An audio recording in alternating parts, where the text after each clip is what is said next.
Part 23. Everyone knows I'm a good man. Author, Tang Zhonmao. Chapter 221. The leader's scream simply disappeared after hearing this answer. Shock, horror, disbelief, and regret, these emotions were like a palette, complex and chaotic, appearing on his wrinkled and embarrassed face. That guy who made all the demon slayers frightened just by his breath a few days ago is actually his husband who framed and hunted down his disciples a few years ago? He wanted to say it was impossible. How can there be such a coincidence in the world? But, standing under the pitch-black sky, witnessed that even the wind stopped blowing under such suppression. Feeling the terrifying aura of suppressing them so easily without even using all his strength that the atmosphere dared not come out. The leader opened his mouth, but no words came out. He clearly heard from his disciples that Lin Qing was married to a sick man and spent most of the year lingering on his sick bed. Since the two got married, it was Lin Qing who supported the family by doing embroidery. When he heard this, he sneered and thought that Lin Qing was really blind to find such a loser as her husband. Now, looking at Ji Chang's, who was standing next to Lin Qing with his child in his arms and looking at him with a cold gaze, the boss just wished he could go back in time and slap his former self in the face. At the same time, the demon slayers who had gathered in the town to wait for the yin qi to leak all looked at the sky in shock. Just like before, the sky turned from white to black in an instant. Countless birds fell to the ground in fear and did not dare to move again. The wind stopped, and the demon slayers looked into the distance with fear and confusion. Different from the simple pressure before, this time, they felt anger in the pressure that was more terrifying than before. It's like a rage that wants to destroy everything, sweeping everything to death. Under such a terrifying threat, all the demon slayers were left with only deep fear in their hearts. They all knew about the big event a few days ago. A terrifying and powerful man suddenly appeared in front of everyone, left a peaceful message and then disappeared suddenly. And why, when he appeared again now, it was with such a heart-chilling anger? Who provoked this gentleman? After the shock, they discovered with confusion that the adult had no intention of hiding his aura. He was actually not far away, in the small village where the underworld existed. In just a moment, all the demon slayers had an idea in their minds: they must go there and have a look. At least, the last time that Lord appeared, he had peaceful intentions towards the exorcist. His movements are of great importance to all demon slayers and even the entire world. If we can't figure out what happened, what will happen in the future may happen. So, at this moment, all the demon slayers who were nearby took out their fastest magic weapons and rushed to this small village in various ways. They followed the breath and stepped forward. I found that all the villagers in the village were hurriedly heading in a certain direction. In the end, he stayed far away in a small courtyard and did not dare to step forward. He only dared to stand there cautiously and look around. The villagers also saw them, but they were so helpless that no one dared to come forward to talk. One or two of the demon slayers are scattered and inconspicuous. If they are all together, their unique equipment and temperament are enough to make the villagers who have heard several demon slayer legends aware of their identities. Most people still don't understand what's going on. At first, it was just a young man who discovered that someone broke into Ji's house and beat Mrs. Lin. He was too weak to step forward, so he ran to find someone for help. It was Ji Chang's who he told about at that time. From the perspective of the villagers, most of them were working in the fields at that time, because the village had always gotten along well with each other. There were only a few quarrels at most, and there had not been any fights in more than 100 years. I heard that someone dared to break into the house. When someone is beaten, they immediately come to help with tools such as hoes. As a result, when they arrived at the entrance of the yard, they saw Mrs. Lin, who was always soft-spoken and polite. She was holding a hairpin, flying up and doing backflips. She was holding a child and was able to fight evenly with those men holding swords. While they were still confused, the old man snatched the child away. Before the others could rush to help, Ji Chang's appeared out of thin air at the entrance of the yard. Then he saved the child in a flash. Then I don't know what they said, but the old man was nailed to the ground. And the one who took action was none other than Ji Chang's, who had taken 2 steps and coughed 3 times, and who had never stopped taking medicine since he was a child. The villagers were all confused. At this moment, they already vaguely felt as if they had misunderstood something before. And now, a group of people who looked like demon slayers arrived. They are all dressed gorgeously, all of them are very young. You cannot be sent to guard the underworld if you are not young. They carry many strange things on their bodies, and they all look very cautious and nervous. Each one of them walked cautiously towards the Ji family's yard with their feet even a little trembling. Lu Sheng still looked confused and asked the village chief, "Village chief, are these Taoist priests here to arrest the Ji brothers? Are they monsters?" You can't blame him for thinking so crookedly. For simple ordinary villagers who have only heard 2 or 3 stories about catching monsters, the demon exterminators swarmed at the door of Ji Chang's house. Ji Chang's and his wife also showed super strength, so they would naturally think that they are monsters. What nonsense are you talking about? Although Ji Chang's is a little lazy, a little cheeky and a little difficult to get along with, but he is someone we have grown up watching. How can he be a monster? And Mrs. Lin, she is such a nice person, even a demon is a good demon. Okay, what are you talking about? Come closer and listen. Just when they were discussing whether the Ji family couple were demons and whether they could help if they were demons, the demon exterminators finally took one step at a time and were full of temptations, for fear that the boss would slap them to death, slowly and slowly. Went to the courtyard. Then, he saluted Ji Chang's uniformly. CleverProtagonist fastest release. Juniors have met seniors. Seeing this group of young demon slayers, who looked like the proud and powerful figures of heaven, saluting Ji Chang's, the worried villagers were stunned. Former, senior. Didn't they watch Ji Chang's grow up? The farthest place he has been to since he was a child was in the town, and he even stayed in the village most of the time. How could such a weak character who could not help but cough 3 times after taking 2 steps become the senior described by those demon exterminators? Still using that respectful tone and admiring eyes. How can this be? They were confused, and the demon slayers were actually even more confused.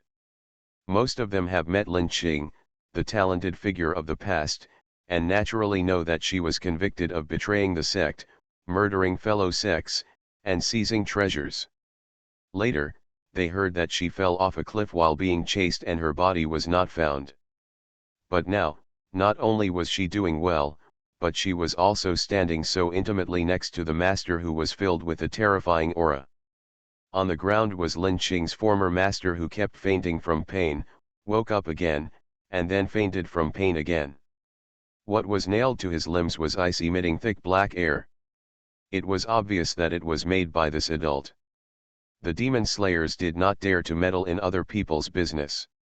They only glanced at it quietly, then quietly lowered their eyes and maintained a salute posture. Get up. Ji Chang's hugged Ji-Yun, his tone was still very cold, but for these demon slayers, it was already the best answer. Since the adults woke them up, it shows that they have no ill feelings toward them. They stood up carefully with excitement. He listened quietly to Ji Chang's, who was standing in front, saying in a calm tone, "You don't have to call me senior, I am not an exorcist. My wife, on the other hand, can bear the burden." After hearing this, Lin Qing, who had always had a blank expression on the side, reacted and looked at her husband beside her blankly. Yes. Even if Lin Qing gets a fat way.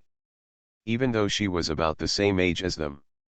Facing this sir who even their teacher could only speak carefully, no demon slayer was stupid enough to stand up and express his unwillingness, but all were very obedient and gave Lin Qing a big gift. Juniors have met seniors. The leader was still nailed. He was nailed to the ground like an insect, unable to move, with blood flowing. He fainted and woke up. It was already miserable enough to have suffered such great pain, but as soon as he woke up, he saw the direct disciples of various sects, the proud men of heaven who he could not even try to establish a relationship with, but they were so indifferent to lynching him.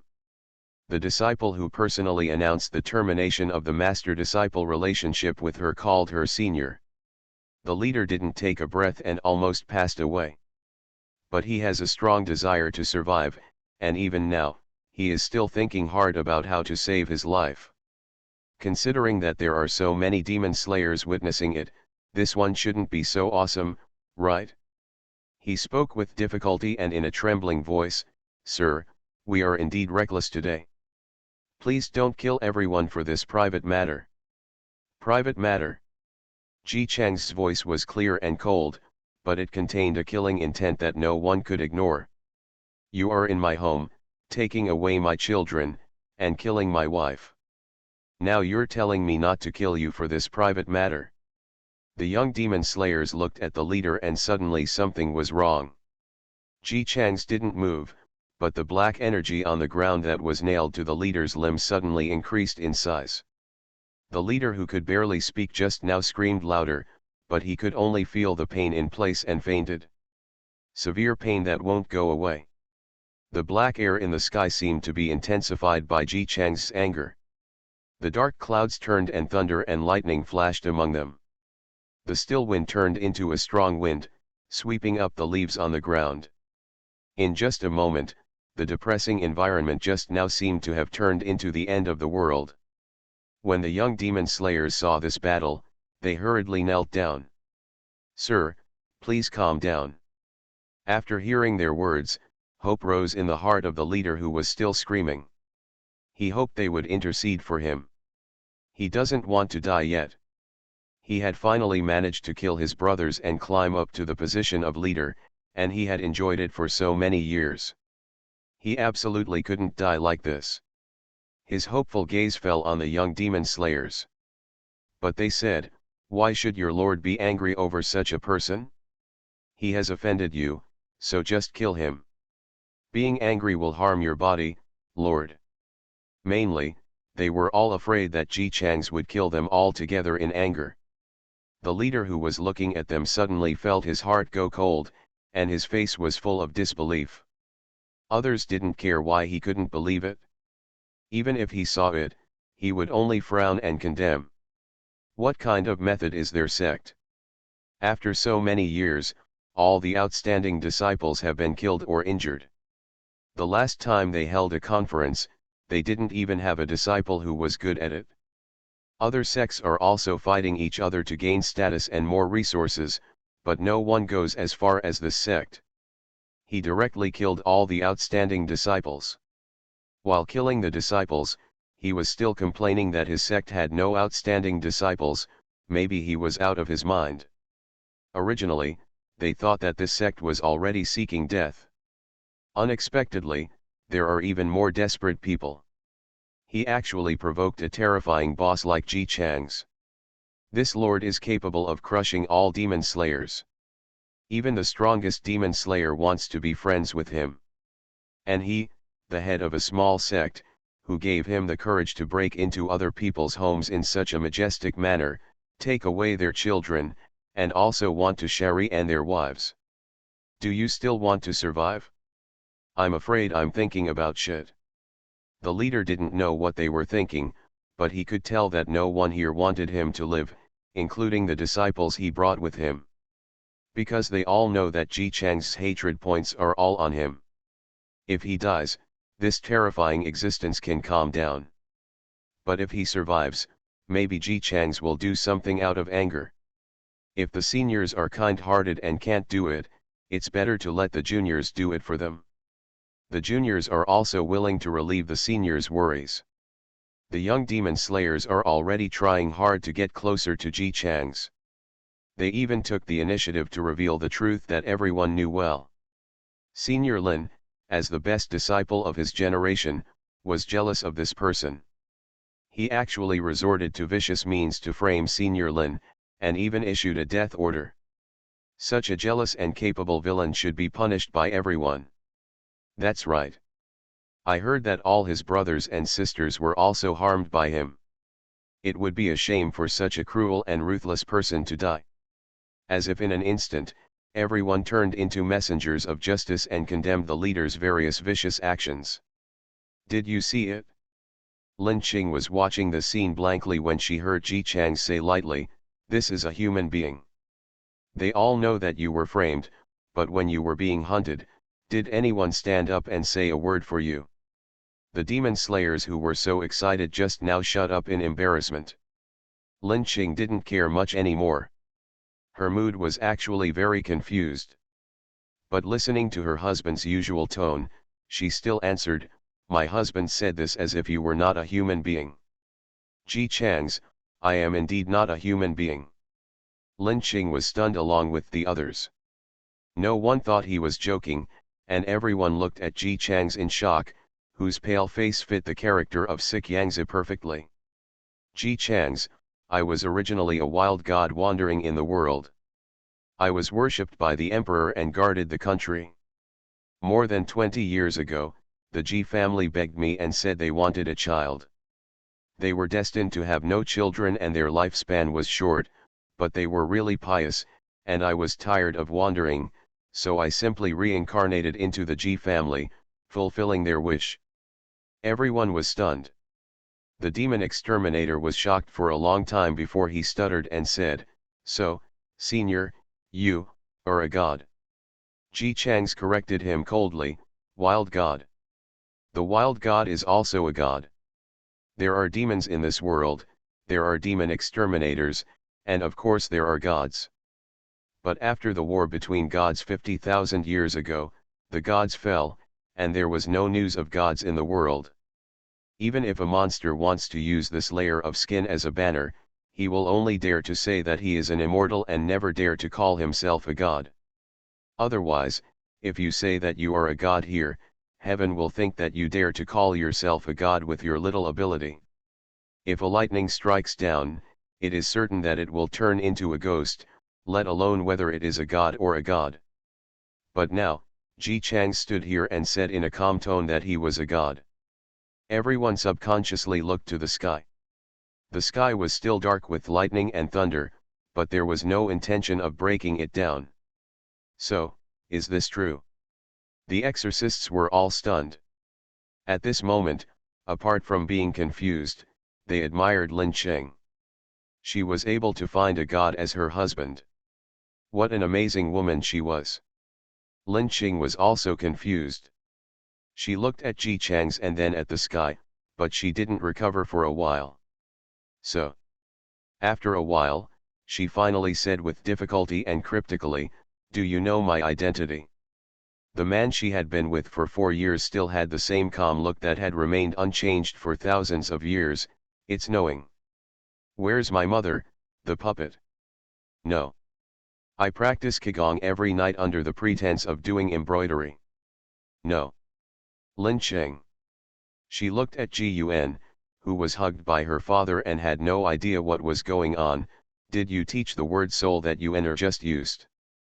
"Yes." Ji Chang seemed not to notice her rather dazed look, and adjusted his son in his arms to a more comfortable position. His tone was still calm, as if he was saying something normal. "I have said before that as your child, he must learn as soon as possible. After all, he will inherit my godhead in the future." Everyone. Why did he say the sentence as plainly as he wants to sell vegetables like me? Godhead, that is Godhead. At this moment, all the demon slayers looked enviously at the little child being held by his father.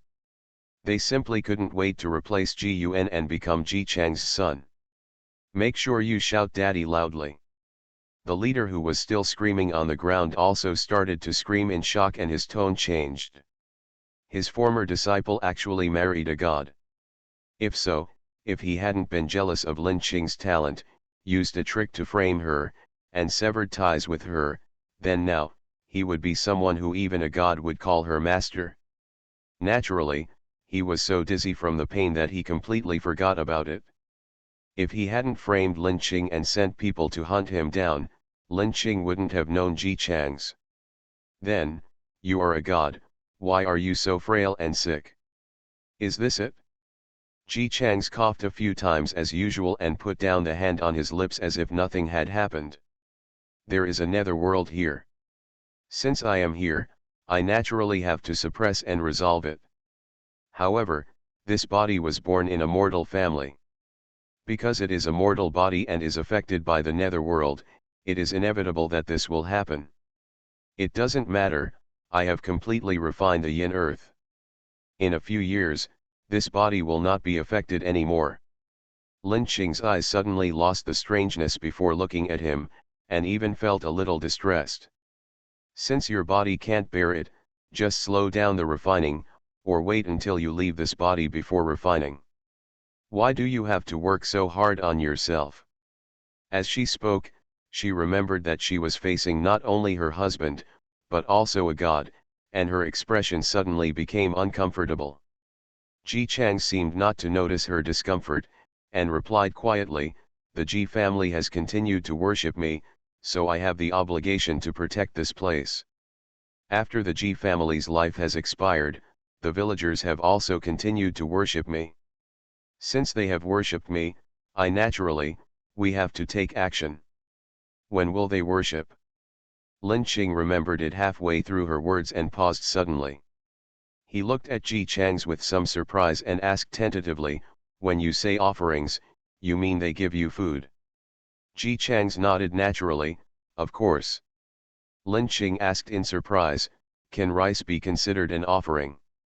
After hearing this, her husband, who was a secretive man and had been a patient for more than 20 years, seemed to look at her helplessly.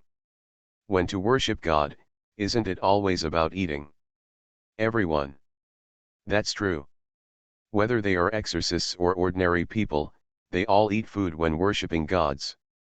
It's just that everyone always thinks that this is not because the gods like to eat, but because the people who worship the gods in the beginning only have rice to offer to them.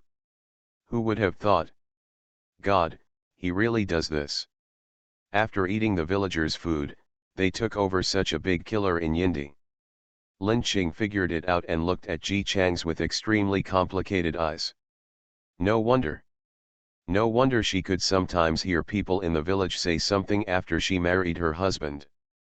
Of course, he didn't say it in front of her, but secretly said something behind her back, complaining that a white-eyed wolf like Ji Chang's who didn't remember his kindness could actually have a wife. Lin Qing didn't understand why they said that at first, but as time went by, she gradually realized that after her husband's parents passed away, the whole village raised him together. Everyone in the village had a hard time, but they still gritted their teeth and ate from their own rations. There was no food left in the house, and he was raised with a bowl of rice for you and me. But when he grew up, it was clear that he was a young man who should find a job to support himself, but he just pretended to be stupid and pretended that he didn't know, and he still had a meal here and there every day. A big young man with hands and feet who does not work all day long eats and drinks from others. As time goes by, some people in the village start to dislike him. After someone quarreled with him once, it never happened again. But now, recalling these things, Lin Qing began to feel aggrieved for her husband. He did not remember the kindness, he clearly regarded these as offerings, and repaid them 10 times, 100 times or even 1,000 times in this way. The village is located in the Yin land. If Ji Chang's hadn't refined it and the Yin Qi exploded, the villagers would inevitably be infected with the Yin Qi. If they didn't do it right, they would have no descendants.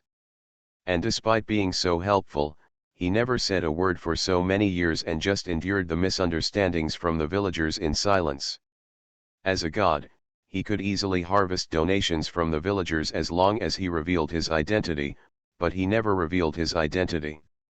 Lin Qingguan couldn't bear this kind of grievance for her husband just thinking about it. She sighed and said to Ji Chang's, "So, everyone misunderstood you. You must have been very sad when Lu Sheng quarreled with you and was no longer willing to support you. Who would not feel uncomfortable if the villagers misunderstood him so much that the gods would sacrifice their own bodies to protect him? Ji Chang's, what's so sad? His voice was clear and cold.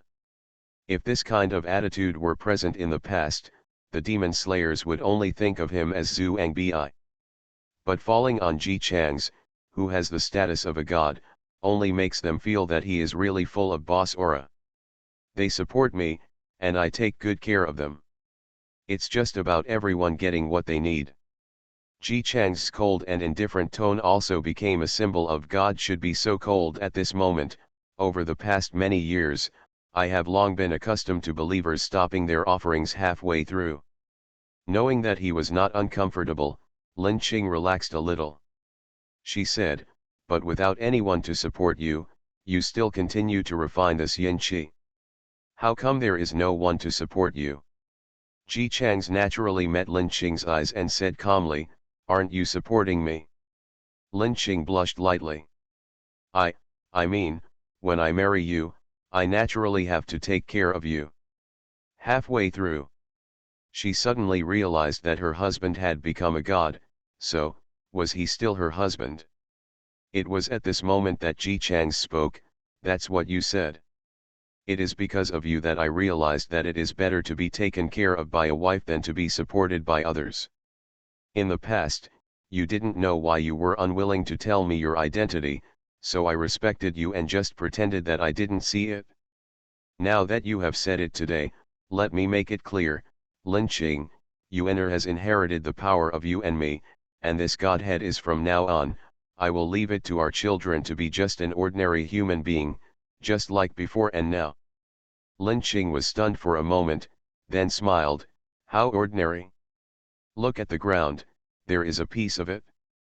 As soon as she finished speaking, Ji Chang's, an ordinary mortal, held his hand, and the corpses on the ground and the still living leader were wrapped in black energy. It didn't take even a second. The black energy dissipated, and the blood stains and corpses on the ground disappeared without a trace, as clean as if nothing had happened. After Ji Chang's finished all this, he glanced around his ordinary yard again with a little satisfaction, which was very suitable for his identity. After scanning the area, his eyes fell on the young demon slayers standing there. Demon slayers. They stood there stiffly, as if being stared at by some ferocious beast, not daring to move, for fear that if they moved, ordinary mortal Ji Chang's would destroy them like corpses. Senior, it's getting late now. Since there's nothing we can do here, Senior, let's leave first. Farewell. After saying that, several people saluted, and then ran out as if running away, for fear that they would die at the hands of the gods if they were too late. I have to say that today's events were really eventful and full of twists and turns. They must go back quickly and inform the teacher. They ran away in a hurry, so the only onlookers here were the group of villagers holding hoes and tools who wanted to help. At this moment, their expressions were exactly the same as stiff and confused. They all stood there in a daze, and no one could say a word. I just came to do a favor, but I heard that Ji Chang's, who has been a sick man in our village since he was a child, is actually a god. Not a little fairy like a fox fairy, but a real god. And Ji Chang's didn't take it for granted that he had eaten their food. No, he really should take it for granted. Where is the food here? Is this an offering to the gods? It would be natural for the gods to eat their own offerings. Have you ever seen any god who eats the offerings and then goes back to say thank you to the person who made the offerings? Also, although they don't understand what yindi means, they know that it is not a good thing. It was Ji Chang's, no, it was God who paid the price of his own body to eliminate that thing, and yet they actually condemned him, thinking that he really didn't know how to remember kindness and was a white-eyed wolf. Also, he speaks coldly and doesn't say hello to anyone he meets. Once you fall into the status of a god, it becomes normal instantly. Which god would take the initiative to greet people? Which god would talk to you in a particularly ordinary way? Although they have never seen other gods, they can imagine it if they imagine it. It's not that God is wrong. It's that they are ignorant of Mount Tai and look at Ji Chang's the same way they look at an ordinary person. But he is a god. At this moment, everyone who had heard Ji Chang say that Ji's father and Ji's mother asked for their children suddenly realized. Right. Everything clicked. It's not that Ji Chang's did something wrong. It's just that the way they looked at him was wrong. At this moment, they were so grateful that they didn't know what to say to this god who had silently worked in the village for more than 20 years without even asking for a word of thanks, and had even endured their cold treatment. Everyone could only kneel down in gratitude in the direction of Ji Chang's in this extremely excited mood.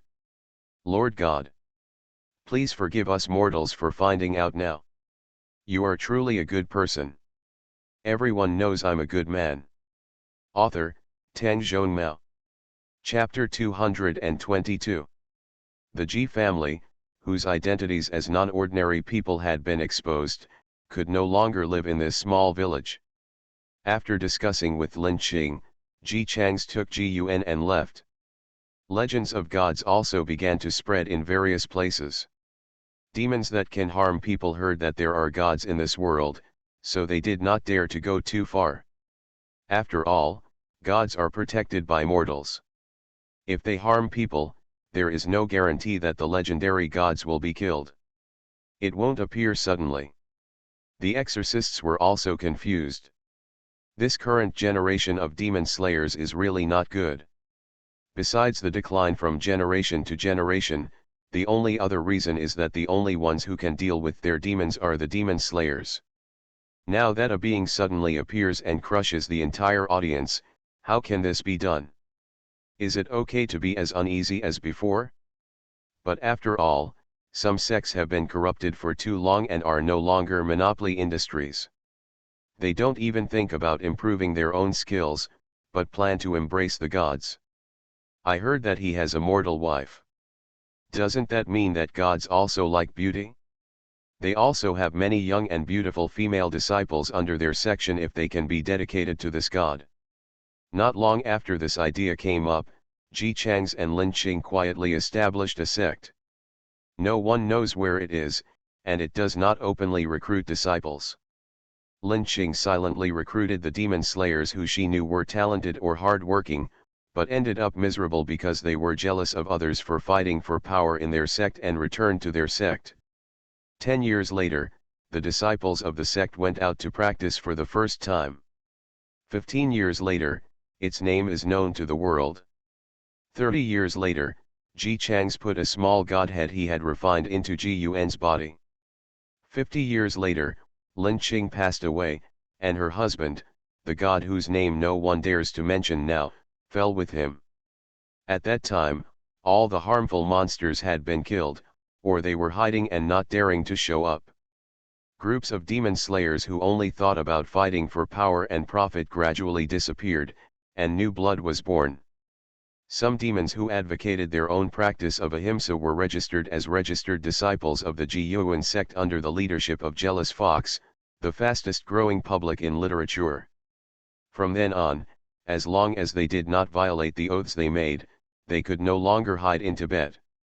Live an upright life in the sunshine.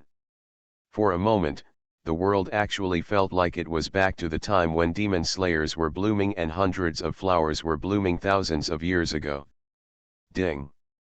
The mission is completed, please select vacation to continue the mission. Ji Chang's continued the mission.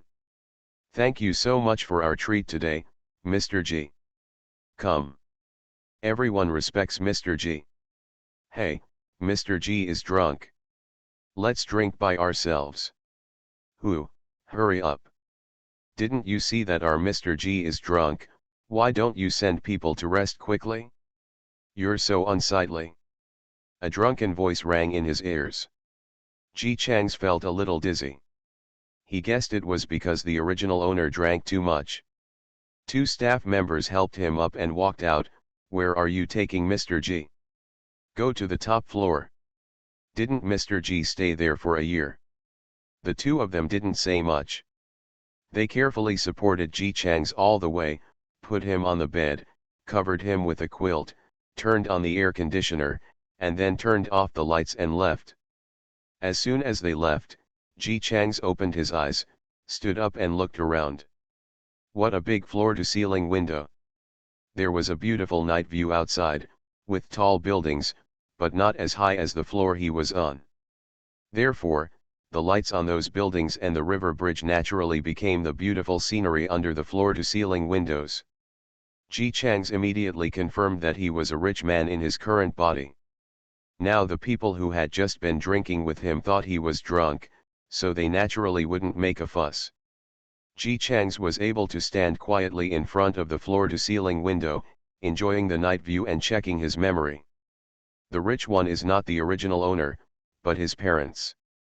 The original owner was a famous prodigal son in Beijing. He is famous not only because he can spend money, but also because both his parents are well-known figures. His father is the old director of the Ji family. His mother, Mr. Liu. Both of them are from the rich generation, childhood sweethearts, business marriage, husband and wife are harmonious. Not long after their marriage, they had such a love child as the original owner. Since childhood, they have always held it in their hands for fear of dropping it, and held it in their mouths for fear of it melting. Their assets combined were enough for the original owner to live happily for 1,000 years. Neither Ji's father nor Ji's mother had a very good experience when they were young. As a wealthy generation, it is inevitable that they have to live in a big family. They have double-digit cousins. They have been fighting since childhood, and the two of them have suffered. Fortunately, the friendship between the two as childhood sweethearts was cultivated in such a situation where they hugged each other for warmth. They were all nearly 30 when they finally fought their way to the top and became the most important figures in their group. At the age of 30, the original owner had such a precious son. Because of their childhood experiences, the two of them stood firm. As long as they had one child, they would give him all their love and ensure that he would not be drowned among many brothers and sisters without the care of his elders like they did when they were children. As parents, they have tried their best to give the original owner the best fatherly and motherly love.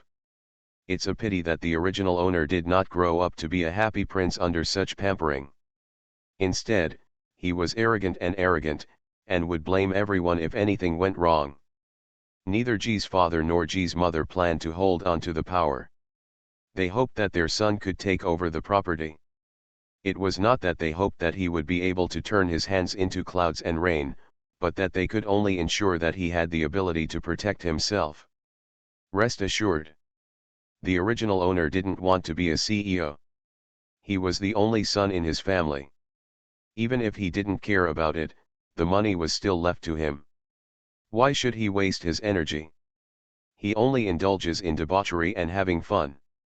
If that were the case, the original owner would have been an ordinary rich second-generation dude for the rest of his life. Although he could not be said to have made any contributions, it could still be regarded as a carefree life. It's a pity that he is such a spendthrift. Compared with other prodigal sons, the original owner is simply a fighter among prodigal sons. He buys whatever is expensive. He buys all the new models of sports cars and the like. If one is not enough, he needs several private jets. When going out to eat, drink and have fun, choosing the most expensive one does not count, and he has to treat the whole party. Of course, playing this way would not bankrupt his parents' company. But his parents were really bankrupted by him. In fact, the original owner's memory of how he managed to end his parents' company went bankrupt is vague. All I know is that the initial trigger was that on a rainy day, his friend got drunk and drove the original owner's car while racing and hit a girl. At that time, he clearly saw the girl being knocked away, covered in blood and struggling to crawl in the grass. At this time, most people would send people to the hospital. But this person has always acted recklessly. When he bumped into someone, he didn't want to get out of the car and get wet in the rain. He drove away directly and met the original owner at the place. The two of them were happy and carefree together. The man had been enjoying himself all night, but the girl was knocked into the grass and was too injured to make a sound for help, nor did she have the strength to save herself. It was already night and raining, so passing drivers couldn't find her at all. When she was found the next day, she was still in a vegetative state even though she was sent to the hospital for rescue. Originally, she just couldn't move when she was hit. If she could have been sent to the hospital for treatment and died at that time, she would not have turned into a vegetative state, but the perpetrator did not, and chose to walk away. As a result, a young girl could only feel the passing of her life on such a rainy night, with blurred consciousness and helplessly watching a car drive past in front of her, but no one noticed her in the grass. The original owner only discovered blood stains on his car the next day. When he asked, the guy actually told the truth confidently. The original owner didn't think there was anything wrong with his attitude. Just hit someone. Anyway, no matter whether the person was slightly injured, seriously injured, or dead, the compensation was just a drop in the bucket for them. It's not like they haven't heard of someone who hit someone with his car before. As long as they give more money, they can still reconcile. If this matter stopped there, the original owner would just be unlucky enough to have his car hit by the guy who lent it out, but he happened to get involved in this matter. The girl's father died early and her mother inherited 2 properties. The mother and daughter lived well at first. Even though her mother later remarried, she made an agreement with her stepfather before the marriage that they would not have children. After only a few years of peace, her mother died unexpectedly, and her custody rights and family property naturally fell into the hands of her stepfather, who soon remarried. This teenage girl went from being a little princess doted on by her mother in an extremely short period of time. He became a lowly bastard in the family. The crime of abandonment is a crime. Of course, it is impossible for her stepfather to really abandon her. He just refused to give her living expenses and asked her to work more at home. When someone asked, he said that his family was not well off to begin with. Naturally, he had never mentioned her mother's 2 houses. She finally made it to the age of 17, and her birthday would be in 3 days. After turning 18, she no longer needed a guardian in a legal sense and could make decisions for herself. Unfortunately, her consciousness ended on that rainy night. The stepfather originally regarded her as a scapegoat, so he naturally accepted the perpetrator's monetary settlement. After receiving the money, he decided to terminate the stepdaughter's life and planned to give up treatment. This news was known by the girl's friends, and they tried their best to stop it and wanted to make the matter bigger. Even if their original purpose was just to prevent the girl's stepfather from terminating her life, they fell into the eyes of the perpetrator. These people want to find trouble with him. They are just a few poor students, and there are too many ways to punish them. Not only did he do it himself, he also took the original owner with him to do it. The original owner readily agreed, and he was even the one who was the most ruthless.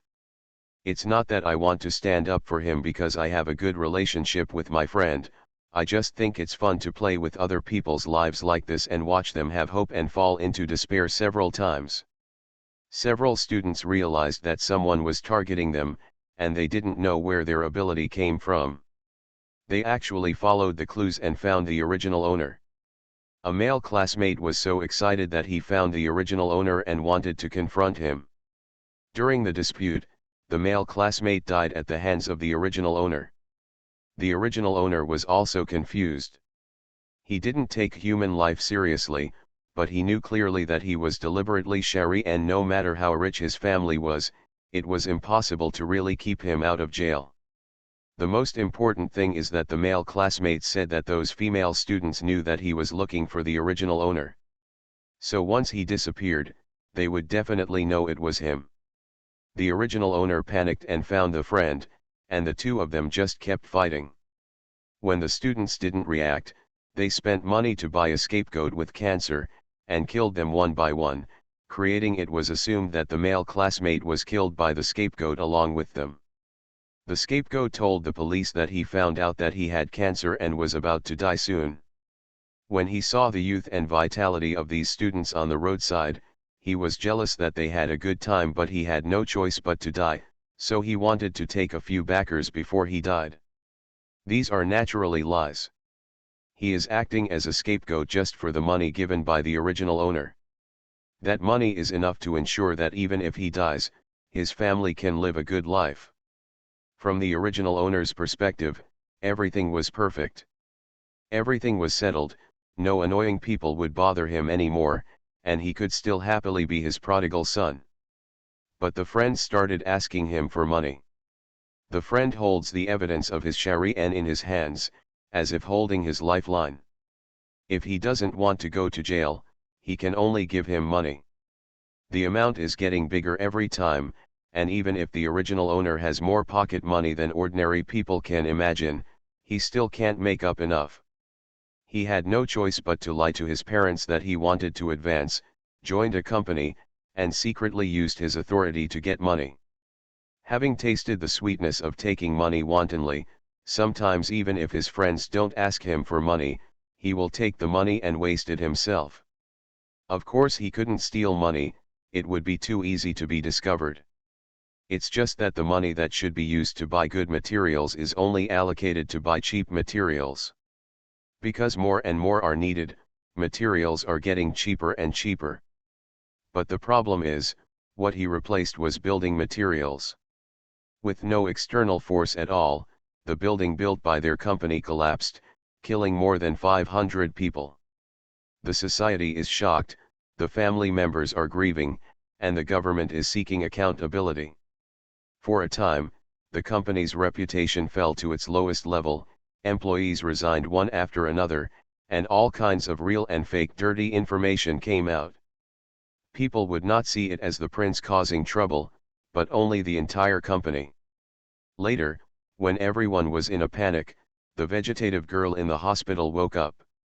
She noticed the strange death of her friends, and also discovered that the Shari'an murderer's family was originally very poor. However, within a few years after he was imprisoned, their family moved. She followed the clues and found the family. Now they live a very prosperous life. This clearly shows that there is something else hidden. When the girl continued to investigate, the friend of the original owner noticed her actions, but he did not think about Shari'an silencing her. After all, this girl was very smart. She immediately went to the police station after finding out a few clues. Record, even if these clues don't actually mean anything, if she dies inexplicably, it will definitely attract the attention of the police. He couldn't kill him, and he couldn't let her find out about him. So, the friends simply sold the original owner. Not only did the original owner Shari'an not surrender, but it was also revealed that he paid for sex to harm several other innocent students in order not to expose his Shari'an. This matter was originally true, and the original owner did all the handling at that time, so he naturally found it out as soon as he checked. Naturally, there was nothing to worry about when the debt was too much. He also gave the name of the perpetrator of the collision to the original owner. Anyway, the original owner was present during the reconciliation at that time, so it was normal for him to blame it on him. He was arrested and imprisoned. When his parents learned the bad news, they couldn't believe that their son could be such a beast. They were also mentally and physically exhausted. Ji's father was the first to fall. He suffered a cerebral hemorrhage and never woke up. Ji's mother managed to survive until the end, but unfortunately everyone pushed her down. In the end, these two unlucky parents, who were considered powerful people no matter where they were dragged to death by their trash son. In addition to his parents, several young students and more than 500 innocent passers-by were buried with the original owner. The sinfulness cannot be described as serious. Ji Chang's closed his eyes and began to analyze the character of the original master as usual. Zhang Yang, a prodigal son, was taken advantage of by many people. Although he was already 25 years old, he was still messing around every day. If there is any clue that can be mined, it is that he has been addicted to games recently and wanted to establish a game company, but he encountered double opposition from his parents. Both Ji's father and Ji's mother had a shadow in gaming.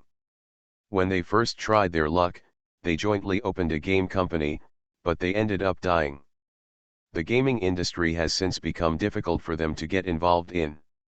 Another reason is that the original owner's original intention of setting up a game company was to recruit some game masters to play games with him. Nowadays, esports is rampant, and the transfer amounts of game masters are frighteningly high, even for Ji's father and mother. Spending so much money just to let these people play games with their sons is too wasteful. It was because this great idea could not be realized that the original owner invited a lot of friends whose names he couldn't even name to stay up all night to vent his unhappiness. Of course, this episode ceased to exist in the memory of the original owner within a few days. The original owner, who was used to having his ideas changed day by day, soon forgot about his dream of a gaming company, and instead started planning to hold a luxury car show. Ji Chang's repeated a few words about the game company in his mind, and he had some idea in his mind. After he almost figured it out, he looked at the timeline. The moment he saw it, Ji Chang's frowned suddenly. He stood up quickly, patted his dizzy head, took the elevator downstairs, and found the car in the original owner's memory. Sure enough, he saw blood stains on the front of the car. Already hit. But the original owner didn't remember the specific address where the girl was hit. He didn't know where she was. Ji Chang's turned around and ran back to the hotel. He found the floor where people were having fun all night. As soon as he opened the elevator, he saw a scene of drunkenness and death. What kind of people have what kind of circles? Naturally, the rich second generation are not all as dandy as the original owner and his friends. There are also many elites, but both parties disdain to associate with each other. Many people whom the original owner could not name were lying on the sofa, lying on the table, and some even slept directly on the ground. There were a few young people with red faces who looked drunk and were holding wine glasses. Looking around for someone to clink glasses, he turned around and saw Ji Chang's, wandering over happily. "Master Ji, you, hiccup, are you here again? Come on, brother, I respect you." "Thank you, Master Ji, for the hospitality." Ji Chang's walked around these drunkards and searched the crowd with his eyes. He quickly found the guy who was surrounded by the crowd and was smiling and drinking with a proud face. "Master Lu, I should thank you for what happened a while ago. Come on, let me toast you. Master Lu, I'm happy today. One of our brothers will leave. I also want to thank the girl that Mr. Lu introduced to me a while ago. Oh, she's pretty and smooth.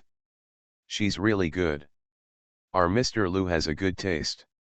A group of people were having a good time, and a fist slammed on the table, making a violent sound. "Lu Jinkan." The loud sound startled everyone, and they all turned around unhappily to see who dared to come over and cause trouble, when they saw Ji Chang's face. "Master Ji. They don't dare to mess with it." The angry looks on everyone's faces suddenly turned into attentive smiles. "Mr. Ji, aren't you drunk?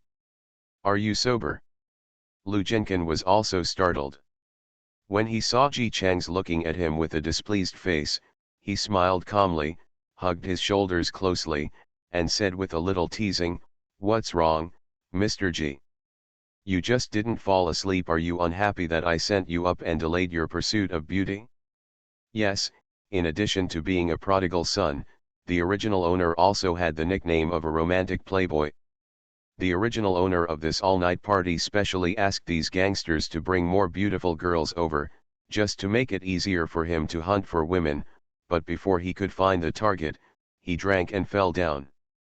"Go away, uncle, don't tell me about these things." Ji Chang's asked him with a cold face, "What's the matter with you? So many people asked me to borrow a car, but I only lent it to you. How did you repay me? What happened to the blood on my car? You did it. How can you let me drive like this? So that's what it's for." Lu Jinkin didn't take this matter seriously at all. As one of the few wise men among this group of losers, he had already figured out Ji Chang's character and naturally knew how to deal with it. Isn't it just a car? Don't you have too many cars? If you feel it's dirty and don't want to drive it, just ask your uncle and aunt for money to buy another one. They love you so much, so they won't refuse to agree. He knew very well that Ji Chang's loved to express his own personality. After saying those words, he did not forget to add, who in the circle doesn't know that we, Mr. Ji, have the most generous hands? It's just a car. Why should we be angry with our brothers? Come on, brother, I'll give you a drink as an apology. If this had happened in the past, Ji Chang's would have followed the original owner's temper and had sex with him. But now there is a young child's life in front of him, and he has no time to waste with Lu Jinkin. He slapped the wine glass handed over by Lu Jinkin with an irritated expression. Don't tell me these useless things. I just like that car and you made it like this for me. Now you don't give me a decent reason, don't think I'll let you go. Snapped. The wine glass fell to the ground and broke into pieces. The smile on Lu Jinkin's face froze, and everyone else was also stunned. Looking at Ji Chang's ugly face, they didn't dare to joke anymore. Although Ji Chang's was generous in his actions, they all knew that the eldest young master of the Ji family had the most arrogant temper. He would not accept any grievance. He even kicked him in the stomach before, which shows that this man is getting angry. How disowning all relatives. Of course, he has legitimately not grown smaller since then. The atmosphere suddenly became stiff. Lu Jinkin forced out a smile and pulled Ji Chang's to the corner. Regardless of his ugly look, he smiled and said, "Why are you so angry? You scared the brothers. In fact, the car is nothing.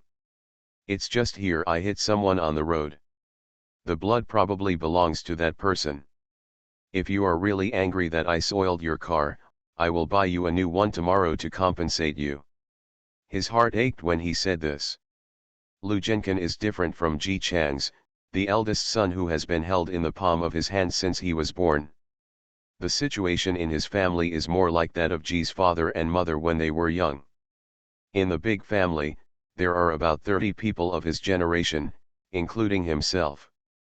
As a biological brother, he couldn't get along in there at all. Unlike this group of dudes who mostly just want to have fun, Lu Jinkin seriously wants to have a career. But how to start a career? He is not favored, and naturally he will not be like Ji Chang's who can get as much money as he wants with just one mouthful. He has neither connections nor money. Logically speaking, Lu Jinkin, who is dedicated to his career, should go to the elite circle. But the elite circles look down upon him. He has no money, no connections, and no ability. If he joins the circle, he will demand everything from the circle, but no one else in the circle will benefit at all. Compared to the dandy circle where as long as you want to have fun, you are one of the people, Lu Jinkin couldn't squeeze into this elite circle that is extremely difficult to enter even if he squeezed his head. He could only settle for the next best thing, and came to the dandy circle. All day long, he endured the disgust and jealousy in his heart towards this group of dandies who were obviously trash but were still being pampered by their families and had money to spend their time, trying to find ways to get money from them. The person with the loosest grip in this circle is Ji Chang's. Naturally, he also wants to get close to Ji Chang's. However, there are so many people who want to get closer to Mr. Ji. He has spent a lot of effort to get close to him. Ji Chang's looked familiar in front of him. But even if he was just familiar, he could use some scheming to get a lot of money out of Ji Chang's hands. The reason why he borrowed the car this time was not because he really liked the car, but because he had figured out that Ji Chang's liked people to praise him, so he pretended to like and admire him for having the money to buy the car. On the one hand, this will bring the two of them closer and give him an excuse to get close to Ji Chang's. On the other hand, he can borrow Ji Chang's car, and their relationship will be very good in the eyes of others. When doing things, he also wanted to take up the banner of Ji Chang's. Who would have thought that Ji Chang's, a guy who has always been generous and loose-handed, would actually become stingy? Isn't it because the car was stained with blood that he was so angry? As a result, he had to promise to buy Ji Chang's a new car. You know, that car was frighteningly valuable. Even if he already had a lot of savings, this car could take away most of his net worth. But he couldn't buy it.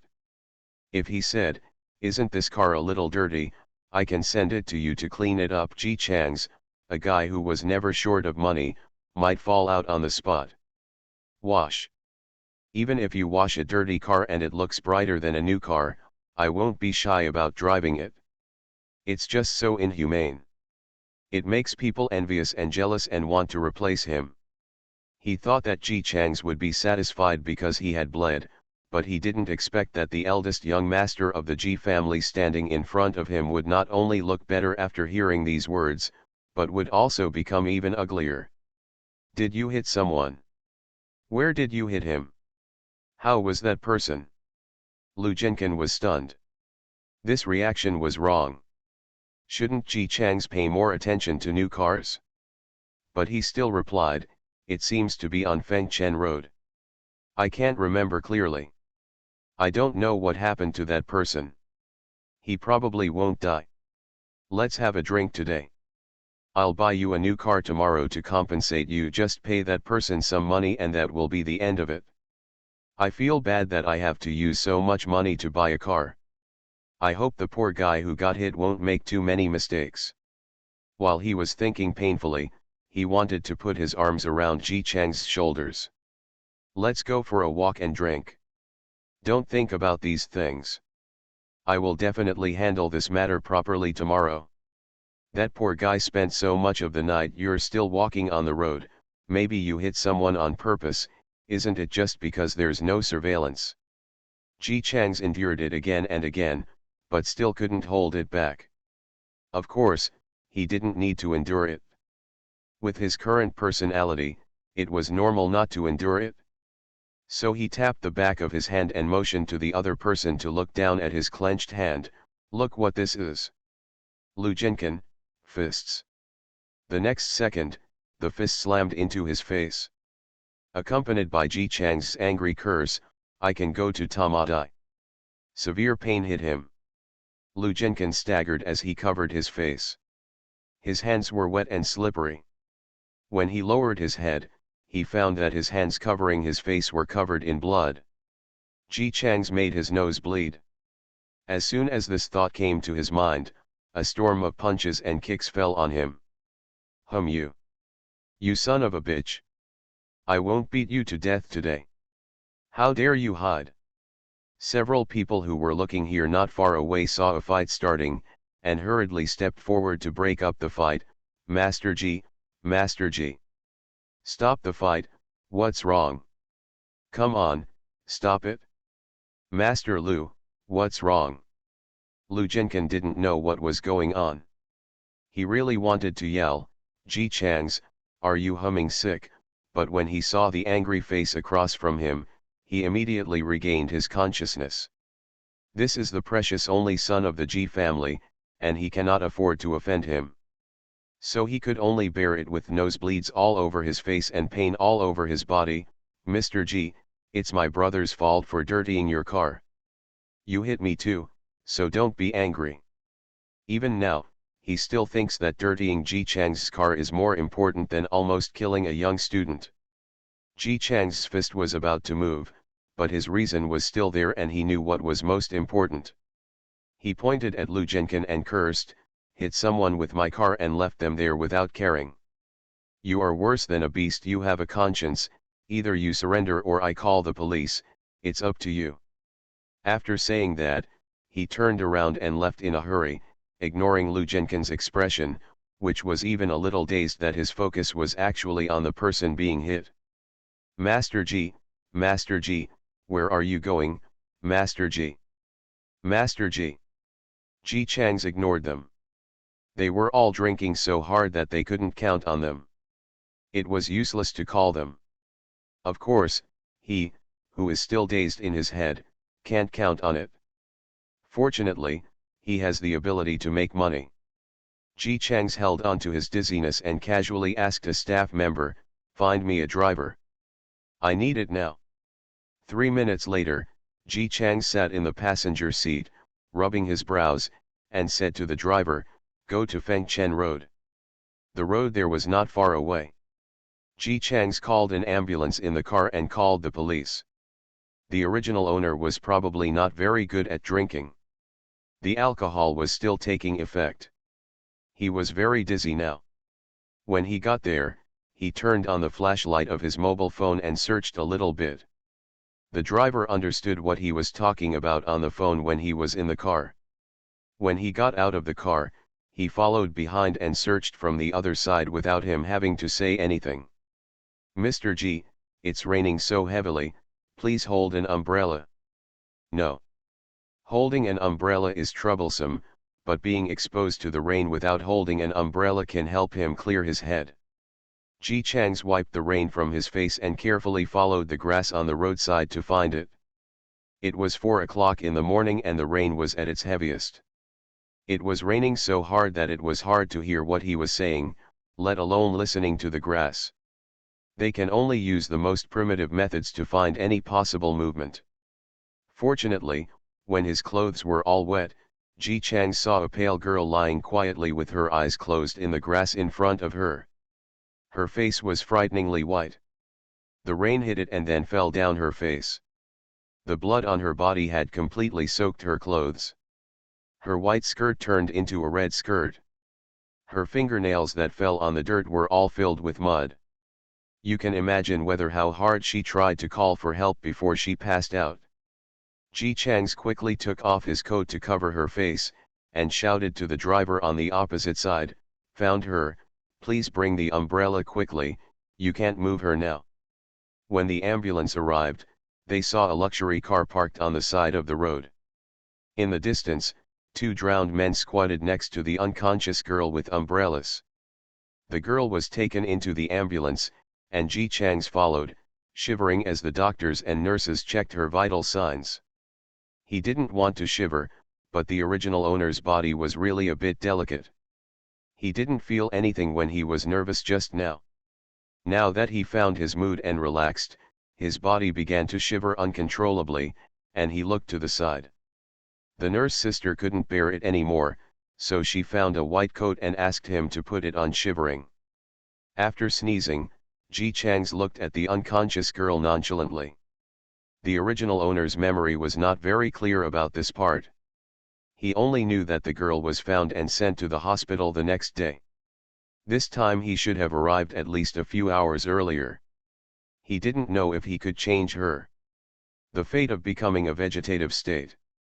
Although she could wake up even if she became a vegetative state in the end, the old guy Ji Chang still felt that it was too cruel to spend several years unconscious in a hospital bed at such a young age. Seeing the girl being sent for rescue, he sat on a chair outside and shivered for a long time before he remembered. It's not right. His current status is that of a dandy and a prodigal, and no one would change his clothes even if they are soaked through. As expected, the original owner was not very good at drinking, and even his brain was muddled along with it. Ji Chang's opened the software and chose a store to buy some clothes and have them delivered quickly. After sneezing several times in a row, he raised his hand and touched his forehead. Oh, it's not that it was blurred by drinking, but it was blurred by a fever.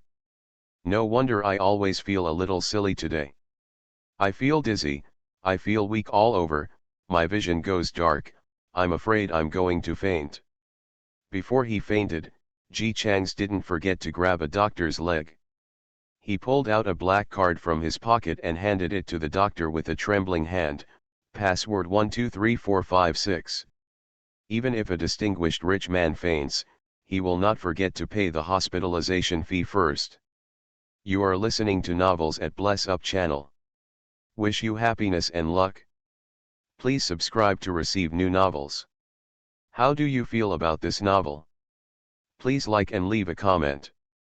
Everyone knows I'm a good man. Author, HandsomeMaleLead. Chapter 223.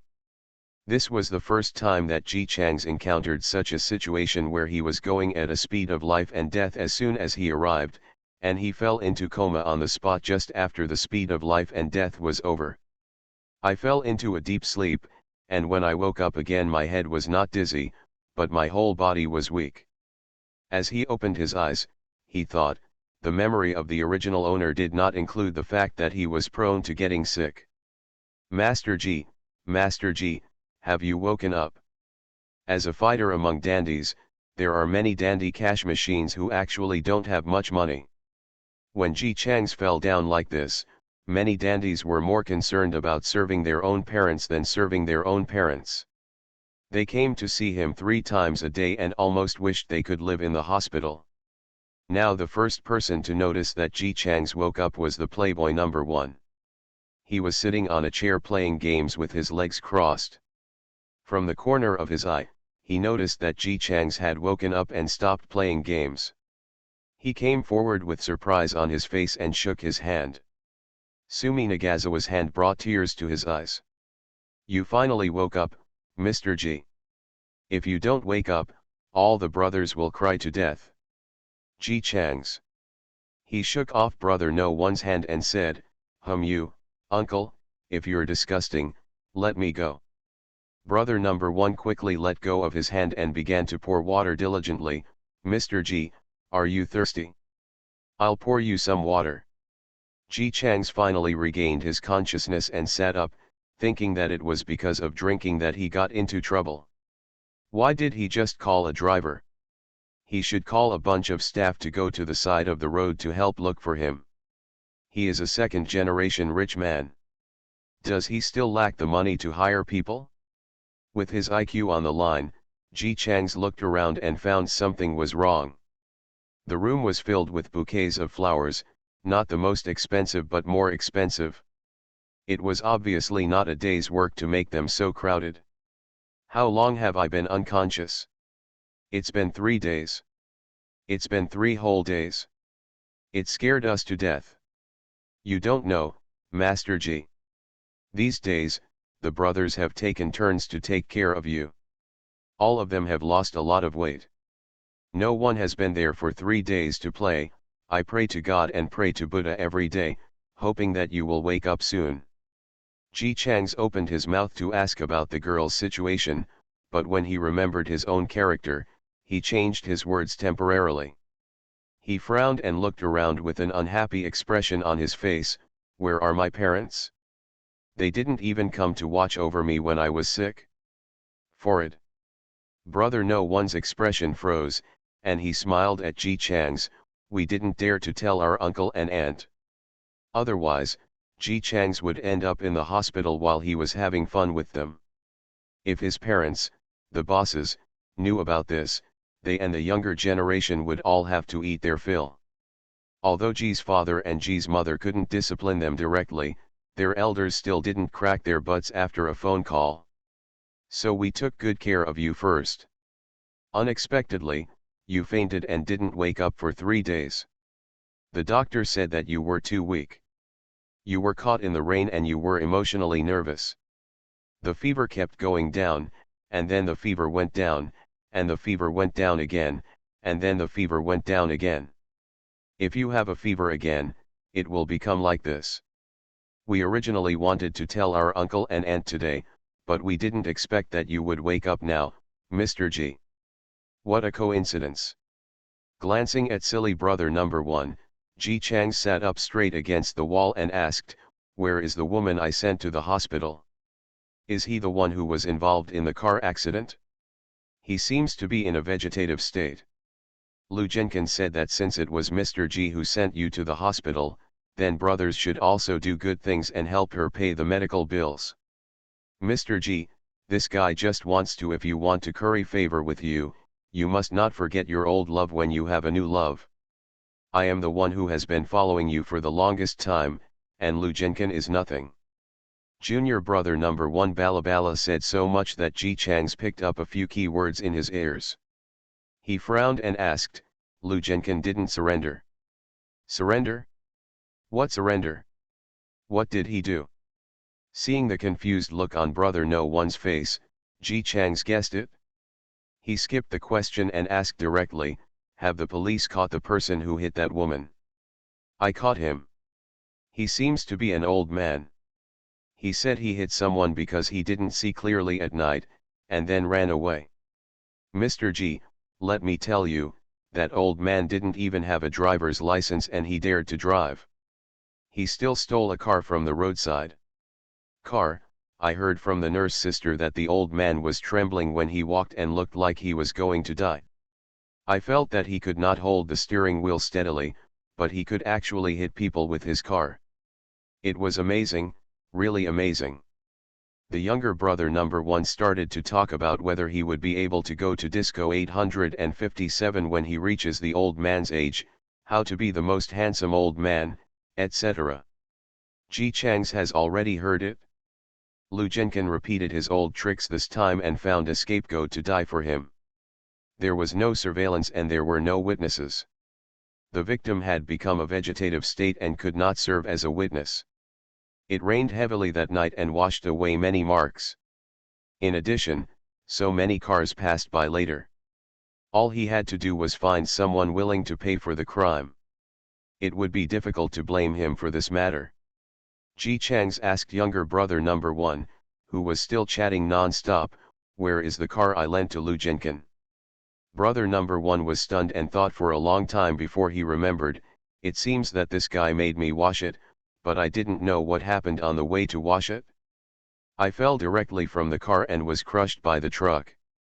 However, don't worry, Mr. G, he will buy a new one for you, and I guarantee it will be exactly the same as the previous one. Really? Ji Chang's asked again, where was the car sent after it was crushed? Let's go to the scrapyard. Lu Jinkan said that this is the car that Mr. G drove. He can't let people sell second-hand parts. It seems to be melted. He has done a decent job in this matter. How can we let those second-hand dealers use our Mr. G's things?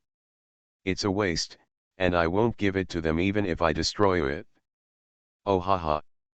Ji Chang's felt that if this Lu Jinkan didn't have some problems with his 3 views, they should be able to chat. Let's see how this works. YIL0NG service, beautiful. There is no witness, no physical evidence, that is, there is no corroboration. Although he heard what Lu Jinkan said, Lu Jinkan had a one-on-one private chat with him at that time. Everyone was drunk that night. If a drunkard heard what he said, and the person involved denied it, at least from a legal point of view, there is no such thing. Any evidence to send Lu Jinkan in? If it were the original owner who was easy to fool, Lu Jinkan would just have to stand firm and say that he never said those words, but that the original owner misunderstood the meaning when he was drunk. The original owner might actually be confused and think that he heard wrongly. They are all drunk, who can guarantee that their memories are true? Ji Chang's fist started to itch again. Master Ji, why are you rubbing your hands? Are your hands uncomfortable? Come here and let me rub them for you. The younger brother number 1 is indeed the one who has been with the original owner for the longest time. He flatters Ji Chang's very quickly. Naturally, the thief comes to help Ji Chang's and pinch his shoulders and legs. He looks like a standard bitch. Ji Chang's, whose IQ returned, searched for brother number 1 in his memory and found that this guy was actually quite loyal. When the original owner was blackmailed by the entire internet, most people were offended, but only a few people did not believe that the original owner could do such a thing. All kinds of running for him. Brother number 1 is one of them. In the memory of the original owner, he still cried a lot of snot and tears when he came to visit him, as if the original owner was either temporarily detained or already lying in a coffin waiting to be buried. Later, the evidence of the original owner's rape was revealed one by one, and the younger brother number 1 found out that he was not wronged. Finally, he ran over and cried, and never came again. At that time, in addition to younger brother number 1, there was another person who also came forward. However, Unlike younger brother number 1, who couldn't stand because he was crying, that person only looked at the original owner deeply for a long time, then said that he should reform and left. Yes, very much like the guy standing at the door looking at him now. Ji Chang's looked again at the man in a suit and leather shoes at the door, who was serious and not even a wrinkle in his clothes. Oh haha, this doesn't look like it, this is clearly it. Brother Chiu, you are here. Brother number 1, who had been talking non-stop, turned his head and saw the person standing at the door. A flattering smile immediately broke out on his face, and the last note contained a strong desire to hug his thigh. He stood up and gave up his throne. Brother Chiu, I'll give you a chair to sit on. Gu Chiu, are you here to see if I am dead? Ji Chang spoke with sarcasm. After all, he and Gu Chiu, the young boy, were still at odds with each other. In fact, the original owner did not treat him as a child at all. When the two of them played together when they were young, he basically regarded Gu Chiu as a follower. As a result, when he grew up, Gu Chiu entered the elite circle and began to stand out in his family. His status increased, and others people also respected them, and they all said that Gu Chiu and young Master Ji were young. The original owner was spoiled since he was a child. He was surrounded by stars and everyone thought he was his little brother. Otherwise, he wouldn't have called Gu Chiu Gu Chiu. In his heart, Gu Chiu had always been the guy who followed him around when he was little. Behind him is the fat man asking for sweets. The more capable Gu Chiu is, the less he dares to offend him, except for the second-generation people who rely on their parents, and the other sycophants who are not very favored at home. Later, the two people broke up, that is, the original owner unilaterally cut off contact with each other. The followers around him were very attentive to Gu Chiu. Obviously, brother number 1 is one of them. Although he hugged thigh number 2, he did not want to make thigh number 1 angry, so he diligently wiped the surface of the chair with his sleeve and turned to Ji Chang's to say good things about Gu Chiu. Mr. Ji, brother Chiu has been visiting you every day for the past 3 days. He is very concerned about you. We are all brothers. If you have anything to say, just talk about it. You see how much brother Chiu cares about you. Go away, just tell me if you want to die. The second generation on the hospital bed cursed and raised his chin with an uncle, I'm talking to you to give you face expression. What's wrong? Our young master Gu is pretending to be serious again. Gu Chiu frowned, obviously tolerating Ji Chang's eccentricity. As the leader of the rich second-generation elite circle, he very much has the characteristics of the current domineering president. He is handsome, taciturn, a clothes hanger, and extremely brooding. Because of these qualities, after he gradually rose to prominence, someone in the company actually wrote a fanfic about him, which was then passed on to the original owner and laughed at him for a long time. Ji Chang's knew very well why the original owner laughed at the deep, domineering and taciturn Mr. Gu written by a very talented academic girl. He clapped his hands and said, "Okay, if you want to pretend to be mute, don't get in my way in front of me." Gu Chiu pursed her lips, frowned slightly, and glanced coldly at brother number 1, who was watching the show in his heart and had a low eyebrow on his face while wiping the chair. Brother number 1 understood instantly, "Nah, that, brother Ji Shaokayu, you guys talk, I'll go out and wander around." As soon as he left, Gu Chiu immediately spoke. The hoarse broken gong's voice is like sandpaper rubbing against it. Even if it is standard Mandarin, it is still terrible to hear.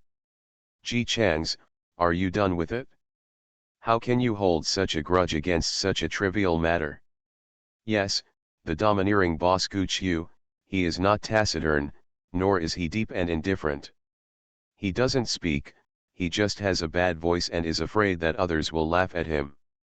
As a result, Gu Chiu developed the stunt of being a cold and domineering boss. He said yeah when he agreed, huh, when he didn't agree, and huh when he was angry. The longest sentence he ever said was "Get out of here." but he only pretended to be in front of people who didn't know. Facing Fa Xiao, who he had grown up with, Gu Qiu naturally didn't have to hide it. He was very angry and had a bossy face. He stepped forward and sat down on the chair. He was full of resentment. I just said a few words to you. You almost didn't let me in when you kicked me in the hospital. It took me more than a month for the bruise to go away, and I wasn't even angry, so why are you so angry? Obviously, Mr. Gu, who could only maintain a cold and taciturn persona outside, couldn't hold it in anymore. He opened his mouth with a string of words. We grew up together after all. We have been brothers for so many years, and you just ignore me for such a trivial matter? Why are you so petty? Didn't I start that thing first? My dear, you kicked me after just saying a few words. Do you really think of me as a brother? Not really. Ji Chang sympathized with this elder brother. In Mr. Gu's eyes, he and the original owner grew up together. When he was young, other children disliked his ugly voice and refused to play with him. Only the original owner was willing to take him to play and buy him food. When he grew up, he became more powerful. No one dared to dislike him. Everyone supported him. Even if they didn't want to hug him, they still wanted to have a good relationship. When everyone was complimenting him, only the original owner, this good brother, was still treating him as rudely as before, scolding him and calling him bad names from time to time. This is pure friendship. No matter what happens or how his status changes, there will be no change in friendship. As a result, Mr. Gu ignored those who pulled him up after he gained power.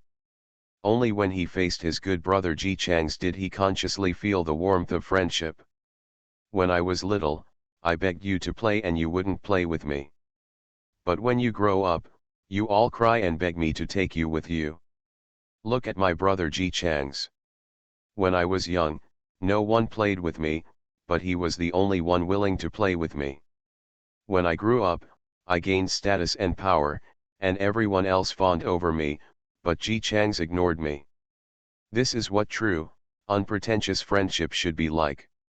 The more rude Ji Chang's was to him, the more he felt that this was true. However, the above are all from Mr. Gu's perspective. From the perspective of the original owner, Gu Qiu is just the fatter and more edible one among the younger brothers he has adopted since he was a child. When he grew up, Gu Qiu went to the elite circle, and he no longer liked to flatter him as he did when he was a child. He started not talking. The two of them did not play the same thing, and he did not really want this younger brother. Since it was all dispensable, of course he was rude to Gu Qiu. All in all, it was a wonderful misunderstanding. Boss Gu Qiu still feels that he and Ji Chang's are childhood friends, and Ji Chang's brotherly love for him should be as deep as his love for Ji Chang's.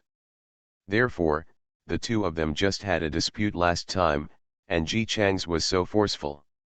After kicking him, he was a little sad. So this time, Mr. Gu, who had always taken the initiative to seek peace whenever there was a conflict since he was young, was strong enough not to ask for peace again, but just held on and hoped that Ji Chang's would come and apologize. As a result, after waiting and waiting, we heard the news that Ji Chang's was hospitalized. He was startled, fearing that the only good brother would be separated from each other, and he didn't bother to put on the air of "I won't pay attention to you if you don't coax me," so he came without stopping. For 3 days, he came every day. Finally, when he woke up, he didn't care about being angry anymore and just talked about it directly.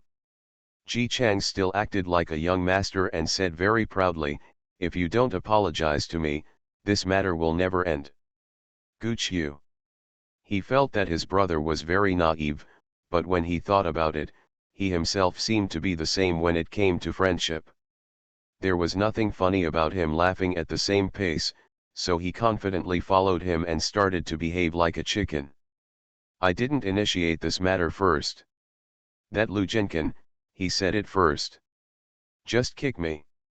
He was obviously the one who brought it up first.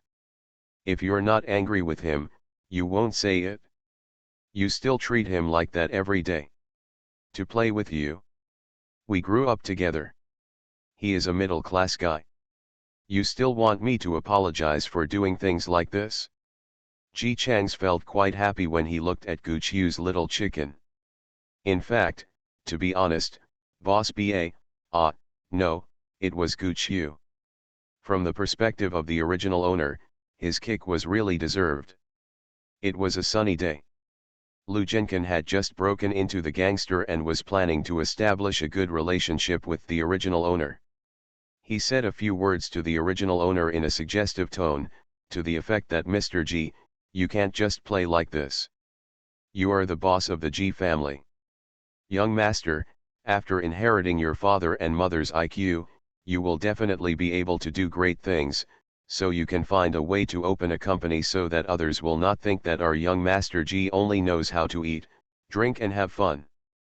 He calculated it well. The second generation may not know that they are useless eating, drinking, and having fun. If someone says in a tone like I am wholeheartedly planning for you, even if they can't listen, they will feel that the other person is serious. Take care of yourself as a way to build closer relationships. It happened that Gu Qiu was also there that day. Gu Qiu originally felt that it was not good for brothers to always eat, drink and have fun like this. He should know something about managing a company. Otherwise, the current assets would change too much, and what would happen if he committed suicide in the future? So he also said a few words. What annoyed him was that Lu Zhenkan, an outsider, said these words to Ji Chang's, but Ji Chang's, a good brother who grew up with him, said the same thing. Ji Chang's actually got angry on the spot and kicked him directly. Mr. Gu feels wronged and sad. Mr. Gu feels that he is not as good as an outsider. However, he didn't look at what he was talking about either. Although Lu Zhenkan's words are to encourage people to make progress, he always uses flattery in every word. It can be said that he has used the invisible rainbow fart to the extreme. And what about Mr. Gu? Because he didn't want others to hear his unpleasant voice, he leaned into the ear of the original owner who was drinking high and said to him, "Yes, you are such a waste now, and there is a high chance that your company will be killed in the future. I think you should quit these messy things. I will take you to the elite circle. I believe you can save it as long as you work hard." The original owner never thought of him as a child. You, a follower, used to blow my rainbow farts every day, but now that you have a higher status and become more capable, you dare to call me a loser? Still TMUD, I want to control my progress. I want you to take care of it.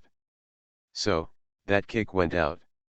When Mr. Gu was sad that there were cracks in the mirror of friendship, the original owner didn't have a mirror at all. While Mr. Gu was waiting for him to apologize, the original owner had already defined Mr. Gu as a former follower who was kicked away by me. Mr. Gu's friendship is destined to be tragic. Of course, things are different now. Faced with Mr. Gu's grievance, Ji Chang still insisted, "You pointed at my nose and called me a waste. If you don't apologize for this, I will never forgive you." Yes, I said it, but I didn't say it alone. Although Lu Zhenkan didn't say it directly, isn't that what he said? Why are you only angry with me and ignoring him? In terms of friendship, Mr. Gu, who is very little like a little girl, focuses all his attention on you. TMUD, I favor him. Ji Chang's, it's none of your business whether I care about him or not. Please apologize to me. Gu Qiu is very stubborn. It's okay if I want to apologize, but he also has to apologize. Okay, as you said, I asked him to apologize. If you don't apologize to me, I'll kick you again. The eldest young master spoke, and Gu Qiu felt relieved. He still wanted to open his mouth and say a few words of concern about how he could be fine while he was in a coma in the hospital for 3 days. Someone knocked on the door outside. Mr. Gu, who was very concerned about his image, immediately shut up and his expression instantly returned to that of a cold and overbearing boss. Who? Knock on the butt door and come right in. Ji Chang shouted impatiently at the top of his voice, and the door opened. Lu Jianquan walked in holding a bouquet of flowers, and said with a smile, "Mr. Ji, it's me. I heard you were awake, so I ran over halfway through my meal. Are you okay? Mr. Gu is here."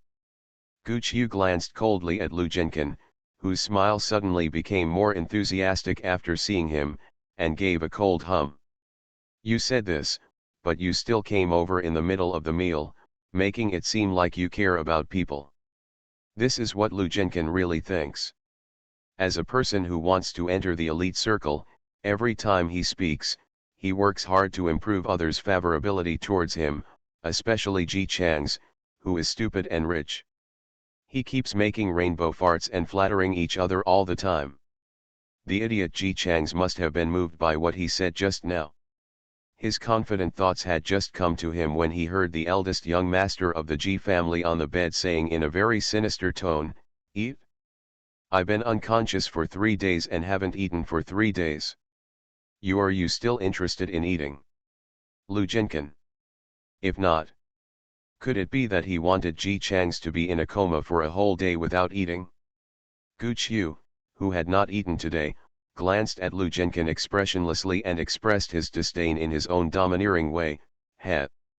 Lu Jianquan." He smiled dryly and said with some embarrassment, "Mr. Ji, it's my brother's fault. Let's do this. You're discharged from the hospital. My brother's treat is to go to Huangzai building for a good meal." As soon as these words came out, he felt painful again. Huangzai restaurant is the most expensive restaurant in Beijing. A meal is nothing to a favored young man like Ji Chang's, but to Lu Jianquan, who has struggled to save so much money, it is not a meal. That's bloodletting. But since he has given so much sincerity, Ji Chang's should be satisfied. Sooner or later, the money he paid today will be taken from Ji Chang's. "Come on." The prodigal Ji Chang's expressed disdain for these words, "I still need you to invite me." Hearing this, Lu Jianquan felt happy in his heart. What this means is that Ji Chang's doesn't want him to pay. Then he heard Ji Chang's say, "I can't get used to the food at Huangzalo, it's too greasy, so just treat the brothers to a meal. I just woke up, so I treat them to a meal to celebrate." Lu Jianquan. "If you tmudi don't eat, I'll give you a shit." But Ji Chang's had already spoken. He wanted to curry favor with the other party, but how could he refuse? So he could only hold back his heartache and nod. "Young Master Ji said yes, then I will invite everyone to Huangzai building for dinner today to celebrate young Master Ji." Forget it. Eating is just eating. Most people in Huangzai building still don't go there often.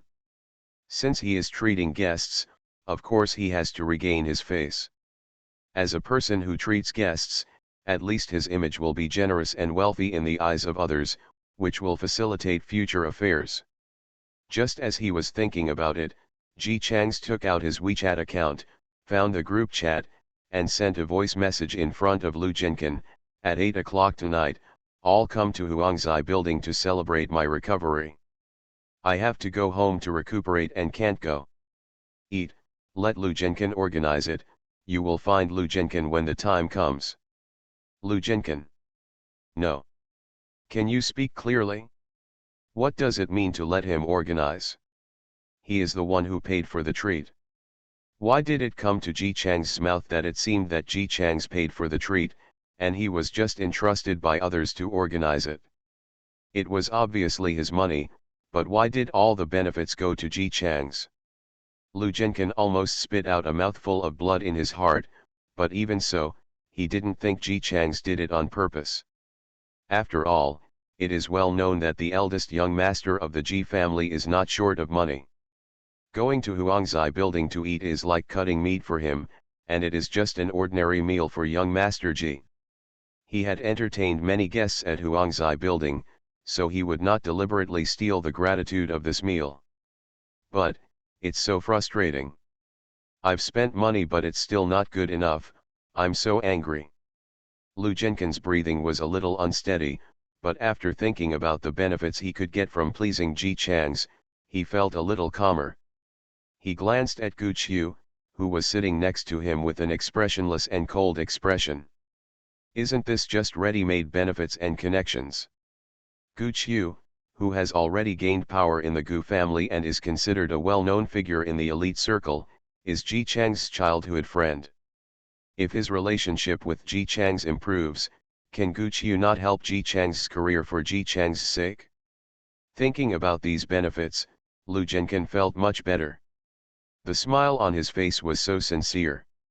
He put down the bouquet and handed the water that brother number 1 had poured to Ji Chang's very naturally. Master Ji, drink water. Ji Chang's happened to be thirsty, so he took it and drank it. You came just in time, I have something to tell you. I'm coming. Lu Zhenkan was shocked and guessed what Ji Chang's was going to say. He must have hit someone. Although Ji Chang's was in a coma for 3 days and drank alcohol before coma, he did not forget that the other party pointed at his nose 3 days ago and asked him to surrender.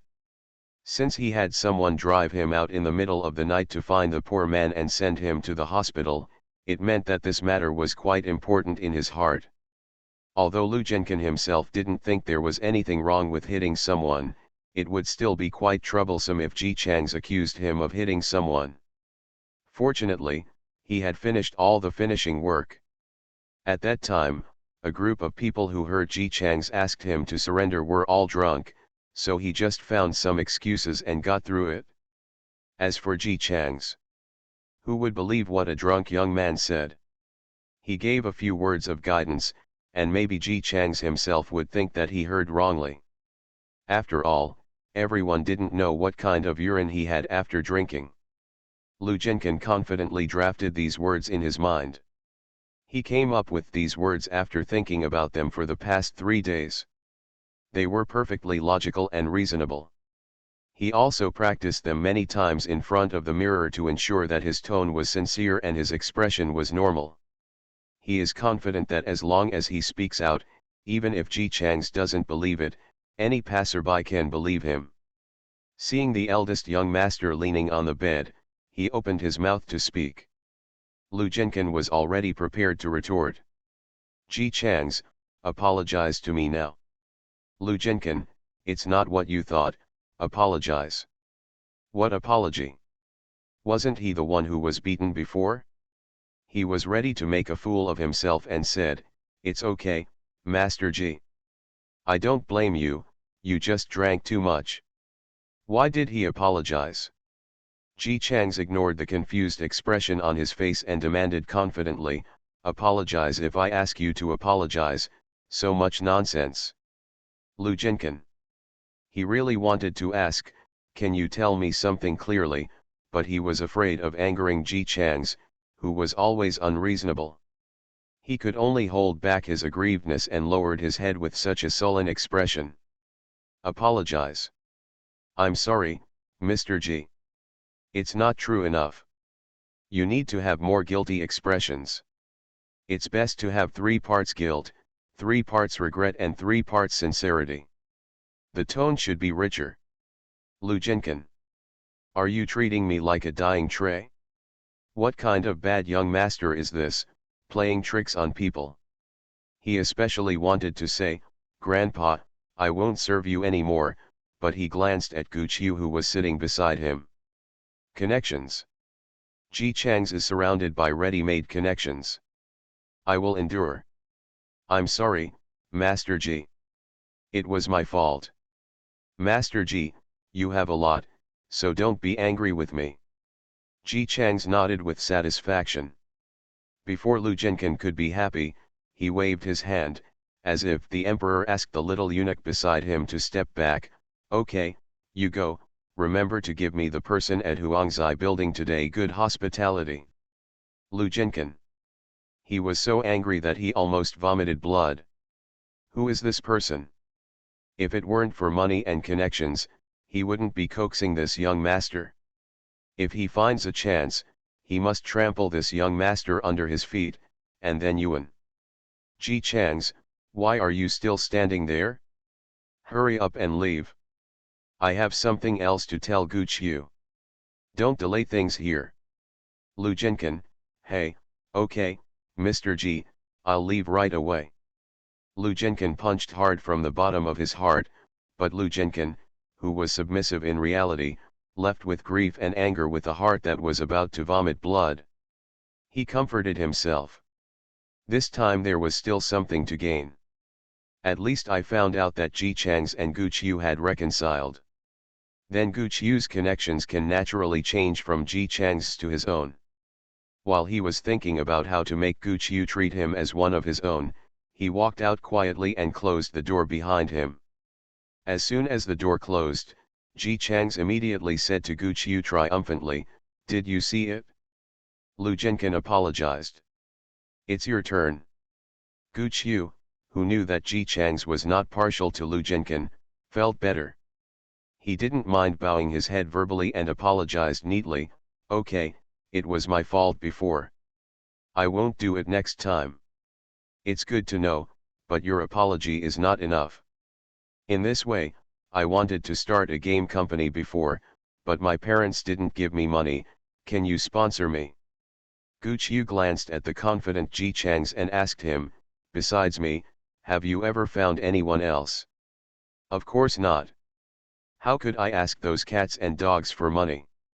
If they don't have any money, they won't tell them, and their friendship with me is not that good, so I don't dare to open my mouth to them." Gu Qiu, who automatically ignored the word no money, focused on friendship and felt instantly relieved. He took out a blank check and handed it to Ji Chang's. "Write down the number yourself." Ji Chang's looked strangely at Gu Qiu, who actually took out a checkbook from his arms. "Why do you, see looks first release, still carry a checkbook with you? How old is this?" Gu Qiu, the boss, said this was normal. "You don't understand. Many times, you don't have to talk when you use money to solve the problem. I carry this with me and it saves a lot of trouble." Ji Chang's was not polite. He wrote a bunch of numbers on it and threw the pen that was originally attached to the checkbook to Gu Qiu. "Okay, brother, I will write it down and I will give you the shares later." Gu Qiu didn't think he could really accomplish anything. He glanced at him and said sincerely, "I'll be quite content if you can give me 1,000 yuan. Although he gave a sum of money that was destined to be unrecoverable, Gu Qiu was still very happy after reconciling with his brother, especially when Ji Chang said that he only asked for money from him. Doesn't that prove that Ji Chang's only trusted him? The boss felt much better and returned to the company. The next day, he encountered Lu Jinkan in the coffee shop he often went to. Lu Jinkan, who had lost countless money in a short period of time, wanted to strike while the iron was hot and took advantage of Ji Chang's influence to turn his young friend Gu Qiu into his backing. So, he came to attract investment. Naturally, to attract investment, you must first build a close relationship. Lu Jinkan said this, "Mr. Gu is busy, so you don't know, but the closest brother to Mr. G is me. During this time, we have been playing around. Mr. Gu, look at how good my relationship with Mr. G is. Invest in me now." He added, "I heard before, Mr. Gu, that you and Mr. G are in love. How about I tell Mr. G that the three of us can get together when we have time? In this way, you will believe that I am very familiar with Mr. G, right?" He was fully expecting Gu Qiu to be a little closer to him because he was familiar with Ji Chang's. However, in Gu Qiu's eyes, he was just a pheasant who appeared out of nowhere. He took advantage of the conflict between him and Ji Chang's and took away his brother's status. He also wanted to show off in front of him, and even said that he told Ji Chang's in a very green tea way. "Let them gather 3 people together. Why on earth am I going to get together with my brother and it's your turn to tell me? Show off your mother?" Gu Qiu's eyes turned cold when he looked at Lu Jinkan. "Get out of here. Lu Jinkan." Gu Qiu strode away with an air-conditioned look on his face for several seconds, and he still hadn't figured it out yet. No, what went wrong? Hasn't he boasted enough about his friendship with Ji Chang's? Everyone knows I'm a good man. Author, Tan Zhong Mao. Chapter 224. Ji Chang's lay in the hospital for another day before being discharged. The younger brother went to go through the discharge procedures. On the first, he stood in front of the door of the first ward and looked at the girl inside with a pale face and closed eyes. Lu Zhenkan probably feared that his family would cause trouble on the one hand, but also wanted to show his kindness on the other hand. In addition, Ji Chang sent the person to the hospital. According to his understanding of Ji Chang's, the eldest young master is not short of this little money. If you faint, the hospital bills may be paid easily. If he hands over for Ji Chang's now, he will be able to sell well by then. So this girl was able to have such a better ward. However, I heard that her stepfather was very dissatisfied with this and came over to make trouble several times. He even asked the doctor if the Good Samaritan could deposit the money for her stepdaughter's hospitalization expenses in the hospital and then withdraw it for him to take away. The doctors and nurses were dumbfounded by such shameless people. The stepfather didn't deposit the money. The patient was still lying here. Of course, they couldn't comply with the stepfather's wishes.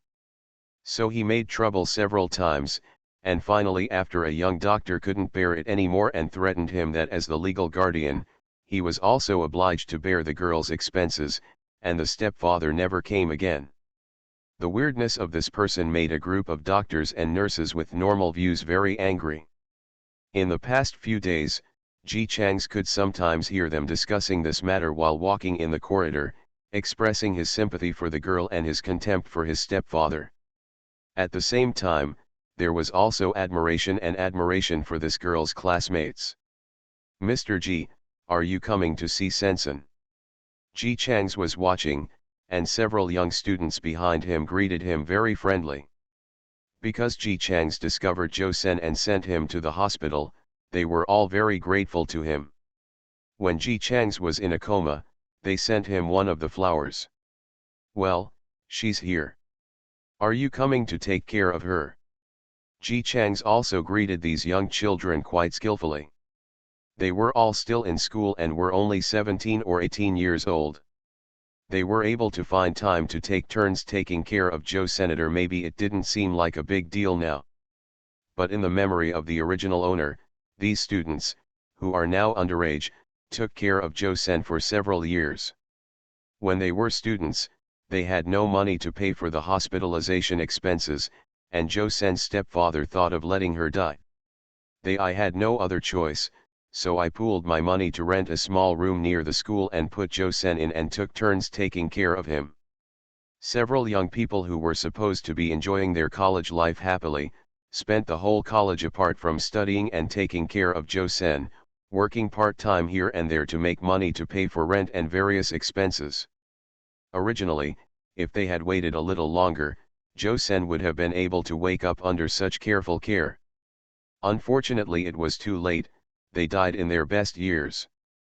Of course, everything is still alive now.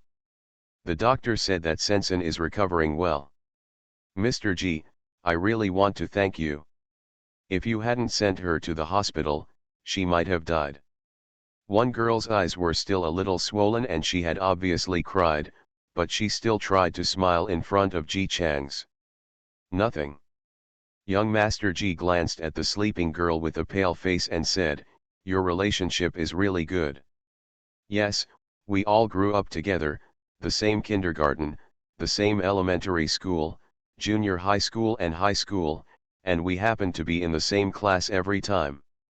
Every child will encounter some earth-shattering events when they are young, and when such things happen, their friends are always with them, and they have not been apart since childhood. This kind of feeling is sincere enough. Isn't this what Guqiu wants from friendship?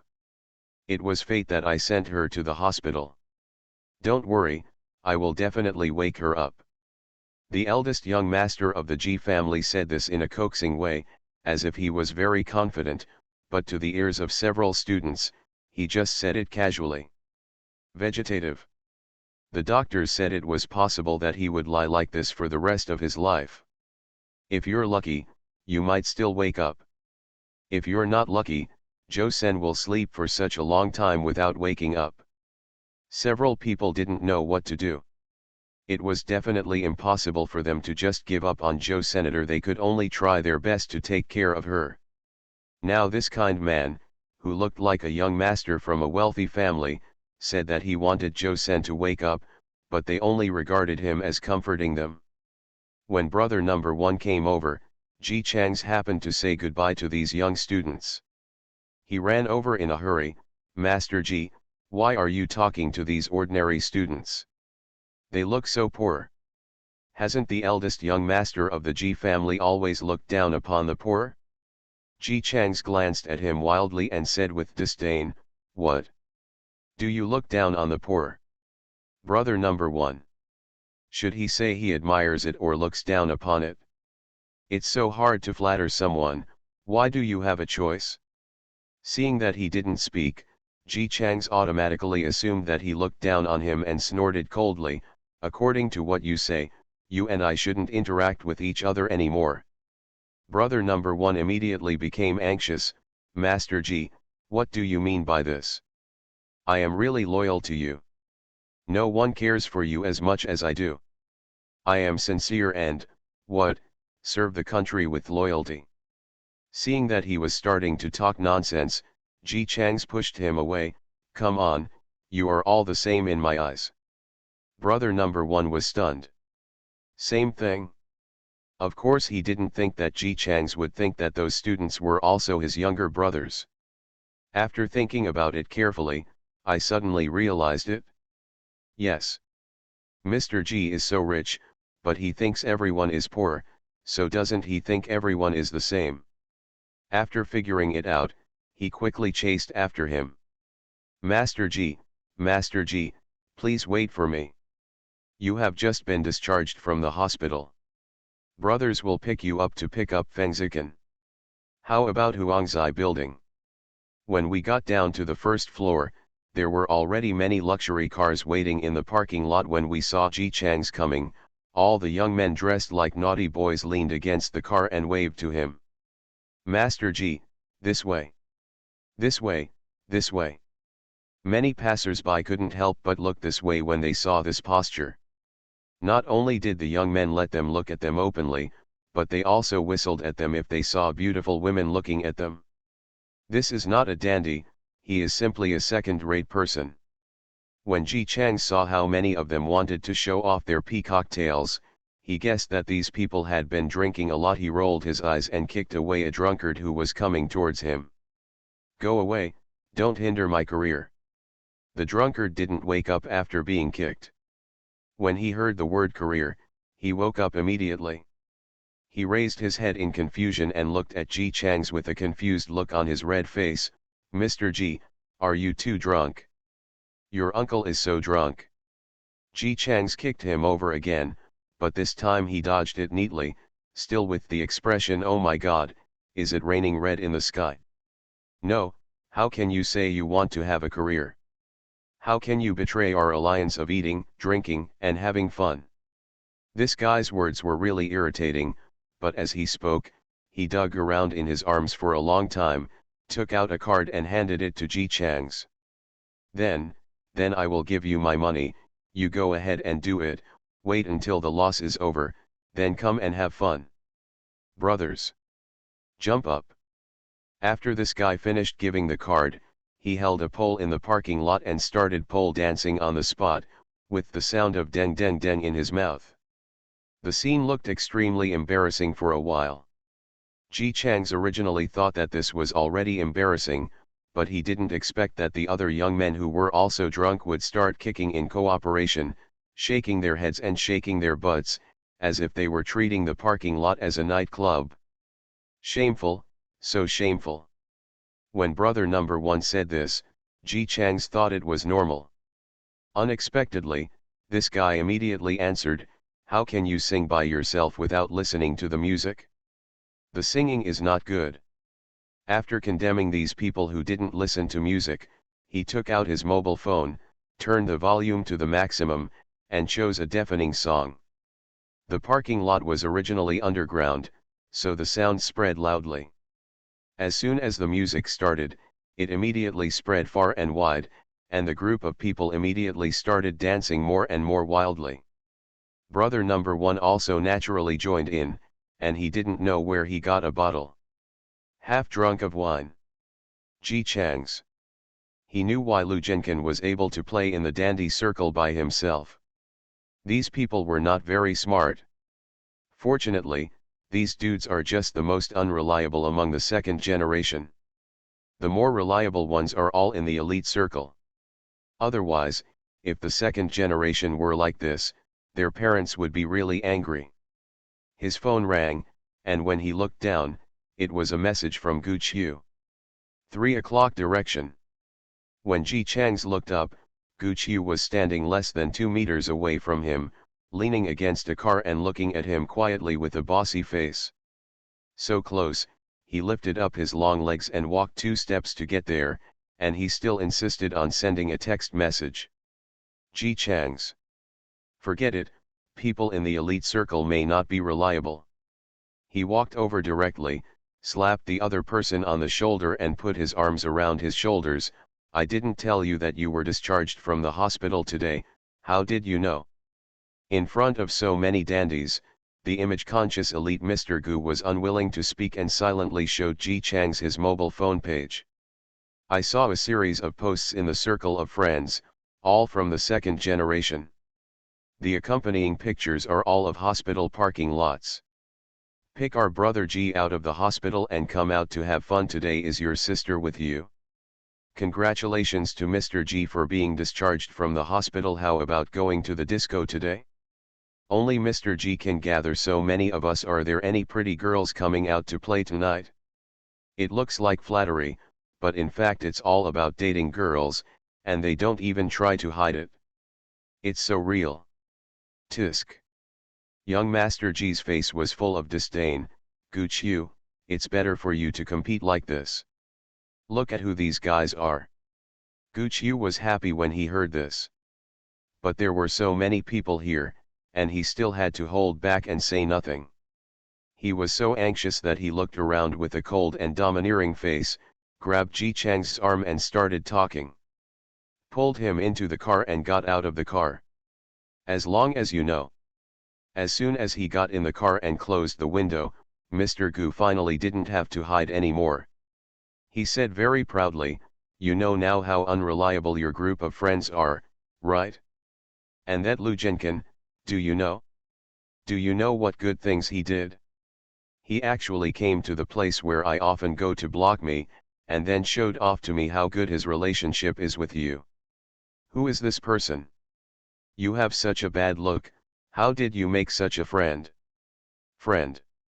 Young Master Ji got into the car and fell asleep in the back seat, snorting with disdain. Is he even considered my friend? He can't even be considered a follower. Gu Qiu, who was applying insinuations to Lu Zhenkan's eye drops, was thinking about saying something else. When he heard this, he immediately became happy. You should have told me earlier. I gave him face and said 3 words to him. If I had known that he was a thick-skinned delusional man, I would have turned around and left him alone. He held the steering wheel and rambled on while driving. Why did you say you wanted to open a game company before? Is it to play esports? Or to study games? By the way, didn't you say you wanted to open an entertainment company before? Speaking of which, you spent so much money on a person named X last time. Didn't you plan to open a game company at that time? Oh, by the way, what happened to the entertainment company you opened before? I haven't heard you mention it for a long time. Are you still alive?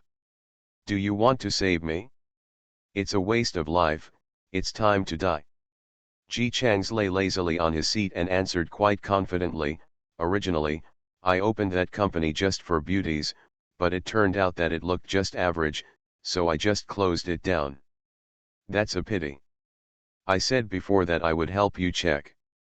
Gu Qiu wasn't surprised either. He would be surprised if Ji Chang's opened his company one day but didn't close it down. Let me tell you, the only thing I have persisted in since childhood is games. I must build a game company, carry it forward, and become a Fortune 500 company. When the time comes, a group of beauties will call me President G. Ji Chang said that these bragging words were so smooth that the small company that had not yet been opened turned into a business empire. Gu Qiu just smiled and said nothing. He knew this too well. When has this not been the case when starting a company? Anyway, just brag a lot, enjoy other people's admiration and praise, wait until the company goes bankrupt, and then move on to the next one. Of course, these words also serve a purpose. Ji Chang's behind him started to take out his mobile phone and ask his parents for money as he spoke. Dad, let me tell you, this is a business empire with a bright future. Although you don't like games, you can't ignore my talent. Moreover, I have really put a lot of effort into this game company. You know how hard I work. I started this plan when I was 10 years old. As long as you invest a little bit of money in me, you can gain a lot. At Ji's house, Ji's father listened awkwardly to his son's nonsense on the phone, and smiled dryly at his old friend sitting opposite. It's Nagasawa. This kid always likes to be so whimsical. Ji Chang's on the other end of the phone suddenly became unhappy. What are you thinking? Dad, how can you say that to me? Do you know how hard I have worked? Do you know how many years I have been working on this idea? 15 years. 15 years, Dad. 15 years of time. How can you just take him there with just a whim? As an old boss with poor ears, Ji's father inevitably used a louder mobile phone. When Ji Chang's beeped here, his old friend sitting on the sofa immediately heard it clearly. He burst into laughter and said to Ji's father, "Old Ji, isn't your Nagasawa only 25 years old? What is he studying?" "He started studying it at the age of 10. Ji's father, cough, "Kid, that's nonsense. I'm not lying. These are my hard work. Dad, you must help me this time." What help? No matter how much Ji's father loved this child, he still wanted to save face in front of his old friends. He coughed dryly and reprimanded his son in a low voice, "I told you a long time ago that the gaming industry is not easy to get into. Not even your mother, why are you going in there? You have so much money that you have nowhere to spend it, right? Just make a fuss on your own and I won't invest any money." Ji Chang's hummed over there. "Okay, if you don't pay me, I'll tell Mom that you were drunk and slept outside last week. When you came back, you still smelled of perfume, and I saw lipstick on you. I told you that there was a woman who set a trap for me and I found out." "Shut up. You are my biological son. Are you cheating like this?" His own son said he would not accept his behavior. "Then you are still my biological father. My son wants to start a company. Is it unreasonable for you not to give him money?" Father Ji was choked. I glanced at my old friend who was smiling and didn't want to mess around with this bastard anymore. Okay, I'll give you some money. But let me tell you, Ji Changs, no matter how much you mess around, it's useless. Tamadai company and I will be left to you. After playing for a few years, you will come to work in the company conscientiously. Don't think that now with your mother still here, you will have nothing to fear, you." Snapped. Ji Chang's died. Ji's father. This bastard boy. If it hadn't been his own, he would have broken his legs long ago. "Come on, let's continue talking." The old friend chuckled, "Nagaze wants to start a company. As a father, why don't you support it and say nothing, and are you still pouring cold water on your child? He said he wants to open a game company. You have watched this kid grow up. Don't you know what his temper is? He talks about running the gamut and has never been reliable. I don't expect him to open any company. I am willing to be old. It would be great to come back and inherit the family business honestly." The old friend laughed too. Neither of them thought Ji Chang's game company could have a good reputation, but the kids were only 25 years old, so they could play for a few more years. They old guys work so hard just to be able to. How are the children and grandchildren doing? Wait until he is 30 years old to catch him and train him properly. The family fortune will still be inherited after all. Ji Chang's over there rolled his eyes immediately after hanging up the phone. Old man, you keep belittling me. Do you think you are a father like him? My son said that he wanted to make progress and start a company, and that he would put in all his hard work for 15 years. He didn't encourage it, and he still said that I couldn't do it. He said that he would wait until my company becomes bigger and stronger. It's more profitable than his company, so I have to show him the account book. Gu Qiu, who was listening in front, felt that Uncle Ji's uncle was really innocent. That's not derogatory. Isn't that just telling the truth? But his experience growing up with Ji Chang's told him that he shouldn't tell the truth at this time, otherwise he would wait for this hot-tempered guy to fall out. So he nodded and said, yes, how could uncle not believe you?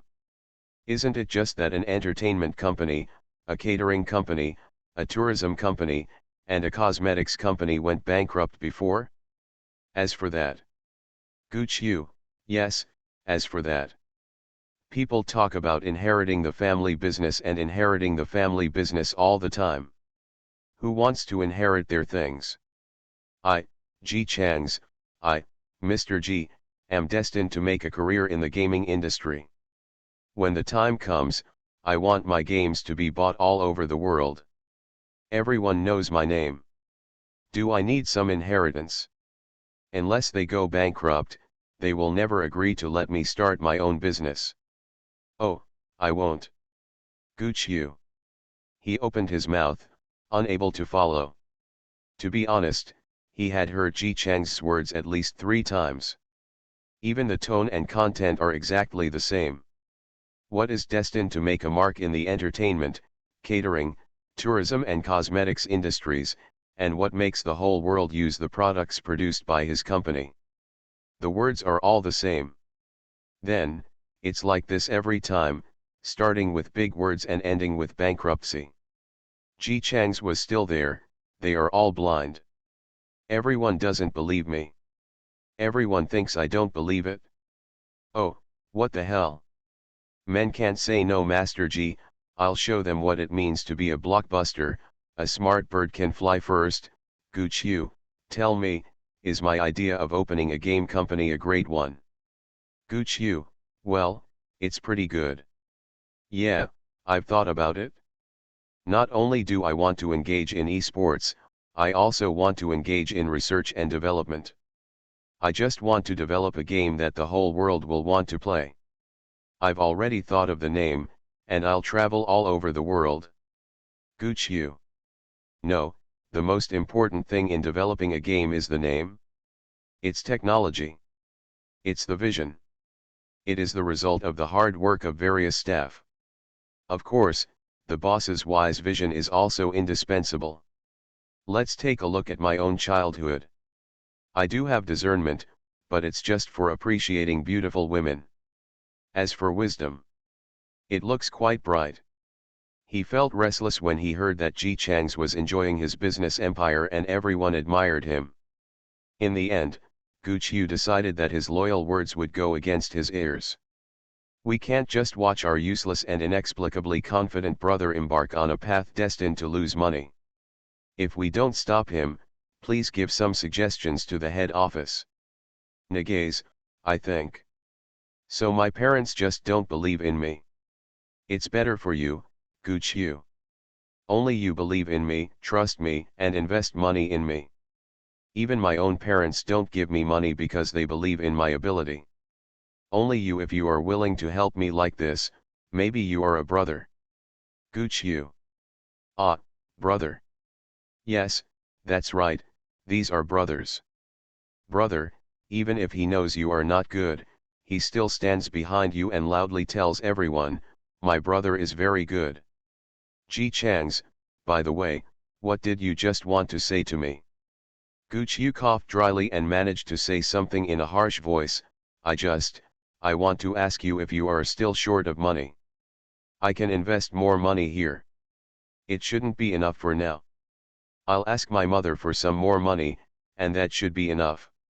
After finishing speaking, the eldest young master of the G family, who was proud of his old age, dialed the number of the queen mother of the G family, who skillfully asked for money.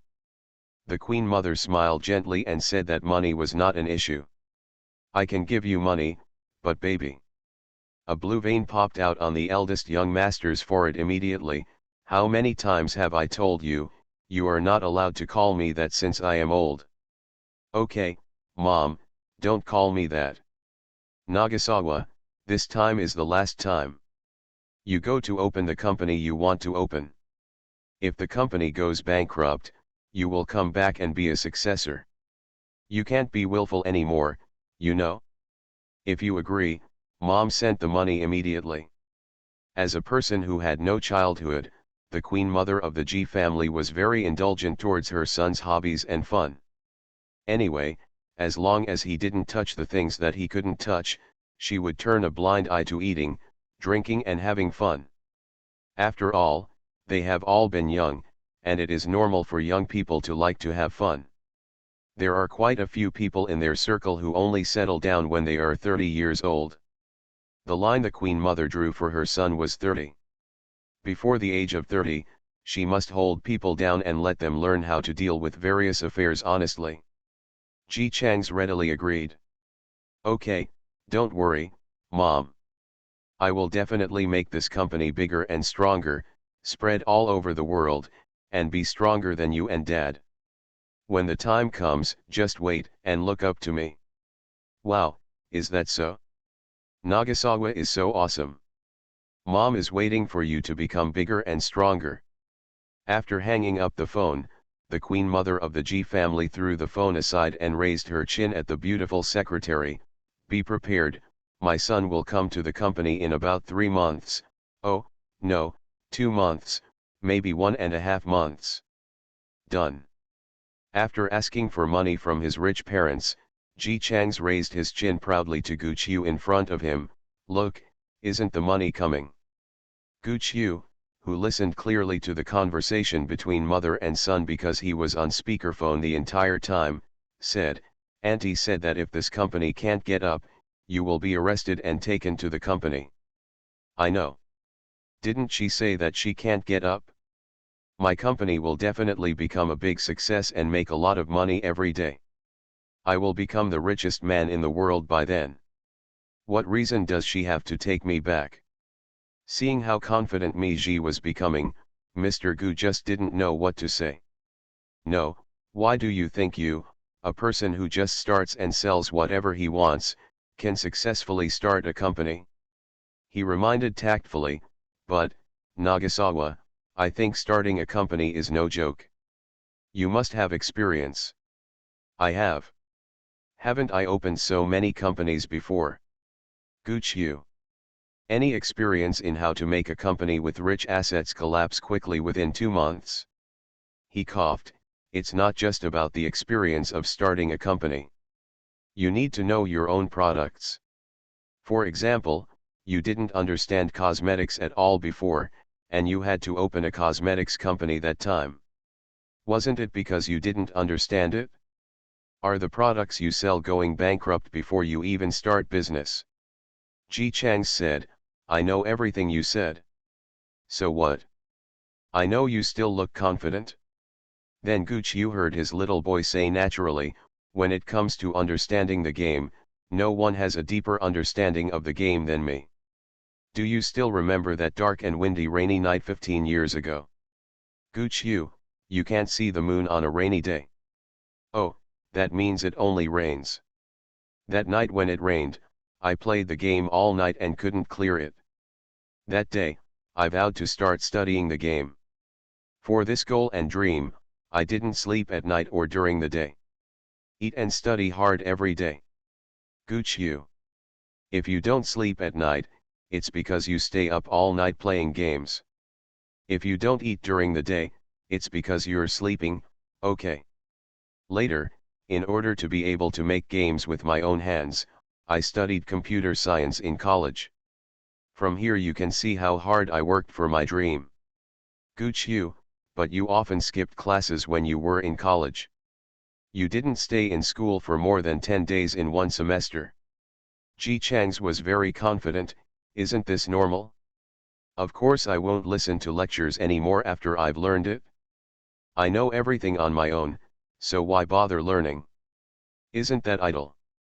Gooch Yu was speechless. He knew that Ji Chang's loved Zhuang Bi, but this time he was too bragging. Also learned. If you tell me this, even a 3-year-old child might not believe it. However, he is Ji Chang's brother. Brothers, even if you know in your heart that you are bragging, you must still cooperate. So he spoke with difficulty, then you are really awesome. Ji Chang's waved his hand, no, it's only a few hundred times better than you vulgar fans. Gooch you. So, wouldn't he feel embarrassed for a guy who uses idioms carelessly to brag about such awesome things? He decided to tactfully remind his brother to stop being so arrogant.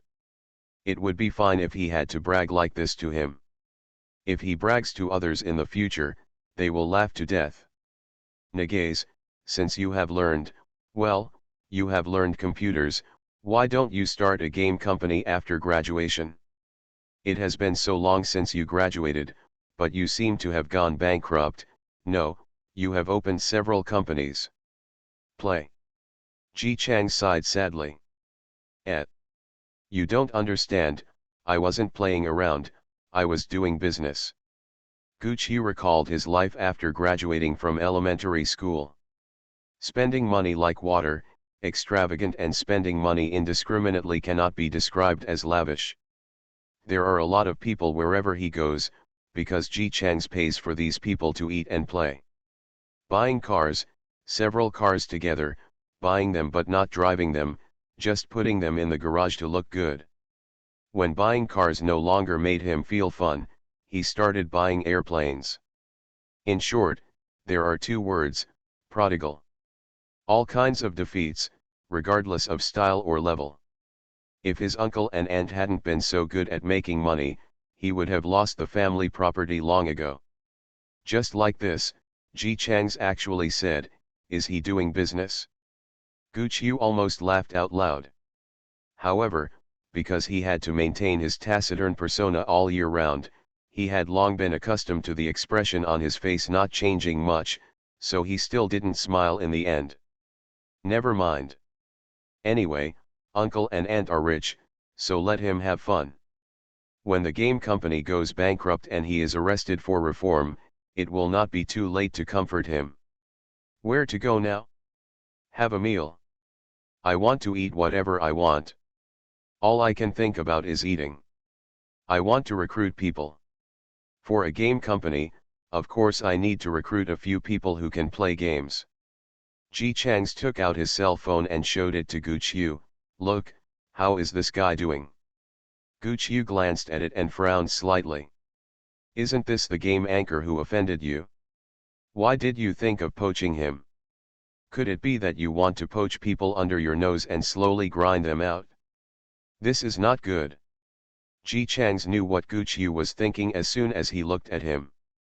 To be honest, if he were the original owner, he might really be thinking so. Speaking of which, this game anchor is also unlucky. He was originally an anchor in a guild, and he signed the contract in a daze. The contract was a domination contract. No matter how much money he made, it belonged to the guild. He only saved a little savings for himself. Originally, his contract was about to expire, and he had built up a bit of a reputation. It looked like good times were coming, but something happened when the anchors arranged for an offline gathering. Another anchor fell in love with a pretty young anchor, and tried to get him drunk and wanted to rape him. But he saw the clues and went to stop him. After he stopped him, they started fighting. The anchor's tactics were very powerful. After some manipulation, he turned into someone he was jealous of. He took advantage of someone while drunk. At that time, he was just taking advantage of his subordinates and had not had time to accomplish anything. No matter how hard the little anchor tried to speak for him, there was no evidence for this. In addition, the two of them combined were not as popular as the anchor, and they were led to another wave of rhythm. He said that they wanted to take advantage of other people's popularity because they were not popular. After the whole network was blackmailed, he became cold. When the contract expired, the guild terminated the contract with him, but his reputation was also ruined. Not only could he not make any money, he would be hacked every day when he started live streaming. This anchor also left school and started live broadcasting at a young age. He had little experience, and because he started live broadcasting as soon as he left school, he had no ability to withstand attacks. It was a time when he was in trouble, but because he still had some old fans before, he could still live a life. Then, he was unlucky enough to catch Mr. G's eye. In fact, he didn't do much, he just matched with young Master G during the live broadcast. The eldest young master is a group of bad gamers. They are not good at anything. They are the first to criticize teammates. Anyway, it is not your fault that I am not good at playing. It is because you can't lead me. You can't talk back to a bunch of trash. I will scold you to death. The anchor spoke back. I didn't scold him, I just calmly said something like, it was obviously your mistake just now. You didn't play well somewhere. Then the eldest young master held a grudge. He was unlucky because he was live broadcasting at the time. If he was just a passerby in the game, there would be no point in holding a grudge, but his live broadcast video contained the game name of the young master, and it was forwarded to the young master by the first and second generations. So, it's incredible.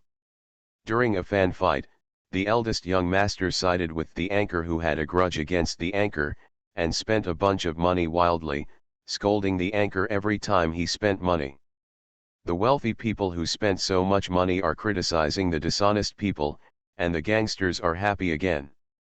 The things he had done in the past were revealed again, and a group of people treated him like a Happy New Year. He was already miserable, and now he is even worse. Now it has reached the point where you can only make money by playing games one after another. After all, it was the original owner's fault, and the other party was really good at games, so Ji Chang's thought it would be better to give him a hand.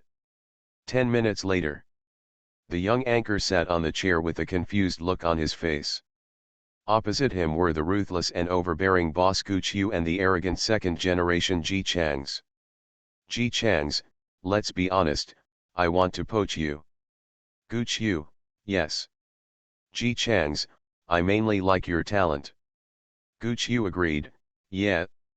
Ji Changs crossed his legs generously, of course, I'm easy to talk to. It doesn't matter if you don't agree. Gu Qiu glanced at the other side coldly, heh. Money is not a problem. After Mr. G said this, he started to dig into his pocket for a long time, but couldn't get it out. Where is my card?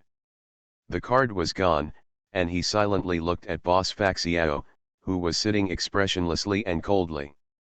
Gu Qiu, understood. With a cold face, he took out the blank check and slapped it on the table.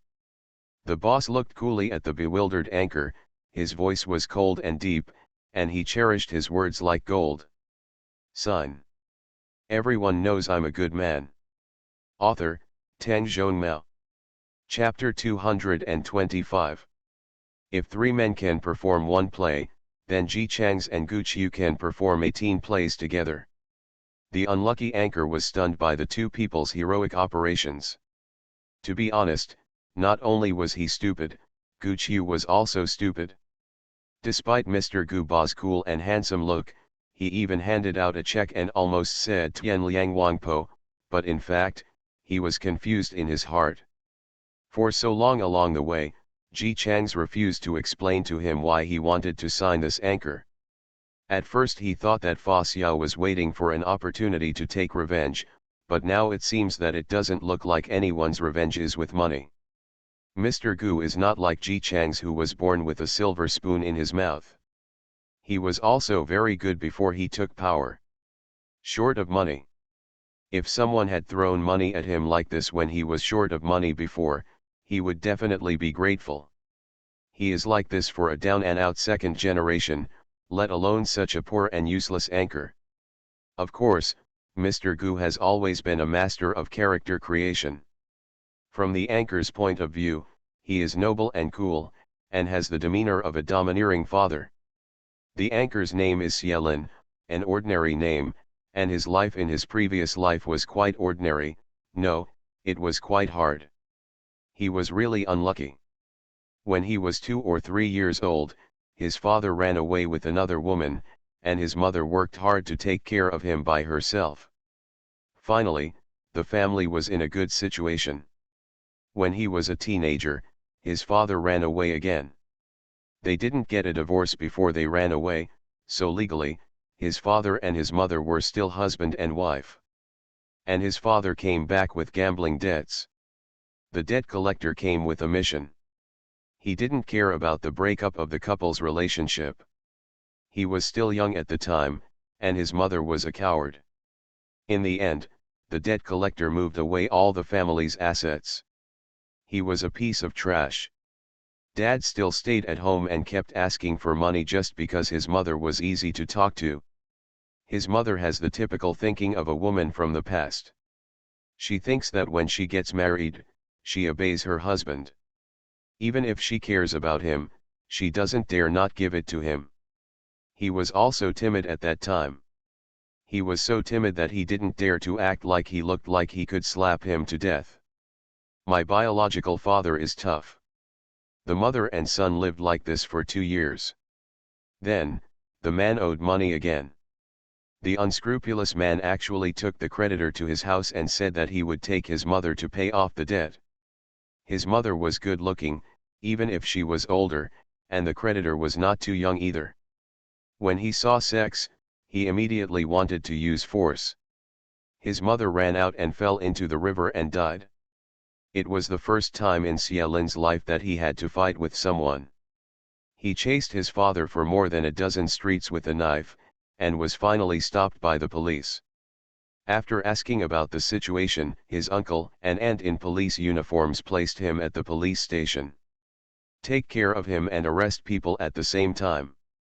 The creditor and his father were both imprisoned, but because they only wanted to commit adultery rather than Shari'an, even though his mother died because of the two of them, they still could not be sentenced according to Shari'an.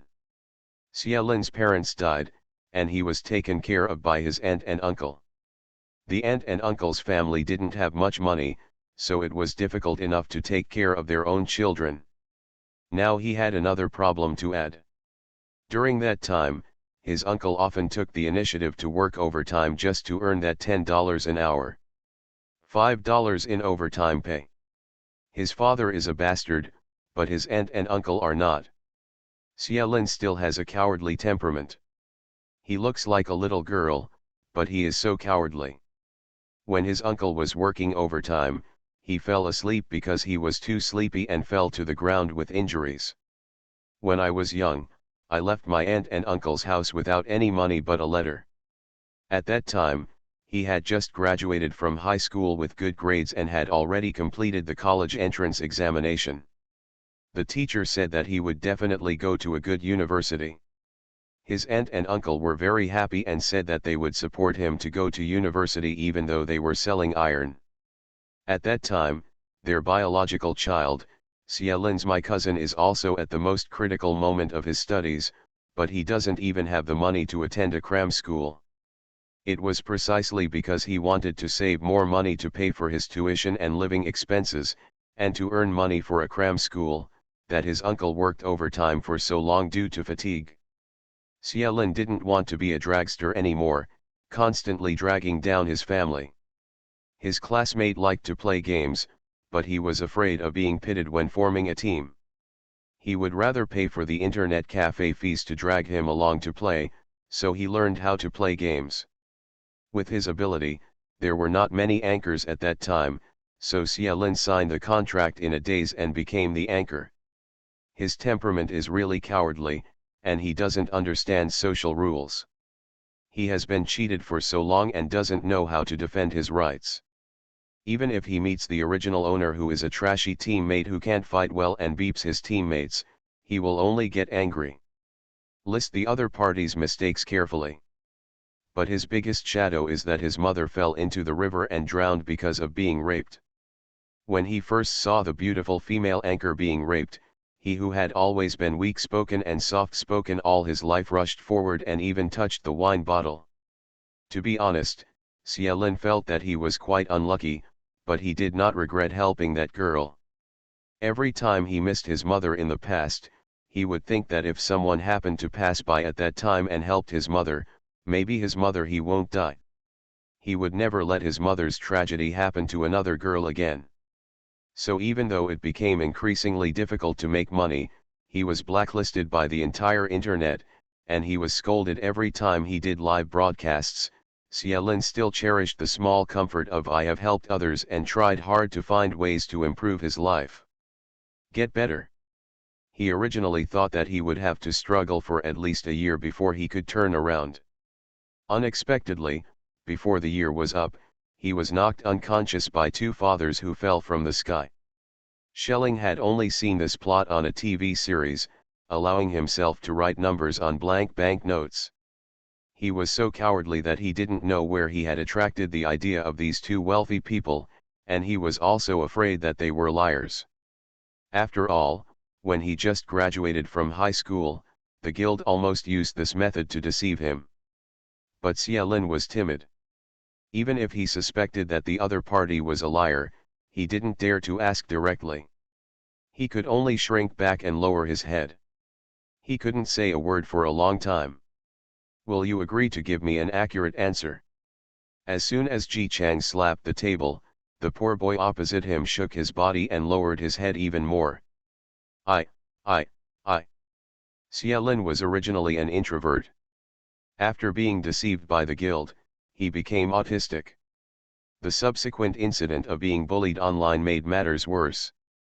The social fear was already very serious.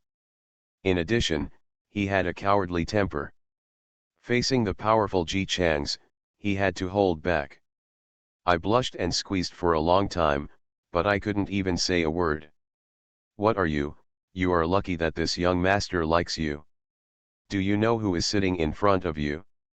The future king of the gaming industry. The whole world will play the games developed by my company. I have come to poach you, but you are still hesitant. Master Ji slapped his hand on the table again.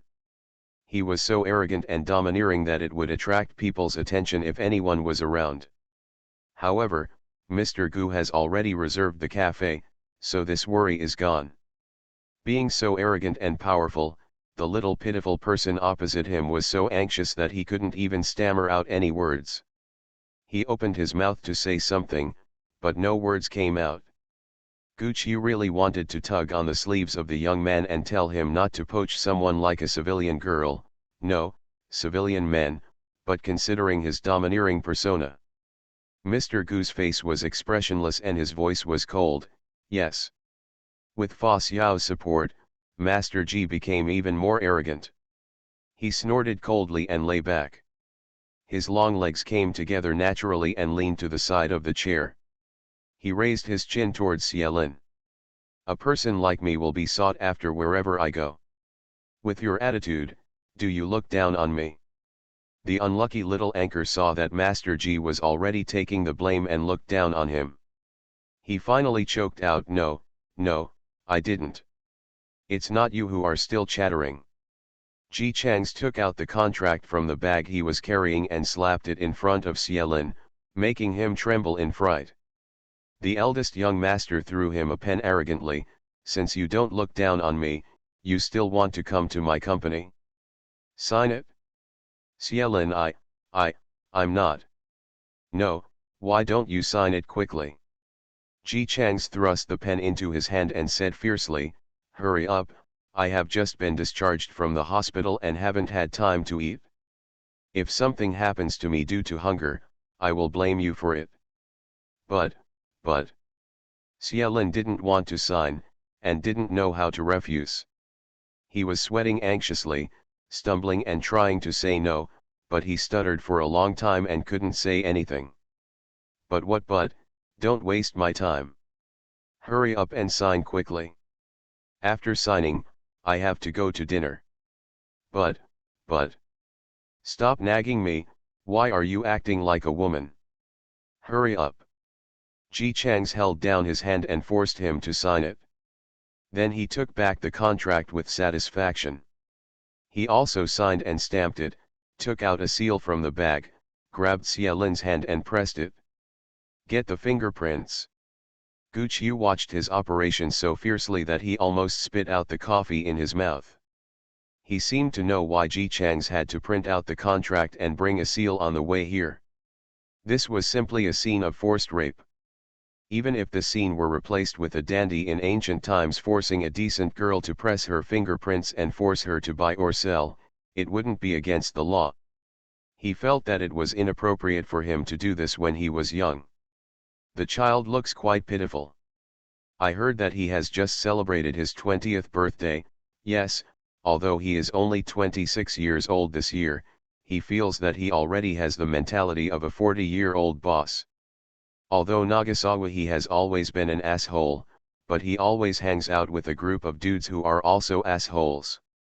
It's not good to be an asshole to such a well-behaved and small-looking little anchor. Gu Qiu couldn't hold it in any longer, but because he wanted to fool her, he couldn't speak, so he could only hold it in all the time. Seeing Ji Chang's accept a contract with satisfaction and not forgetting to give another one to the other party, the anchor named Xia Lin was sweating on the tip of his nose, his eyes were red with urgency, and he looked like he was about to cry. Gu Qiu really couldn't get over his conscience, so he coughed dryly and glanced at Ji Chang's. Ji Chang's understood instantly. He turned to chase Xia Lin. Don't you want to go to the toilet? Go ahead. Xia Lin's body trembled when he yelled, I didn't. You don't have anything, you don't have it, go quickly.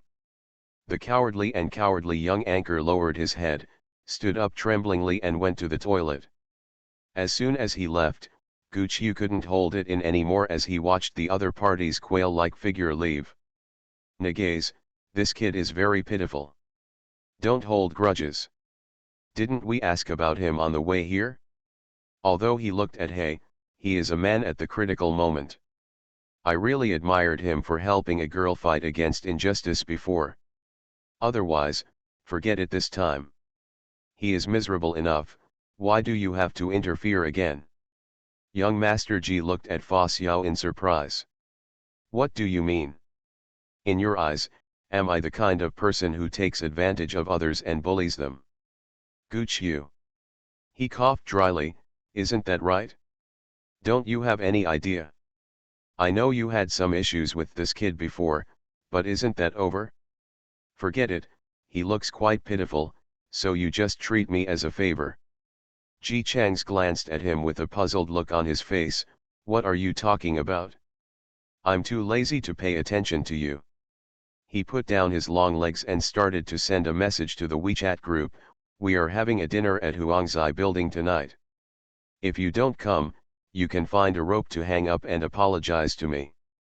Gu Qiu, didn't you say that you want to work hard to make the company bigger and stronger? You just said to work hard and make progress, but then you just go out and hang out with those group of friends. The eldest young master of the Ji family rolled his eyes. Even if you want to become bigger and stronger, you can't skip eating, right? Can't I go have a casual meal and then think about the company?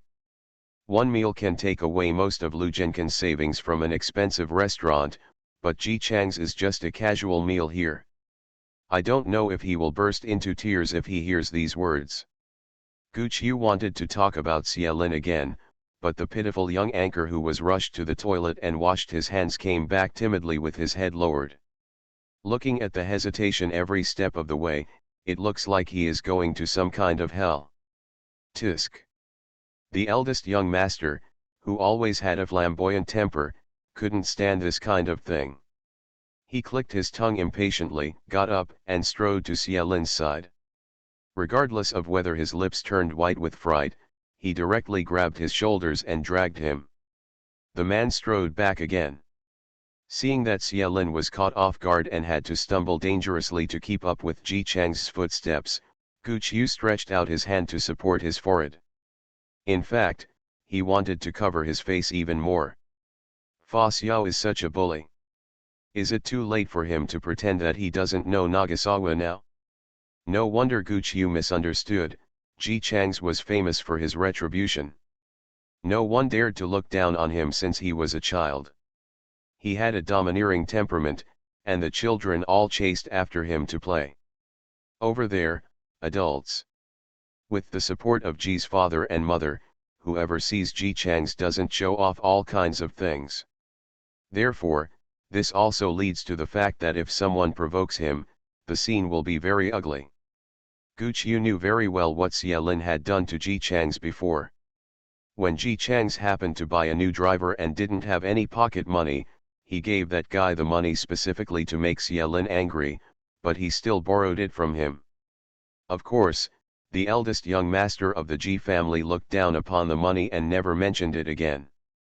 This also became a good proof of the sincere friendship between the two in Gu Qiu's eyes. If you didn't regard me as your best friend, would you not pay back the money? Only outsiders have to remember to pay back the money. People who are really close to each other never talk about such mundane things as money. So, now Gu Qiu is faced with two choices, friendship and conscience. He looked at Xie Lin, who was almost forcibly pulled over by Ji Chang's like a little chicken, and he coughed with guilt. Forget it, let him compensate the other party with more money. What Xie Lin heard was the boss's low and threatening dry cough. He glanced at Gu Qiu in horror, who had the words "I'm not easy to mess with" written all over his body. He stiffened up and didn't dare to move again. Tell me about you. You have a pretty good face anyway, and you can match 1/10 of my handsomeness. How come you are so stingy in doing things? You just walked across the street and almost moved over. When you were walking outside, didn't people laugh at you? Ji Chang's unceremoniously criticized Xie Lin from beginning to end. When he saw that the other party wanted to bury his head in the coffee cup after what he said, he closed his mouth with some unfinished thoughts. Stop pretending to be dumb. Since you are mine from now on, call me Brother Ji. I will protect you from now on. Seeing the other person opening and closing his mouth, as if speechless, the eldest young master instantly transformed into a fierce look and said, "Scream." Xie Lin was frightened and hurriedly called for help. Brother Ji, Brother Ji. He slapped someone on the shoulder. When Xie Lin was frightened by the sudden slap and coughed softly, he raised his eyebrows proudly at Gu Qiu. Gu Qiu, take a look, I have accepted another younger brother. Gu Qiu. How pitiful, he thought silently in his heart. While thinking about it, he jumped up a few more numbers on the amount he planned to give to Xie Lin. Ji Chang's was still painting a pie for Xie Lin there, just like what every boss said to new employees, don't look at our company, we have just registered a name and haven't really started business. You, Brother Ji, and I have strong family assets. Even if I don't have enough money, if I raise my arms, a lot of people will wave their banknotes and beg me to give me money. Coupled with my rich 15 years of gaming experience, our company will dominate the world in the future and let the whole world you all know it's just around the corner. Xie Lin. He had been regretting the contract he had just signed in a daze, but now after listening to Ji Chang's words, he no longer regretted it, he began to despair. If you boast so much, it doesn't look very reliable at first glance. What's the most important thing about running a game company? It's the boss, a boss like me who has full marks in decision-making, insight, and influence. He can definitely lead our company to the top and out of the world, go to the universe. And you, look at you now, you are ordinary, but in the future, you will become a big shot in the gaming industry, the object of everyone's envy, a person who has a car, and is as successful as me. Person. How about it? Are you excited by what I said?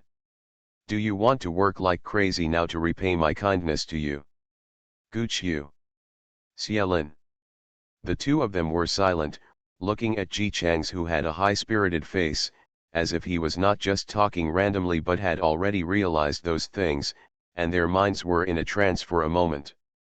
Ji Chang slapped Gooch Yu on the shoulder. Gooch Yu, do you believe me? Gooch Yu. He looked at the hand on his shoulder. Of course you don't believe it. He was afraid that if he told the truth, the hand would fall not on his shoulder, but on his neck. So Mr. Gu sat there with a cold expression, and replied with one word letter steadily as if he was very sure. Very good, discerning, Xiech, do you believe me? Xielin. He reminded carefully, Ji, brother Ji, my name is Xielin. I know, I helped you get the nickname. It means that Xielin will go out of the world sooner or later. The abbreviation is Xiech, which means Gooch Yu is the roundest ball. Gooch Yu. He always thought that this nickname came from Ji Chang's loss of speech when he was a child. Mr. Gu, who only learned the truth after many years, wanted to hit someone. Xielin, who didn't have the confidence to hit someone, squeaked a few times, but in the end he could only acquiesce in this alias. Ji Chang's was not surprised by his reaction. To be honest, Xielin already had some psychological problems due to his childhood experiences, campus violence by some classmates during school, and previous internet violence. Otherwise, a normal person would not agree to sign a contract with such forceful buying and selling. Okay, let's find a computer first to practice your skills. By the way, do you game anchors need equipment or something? This thing is too troublesome. I didn't remember. What do you want to buy? After struggling for a long time, I finally started to get down to business. Gooch Yu, who had always suspected that his childhood friend was a braggart in his previous life, breathed a sigh of relief. This is right. This is how he should really do things. Very good, now as long as Nagasawa can keep going step by step honestly, according to his network resources and the money in hand, as long as he doesn't seek death, the company should be able to continue to operate. However, Gooch Yu still thought it was too smooth. As soon as the eldest young master's reward for his ambition came to a head, it immediately seemed as if it had never happened before. He took out his mobile phone and searched Baidu for a long time, but Baidu didn't come up with a complete guide. As soon as his eyes rolled, his gaze fell to the side and he sat silently. The expression on Gooch Yu's face didn't change at all. Gooch Yu, I remember you have a universal secretary, so you just, Gooch Yu, who was still imagining that he could grow up through exercise as a child. He hesitated for a second and replied with one word, no. No? Did I remember it wrong? As expected, Ji Chang's had no doubts. In fact, it was surprising enough that he could remember that there was a secretary beside him, and Gooch Yu was surprised. He breathed a sigh of relief again, thinking that this time Nagasawa would be able to develop step by step on the right path. Then, I watched helplessly as this guy opened his address book, found a dude's name and typed out, "Hey, Liang, Brother G, I remember that you praised a little anchor before, right? Help me do it." Sets, no, 10 sets of live streaming equipment, don't worry, this is a favor for me. Gooch Yu's face darkened upon hearing this, he stood up and grabbed Ji Chang's phone and hung up. Young Master Ji immediately became angry and kicked him. Why are you so crazy? Do you want to die? Gooch Yu was caught off guard and was kicked. It hurt so much that he had to pretend to be cold and wanted to strangle the stupid boy next to him. Is favor something easy to promise? Even if he doesn't want to do such a small thing, he can just spend some money to hire someone to do it. He has to use his own favors to do it. It can be seen that Ji Chang's has an expression on his face that says, "You kid, how dare you ruin my good deeds and you're done for." The cold-hearted Mr. Gu can't speak directly in front of an outsider, Xielin. He almost couldn't hold back his internal injuries, but he managed to regain his breath. He almost gritted his teeth and squeezed out the words, "I'll help you." He was so angry that it was difficult to explain why he was angry. Gu Qiu took out his cell phone with a cold face and sent a WeChat message to his secretary, asking the other party to prepare the live broadcast equipment. The CEO dad, who is not short of money, certainly didn't forget to ask for the best. Naturally, when the all-powerful secretary saw WeChat, 100,000 alpacas ran through her heart. As a secretary, he is regarded as a universal glue by his domineering boss. He has long been used to throwing it wherever needed. When Mr. Gu wanted to make peace with Fa Xiao, but couldn't bear to face it and took the initiative to sue for peace, the group of dandies he edited their moments for Mr. Gu. But despite his rich experience, after seeing the content of this text message, the secretary was still killed. Temu what kind of live broadcast equipment does a boss want? He is a secretary, not a nanny. If you don't ask a professional for these things, why would you ask a secretary? Do you know what a secretary's job is? He is a work secretary, not a life secretary. In the middle of the night, he went to the dandy circle to have a face party, and he had to buy the best and coolest mask for Mr. Gu. It was noon, and the dude was sailing overseas. He had to go to the ship dealer under the bright sun and spent a long time talking about it. He almost broke it off and asked them to sell the boat on the spot and pick up the boat on the spot, so that it would be convenient for Mr. Gu. He is a ruthless tyrant, and a ruthless tyrant wants to have his own ship. And now, he actually received an order to buy live broadcast equipment, and he specifically wanted a complete set of the best. It's a day off now. You, the boss and CEO, didn't even go to work. Why do you want me to work overtime? Haha, resign now. Ding. Your bank card receives the transfer amount. The secretary immediately retracted his idea of resigning and started typing with his hands flying. Mr. Gu, I promise to buy it for you in 2 hours. Please wait. Gu Qiu handed the secretary's messages on his cell phone to Ji Chang's. Ji Chang's glanced at it and felt quite envious. You are really a very good secretary. I remember one night I wanted to drink XG's wine, and he got it from me. But they don't allow takeout, so I don't know how he did it. He's such a talented person. It's a pity that he's a piece of wood like you. If it were me, I'd promise to take him to the disco every day so that he can feel the warmth of the boss. Gu Qiu recalled the secretary's thin figure, which looked like he could collapse in the wind, and felt that he had saved his life by not being poached by Ji Chang's. Of course, on the surface, the boss who wanted to hum the character just said a concise hum. By the way, is there a commercial building in your name in the 6th Street Commercial District? Let me use a few floors, and there are more. Good. Are you going to have dinner at Huangzai Building tonight? I have just recovered from a serious illness, and I am about to have a smart bird fly first, so I have to celebrate. Go. Well then, I'll treat you to my treat. As long as they didn't talk to him, Xielin, who was content and huddled up in a ball, didn't dare to raise his head. While thinking that Mr. Gu Qiu really cherished his words, even if he sounded a little cold and his voice was hoarse, he began to worry. Own future. Land in the commercial district on 6th Street is as expensive as gold. Huangzai restaurant is the most expensive restaurant in Beijing. I heard that one meal can cost more than ordinary people can earn in a lifetime. What else is the best and most expensive live streaming equipment? These sound very fake.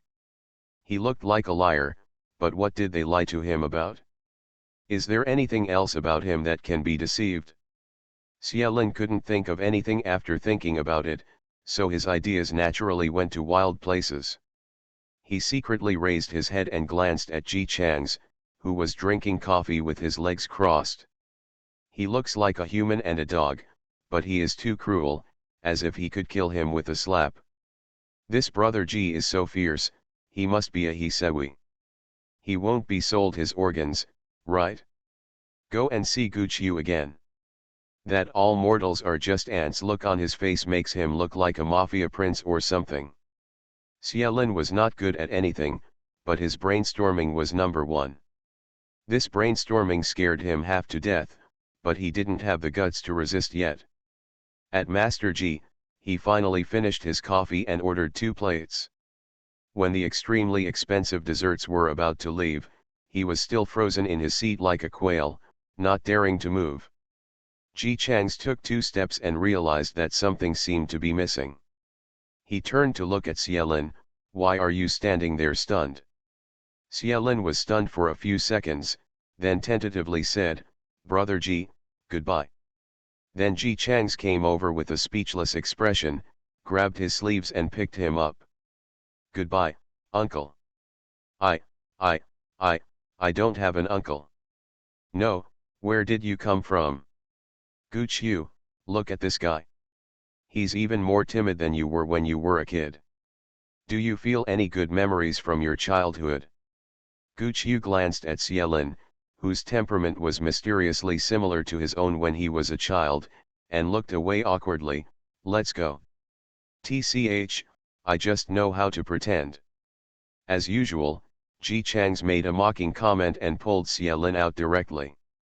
Xiaolin turned pale with fright, as if he had seen the tragic scene of himself being tied to the operating table and having his kidney removed. He trembled and asked carefully, Brother G, where are we going? It's time to eat, where else can we go? Can I still sell you? After opening the car door and throwing the person in, Ji Chang's moved his wrist, twisted his neck, and said to Guqiu, don't tell me, if this kid really sells it, he can really make some money, and MRSGN will be happy with this. MRSGN, a fighter among the second-generation girls, the only daughter of the Qian family, she is beautiful and bright. When she was 16, she announced that she would never sacrifice an entire forest for a tree. She started when she was 22. Fall in love with that kind of weak little boy, date for about 3 months, then pay a breakup fee, and replace him with another one. Most people in Ji Chang's circle have always been envious of MRSGN. After all, her parents support her in playing and she loves to have fun. As long as she is willing to leave a bloodline to the Qian family in the end, she will not mention keeping a man. Friends, even parents who have no problem wishing to go to heaven are still very few. If most of the elites in the elite circle were raised by their parents, then most of the dandies in the dandy circle developed their current temperament simply because they were raised like a bastard.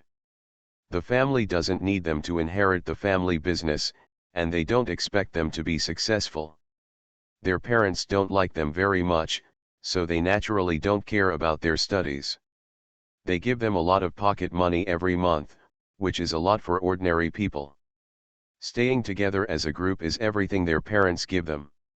So besides eating, drinking, and having fun, what else can you do? Young masters like Ji Chang's, who are spoiled by their parents, are a minority in the circle. Otherwise, he would not be able to be so successful in the circle. Everyone is not favored, but he is the most favored and not praised. Who is he holding? Therefore, when they met in Huangzai building and faced with the newcomers brought by Mr. G, the dandies responded with warm welcome.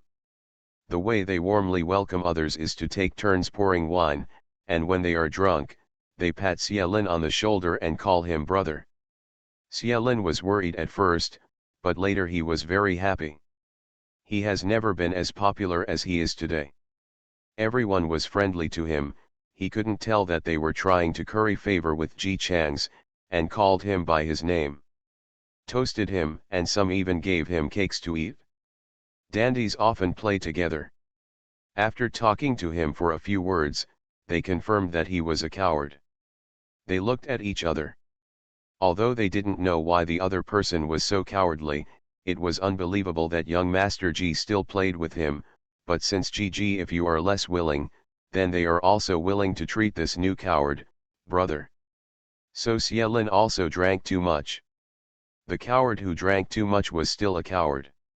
He sat on the corner of the sofa and turned into a coward, motionless. He looked as if he was asleep. He looked particularly easy to bully. That's what Lu Jinken thought. He had been preparing for so long when Ji Chang's asked him how he wanted to answer, but it turned out that young Master Ji seemed to have completely forgotten about it and never mentioned it again. It just seemed that he was cold because of the car thing and didn't even bother to eat. Fortunately, Lu Jinken was thick-skinned, so he came naturally after learning about it from a dude. He didn't expect that Ji Chang's would bring here a newcomer who was obviously not from their circle, but it was obvious that this guy must be outstanding if he could be protected by the young master of the Ji family. The more frustrated he became, the more ambitious Lu Jinken became. He decided to take advantage of the other party's drunkenness to trap him. What did he do? Ji Chang's, who had always looked down on poor people, allowed him to use his brother's identity to come at the dinner party. So, he observed for a long time and found that the other party was indeed drunk, so he took action. Lu Jinken first sat next to Xielin with a glass of boiled water, handed the water to him, and said very gently, "You must have drunk too much. Drink some water to calm down." Xielin took it stupidly, his eyes were still stunned, and he was obviously not conscious at all. Lu Jinken was even happier. He approached the other party and asked as if he was having a normal chat, "Xielin, right? I've never met you before. How did you meet Mr. Ji? You are quite young. Do you have a girlfriend? How about I introduce you to one? There are many beautiful little sisters around me." Xielin's eyes finally moved. His gaze fell on Lu Jinken's face blankly. This line sounds a bit familiar. He thought for a long time, and finally remembered, wasn't that what the scumbag who wanted to rape someone else's beautiful anchor said? As he talked, he started to attack other girls. Still confused, Xielin couldn't figure out why he seemed to have returned to the scene of the incident, but he made a prompt decision and decided to strike first this time and went out with one punch. Ah! There was a scream, followed by a tooth falling to the ground, and Lu Jinken was gloriously injured. When Ji Chang's heard the noise and came over, Lu Jinken was covering his mouth, his face filled with resentment and disbelief. Why was he in disbelief? Because the new Xielin was protected by a group of dandies, and they still didn't believe his words. How could Xiao Xie take the initiative to hit you? He is timid at first glance. Yeah, talk nicely. If there is no reason, how could he do it? Did you say anything to him? Okay, do you need to think about it? Someone must be jealous that Xiao Xie is getting close to Mr. Ji, and he is jealous. Xielin's cowardice was so impressive. In addition, Lu Jinken had just suspected of offending Ji Chang's. Several dudes who couldn't stand his "I'm the smartest and you are all trash" look like acted bravely. Lu Jinken was beaten inexplicably and even dissed, and his face turned pale with anger. He tried hard to resist the urge to get angry and pointed at Xielin. "We had a good agreement, but he suddenly hit me. If you don't believe me, ask him." Drunk Xielin stood there in confusion, dozing off while standing. Come on, he just drank too much and was standing there. If he was drunk and hit someone, why didn't he hit us and just hit you? You must have said something, he, you told me last week about that mouth of yours. Lu Jinken. He finally realized the two-sided sword around Ji Chang's. In the past, when he and Ji Chang's were close, these people were jealous of him and didn't dare to say anything. Now that he has fallen out of favor, they are here to add insult to injury. Villains, they are all a bunch of villains. And that shelling. Seeing Xielin, who was in a daze and could not stand still, Lu Jinken almost spit out a mouthful of blood from the bottom of his heart. Just now, this guy's appearance made him relax his vigilance, and as a result, Ji Chang's finally arrived belatedly and first supported Xiaolin, who looked like he was about to fall asleep. Thank you, Chiu. Chiu. What's going on? Xiaolin woke up after being hit by him. His consciousness was still a little confused. He saw Lu Jinkan standing opposite him. The more he looked at him, the more familiar he looked. His eyes suddenly widened as he pointed at him and cursed angrily. You beast! You are worse than a beast. I want to call the police. Where is my cell phone? Where is my cell phone? The look of him bursting with anger is so real that no one can doubt it. After all, it is true. Lu Jinkan didn't think this was true. He firmly believed that Xiaolin was just faking it. It is now believed that Xiaolin deliberately set up a trap on him. This man, has he offended him before? No, I really didn't, Mr. Ji, believe me, I didn't mess with him. Ji Chang's frowned and looked at him with annoyance. Lu Jinkan, are you capable of bullying me? Master Ji, I don't have it. I really don't have it. Xiao Xia is so cowardly, how can he wrongly accuse you? I didn't ask you. Whoever brought you in, come out to me. If you brought you in, take him out the same way. After saying that, Master Ji turned around and left with Xiaolin in displeasure, obviously losing all interest in this matter. Lu Jinkan stood there blankly. He knew that all his planning in this circle for so long was over. He knew very well Ji Chang's status in the circle. He provoked Ji Chang's, and those good second-generation people who played with Ji Chang's would naturally alienate him. But, he just wanted to get some news. Who would have known that he would encounter Xiaolin, who was pretending to be a pig and eating a tiger, and even he couldn't see it through the pretense. Lu Jinkan suddenly shuddered. He has always felt that he is scheming and good at pretending. But today's Xiaolin, he didn't do anything. Can't he see through the other party's disguise? This person is too scary. You are listening to novels at Bless Up channel. Wish you happiness and luck. Please subscribe to receive new novels. How do you feel about this novel? Please like and leave a comment. Everyone knows I'm a good man. Author, Tang Zhonmao. Chapter 226. I brought Xiaolin over, partly because he was really good at playing games, and partly because this guy was also pretty good, but I didn't expect him to accidentally beat up Lu Jinkan.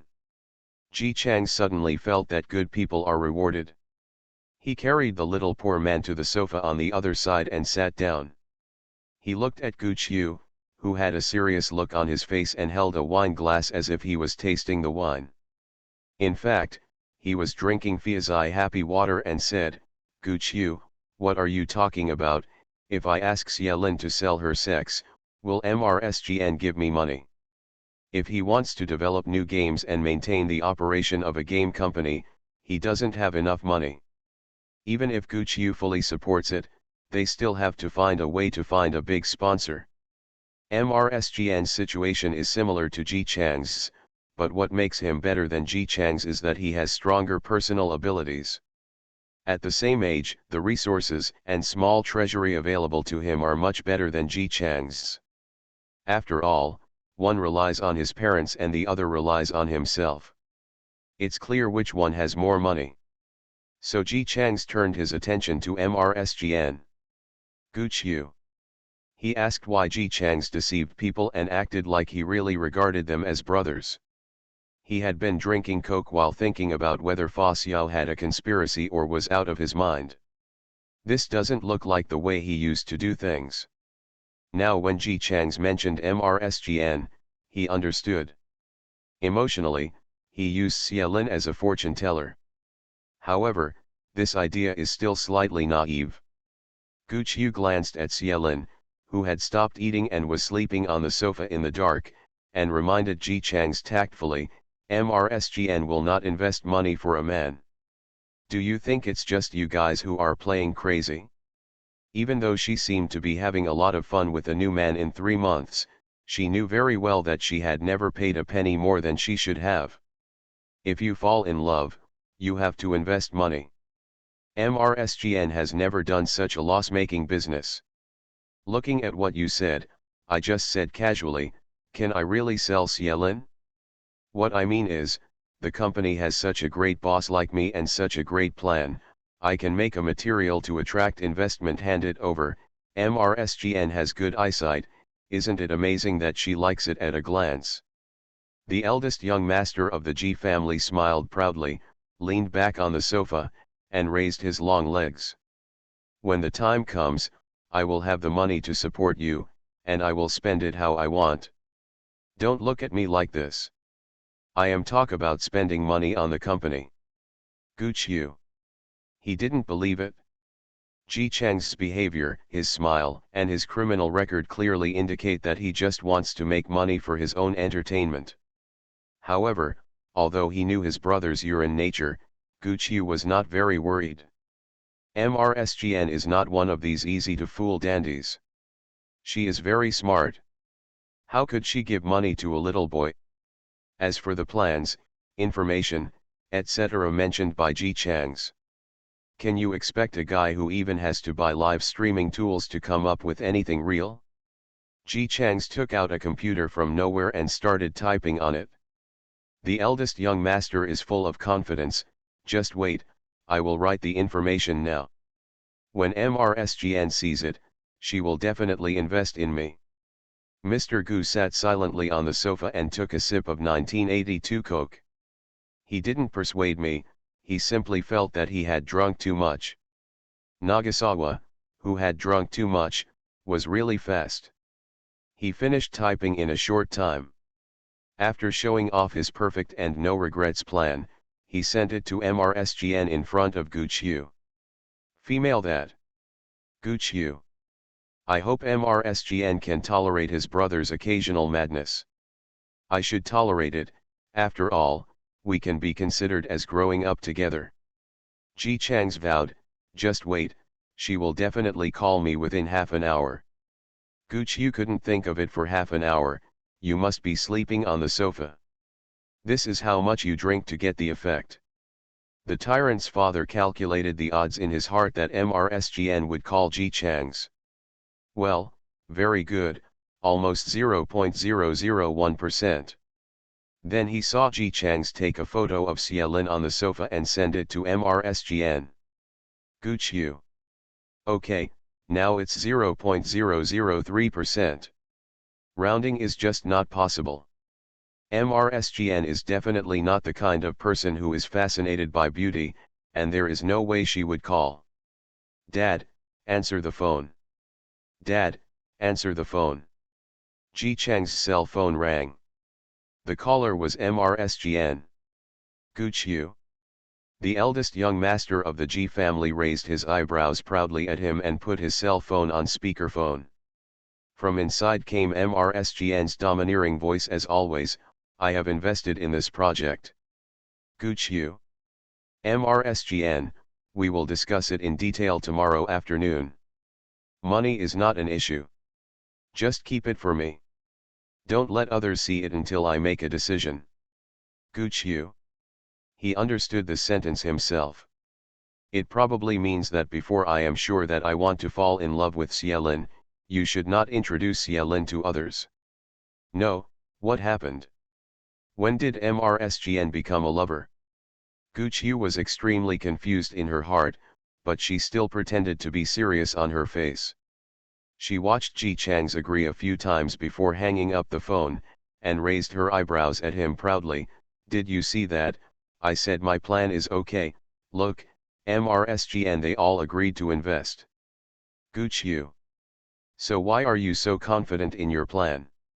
This is obviously because MRSGN has taken a liking to Xielin, okay. Otherwise, is there any other reason? It's not that Gooch Yu looks down on this young boy, it's that Ji Chang's has been too unreliable since he was a child. He talks a lot about running on trains, and even flying a kite is said to mean that he has reached the sky. You can tell by looking at his superconfidence before that he firmly believed that his company could become a Fortune 500 company. It just looks like a blind confidence. And listen to him. He keeps skipping classes in college because he has learned everything, and he started a game company because he has been studying it for 15 years. Good guy, you started studying it when you were 10 years old, so you are really awesome. Gooch, you couldn't bear to watch Ji Chang's fall into self-pleasure mode after hanging up the phone, giving all the credit to the plan he sent to MRSGN. Gooch, I remember you praised MRSGN for her unique vision before, right? You said she has good investment skills, right? Almost 99% of the projects she likes make money, right? Hey, why am I such a genius? How can there be someone as powerful and hard-working as me in the world? However, I deserve this. 15 years of hard work. How many 15 years are there in my life? My youth is spent on this game. Gooch Yu drank coke silently without saying anything. The more Ji Changs talked, the happier he became. He raised his arms and shouted, "Brothers! It's so much fun. Let's go to Fenglai to dance in a while. I'm treating you." Gooch Yu recalled Fenglai's expensive consumption and calmly took a sip of coke. He just knew it. What is it about attracting investment to start a company? Nagasawa just does it for fun. I just feel sorry for Xielin, this good guy is being treated as a cash cow. Gooch Yu planned to wait and see silently. If the poor little Xielin was not happy, then he would rescue the person and have fun, and see if they were happy or not. He thought for a moment about how to rescue the person without making Ji Changs angry. When he turned around, Ji Changs had already blended into the crowd and started bragging about himself. I have known that I am a genius since I was a child. But does it matter if I am a genius? Geniuses without money can make their own money, and geniuses without resources can find their own resources. Look at me, I have everything when I am born. I still work hard as hell. Gooch Yu really deserves a beating for what he said. Even if I eat, drink and have fun all my life, my family's money is enough for me to spend 10 lifetimes like this. My parents only want me to inherit the family business and don't let me do anything else. I feel aggrieved. I feel uncomfortable. Is it my fault that I wanted everything in front of me when I was born? The second generation, no, it's not. Is it my fault that I have been a genius since I was a child and could spread my wings so easily? The second generation always felt itchy in their fists, but no one dared to beat Ji Changs, so they could only reply weakly, no. Gooch Yu smiled domineeringly. He shook his head helplessly and took another sip of coke. But now, there is an opportunity. I have been working hard for 15 years just to wait for now. As soon as my game company is opened, as soon as I develop games and make money, hey. Even my parents' companies can't compare. When people talk about it, they won't say that I am my parents' son, but that they are Ji Chang's parents. Everyone says it. Right. There was a sparse reply from below. Gooch Yu could also hear the second-generation people close to him complaining softly. Master Ji has started again. Every time I start a company, I do this the same way. Just get used to it. We are not asked to pay for it anyway, so we can just praise it. Come on, Master Ji is bragging that he is a genius again. Ji Changs is really bragging, I have such a high IQ, and doing such a small thing is just a waste of time. Just wait and see. Sooner or later, I will stand in the history books. The second generation. Just applaud and that's it. Mr. Ji is really getting better and better at boasting. When Ji Chang sat back on the sofa, Gooch Yu was silently drinking coke one after another. He couldn't do it without drinking. As an elite, watching his playboy make such nonsense in a novel made him almost sick with embarrassment. Gooch Yu, do you think what I just said is good? Gooch Yu, okay. Then do you think I can become the richest man in the world in the future? Gooch Yu. Gritting my teeth and closing my eyes in my heart, I told myself that this was for precious friendship. Able. Yeah, I think I can, too. You have liked to follow me since you were a child. You must have discovered that my IQ is higher than everyone else, right? You are really farsighted. Is farsighted? A person who doesn't know idioms says that he has a high IQ since childhood. Guqiu tried hard to maintain even breathing, and a deep voice came out of his throat, yes. For friendship. For friendship. Guqiu, be strong. The second generation people around them almost stopped holding their wine glasses after hearing this, and their eyes were full of shock when they looked at Guqiu. After all, he is different from them, he is serious about his career. Mr. Gu, are your eyes okay? Guqiu was bathed in the sight of a group of people looking at the blind man, and remained motionless, sitting on the sofa, as if he was not sitting in a fun place drinking Coke, but sitting in a high-end conference drinking Red Bull. Anyway, as long as he can hold his own, no one will dare to laugh at him. After everyone had finished eating, drinking, and having fun, Ji Chang's took Xielin with him, and the group went to the disco again. This time, Guqiu was no longer curious about why Ji Chang's was quite friendly to Xielin. If you can attract MRSGN's money, of course you have to be friendly. The group of people danced wildly for a while, and finally drank a lot. Guqiu, who had been drinking Coke, was certainly not drunk.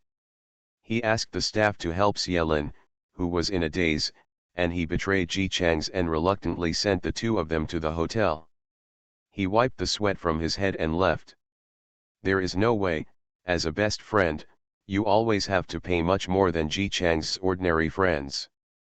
Guqiu sighed in his heart and planned to have someone take him back. As a result, as soon as we reached the door of the car, a person rushed out. The invincible Xiaoqiang, Lu Zhenkan appears again. He really couldn't be beaten to death. In the past, he was beaten every time he showed up. If it were other people who would have scolded Mama Bai for not showing up, Lu Zhenkan, who was very enterprising, would not. Under the cold wind, he squatted firmly outside Ji Chang's usual hotel. Lu Zhenkan knew that according to convention, Ji Chang's would go out to have fun after eating, and then go back to the hotel to sleep. As long as he stays here, he can see people. After being driven away before, Lu Zhenkan learned the hard way and felt that he was unprepared before being tricked by Xielin, who looked like he was easy to bully, but was actually a cut black man. Isn't it just pretending to be weak? So will he. And he can pretend to be more like it? Lu Zhenkan, who had been squatting for several hours, rehearsed his lines in his mind several times, and carefully compiled what he wanted to say, ensuring that everything was just right. As long as he was given a chance to speak out, he would definitely succeed. He is so confident. Then Ji Chang's drank too much and was carried back to him while sleeping. Lu Zhenkan. Here it comes again, this sad feeling of mentally preparing yourself but never having the chance to use it. He never gives up. Therefore, Lu Zhenkan focused on Guqiu, who was more valuable than Ji Chang's. Of course, Guqiu is definitely not as easy to coax as Ji Chang's, but he firmly believes that he can at least clear his previously misunderstood image.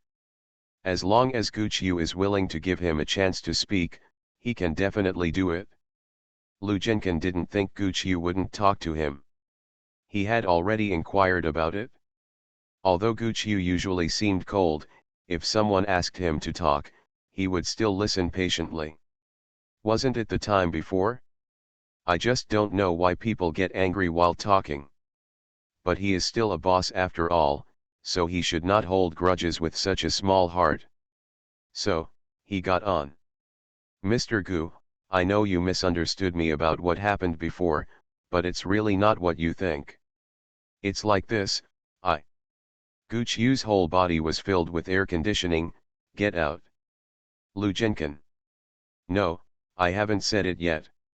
Why is it like this as soon as it comes up?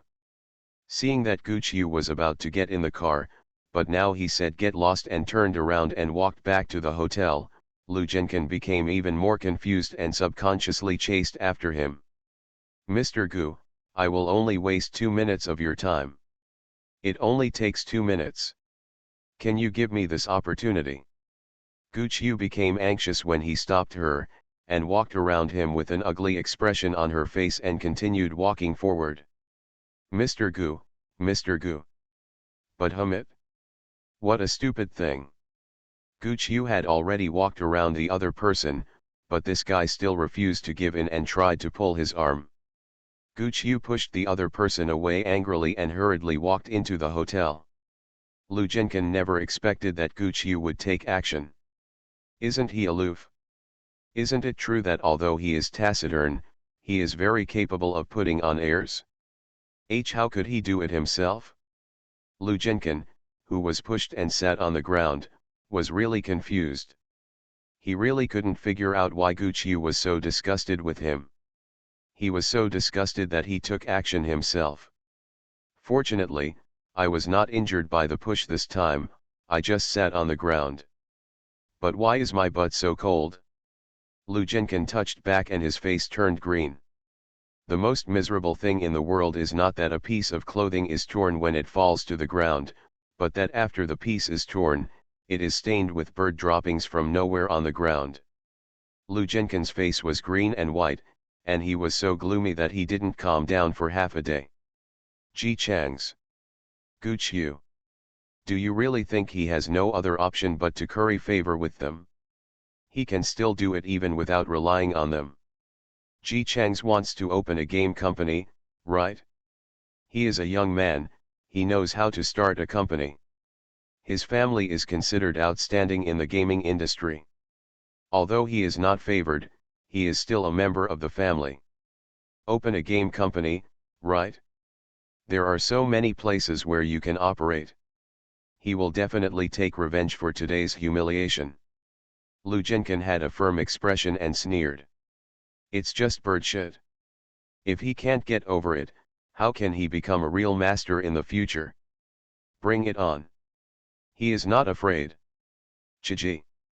A bird flew by, and I don't know if Lu Jinkin's thoughts were too strong, but a piece of bird shit flew by with it, and landed on his head so accurately. Lu Jinkin felt something fall on his head and subconsciously reached out to touch it. Then he looked at the bird poop that he found and said, "Grass." He cursed and went into the hotel to change clothes. Lu Jinkin, who has a strong ambition, encouraged himself. Only the truly incompetent are ignored. It is natural for a man of his ability to be hated. Look, even someone like Gu Qiu would take action against him personally. What does this mean?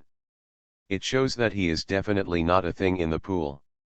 After thinking about it in a different way, Lu Jinkin felt much better and was no longer so suffocated in his heart. In the hotel toilet, Gu Qiu, who had drunk too much coke, was finally liberated and he breathed a long sigh of relief. After coming out, I washed my hands and reminisced. Was there someone chirping next to you just now? Who is coming? Just now, he was only thinking about returning to the hotel to use the bathroom, and didn't look at it carefully at all. If he knows who that person is, it must be Yuan Yuan. Didn't you know that when people have 3 urgent needs, they can't stop them the most? The outside can be regarded as the hotel's territory. As soon as Gu Qiu left the hotel, he sent a text message to the hotel manager to give advice.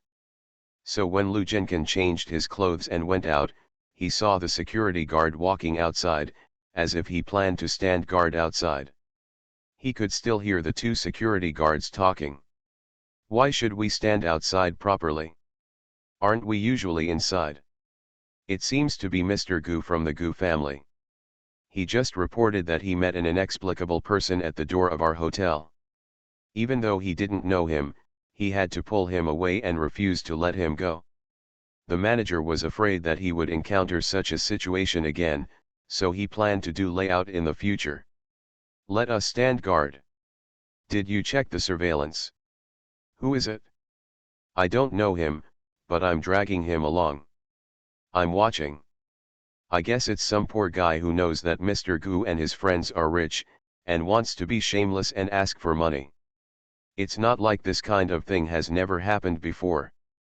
Lu Jinkin, who had just cheered himself up. Do not know. So did Gu Qiu not recognize him at all just now? In Gu Qiu's eyes, is he just a passerby?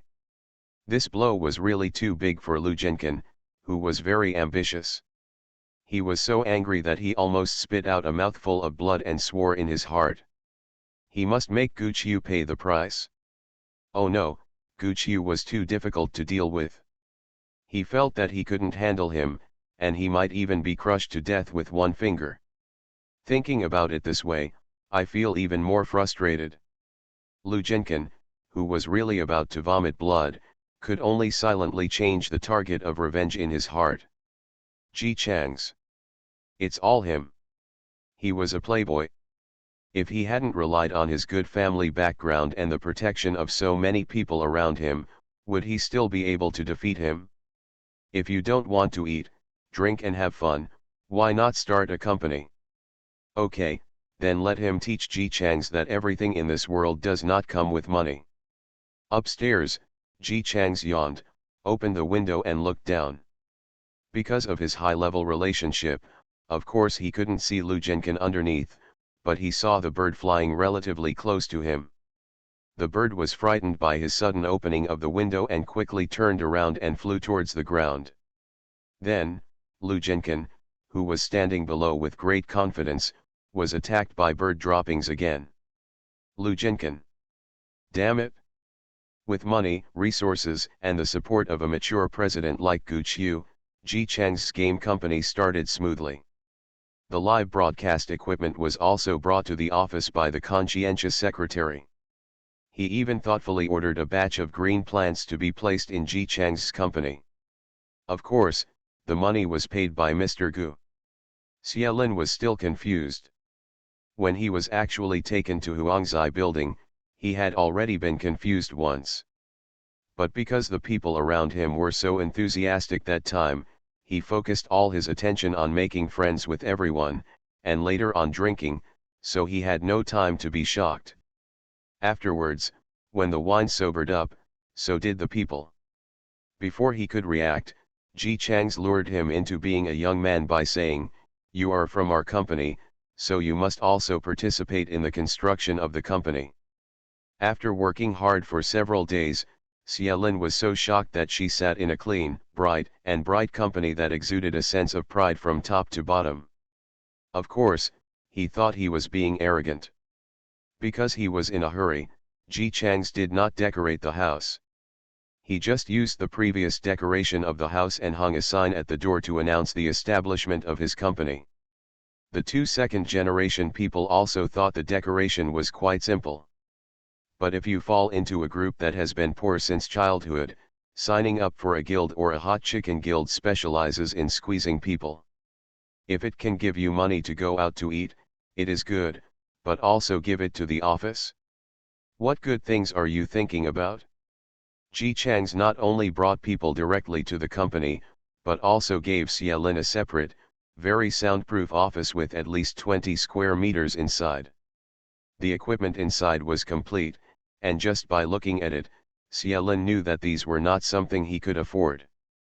He cherished and touched it carefully.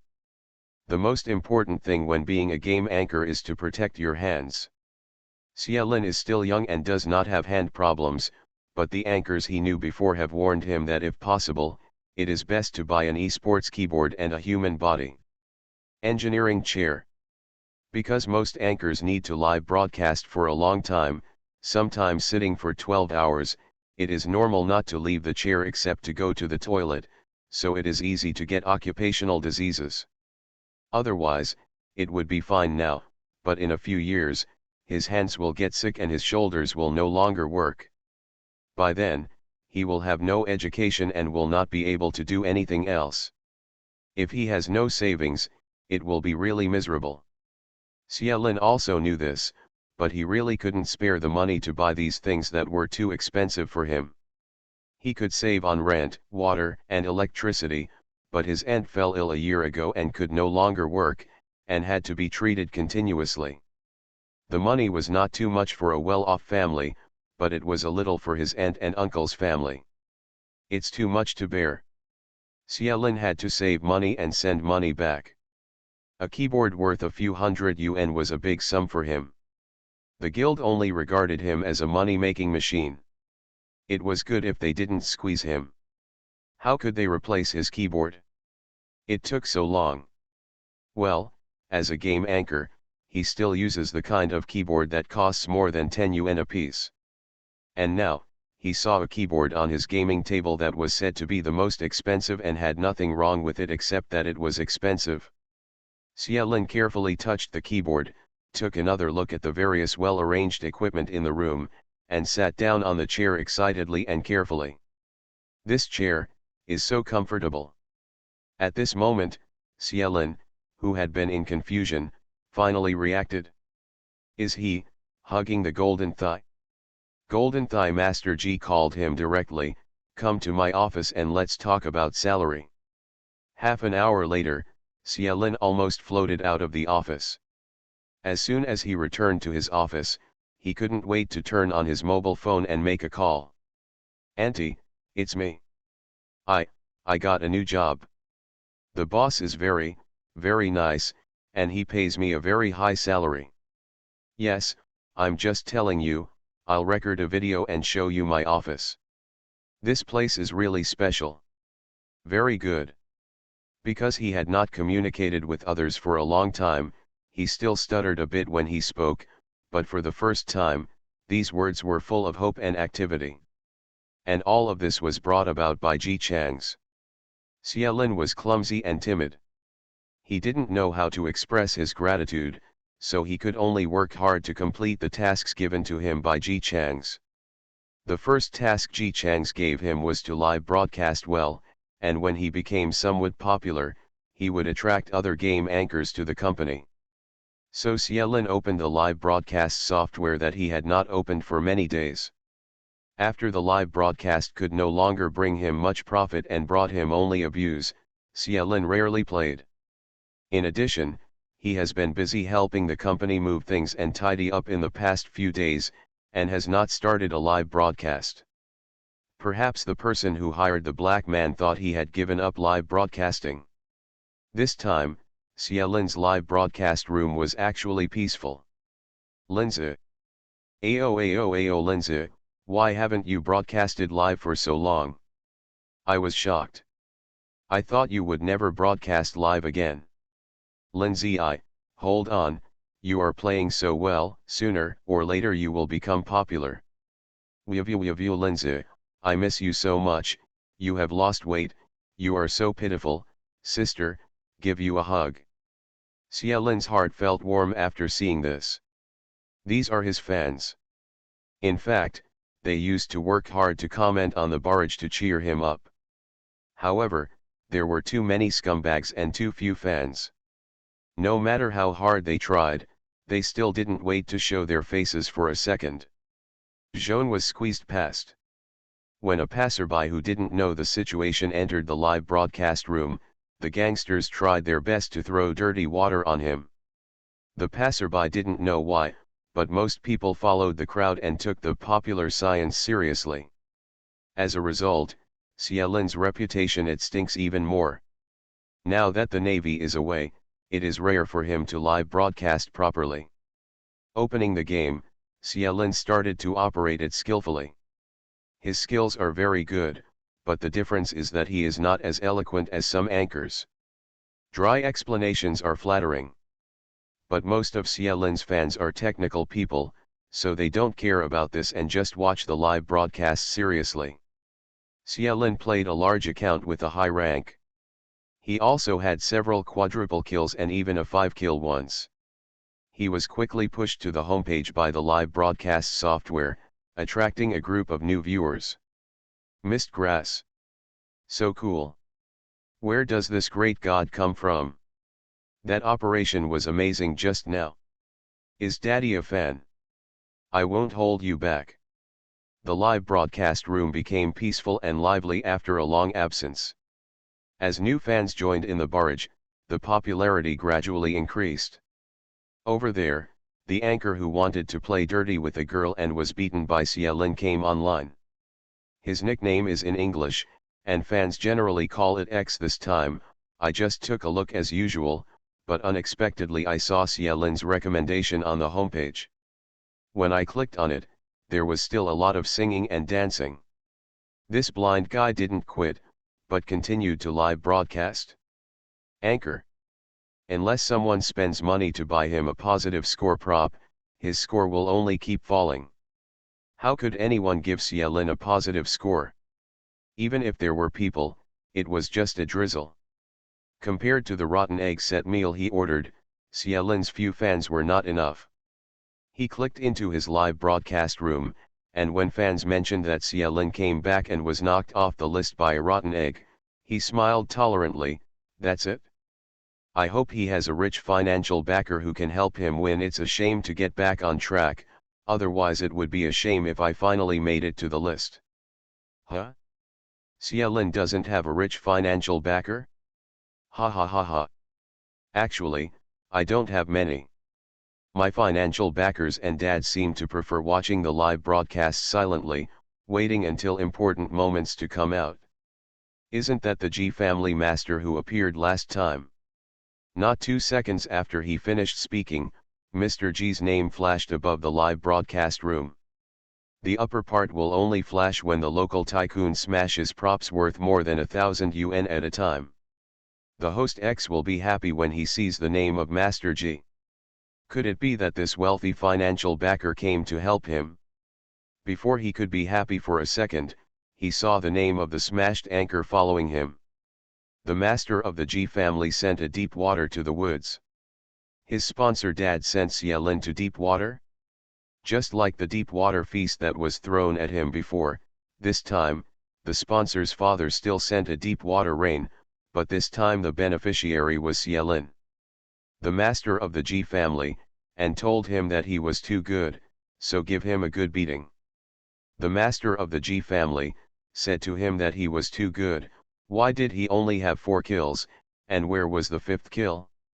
The master of the G family, and said to him that the big player in the Forest XX game, oh, you got 5 kills this time, that little player. The viewers and anchors who were watching the live broadcast were confused by this operation. Talking about food and throwing deep water at the same time. Moreover, 4 kills, 5 kills, dish. Everyone still remembers the incident of throwing people into deep water and scolding vegetables in the forest. Now, the same person involved, the same wealthy father, and the same remarks have made everyone confused. When they were confused, Ji Chang's changed his words. The master of the Ji family, and said to him that if you don't get 5 kills and only get 4 kills, I will throw deep water on the anchor I hate the most. Anchor. Then, he received a message. The master of the G family will throw a deep water into you. Everyone knows I'm a good man. Author, Tang Zhongmao. Chapter 227. Everyone who was paying attention to this matter was stunned. No, is there such a saucy operation? In order to make the anchor he likes pentakill, he actually goes out to throw deep water on the anchor he hates? They all hate it and have to rush to send money to each other. Are you threatening your favorite anchor, or are you disgusting yourself? Ji Chang's brushed 5 deep waters in a row. The content is all the best in the forest. Many people thought this looked very familiar. Before, wasn't the last straw that broke the anchor's forest the deep water in the sky that time? The same words were spoken to the same people. But because of what Ji Chang said when he threw Xialin in the water, the word CAI seemed to have become more sophisticated. Ji Chang's hit so many deep waters that he quickly became a rich man. In addition, every deep water was placed on the homepage, and a large number of viewers came in. Some anchors with a keen sense of smell have already begun to divert traffic, quickly find various posts from that year, and start the live broadcast to explain how the father of the August 18th rich gold owner gave a lot of deep water to Anchor X to explain the Anchor Shulen K. Anchor. He is still very popular. There are many recordings and broadcasts circulated on the internet. After finding those clips and editing them, and then matching them with the current scene, it really makes people want to laugh. Yes, he guessed it right, he does appear only under special circumstances, and he is indeed a true fan. But it's not his true fan, but the anchor Shushulin whom he always thought was stepping on him. He thought it was his fans who were helping him crowd out the host Shushulin.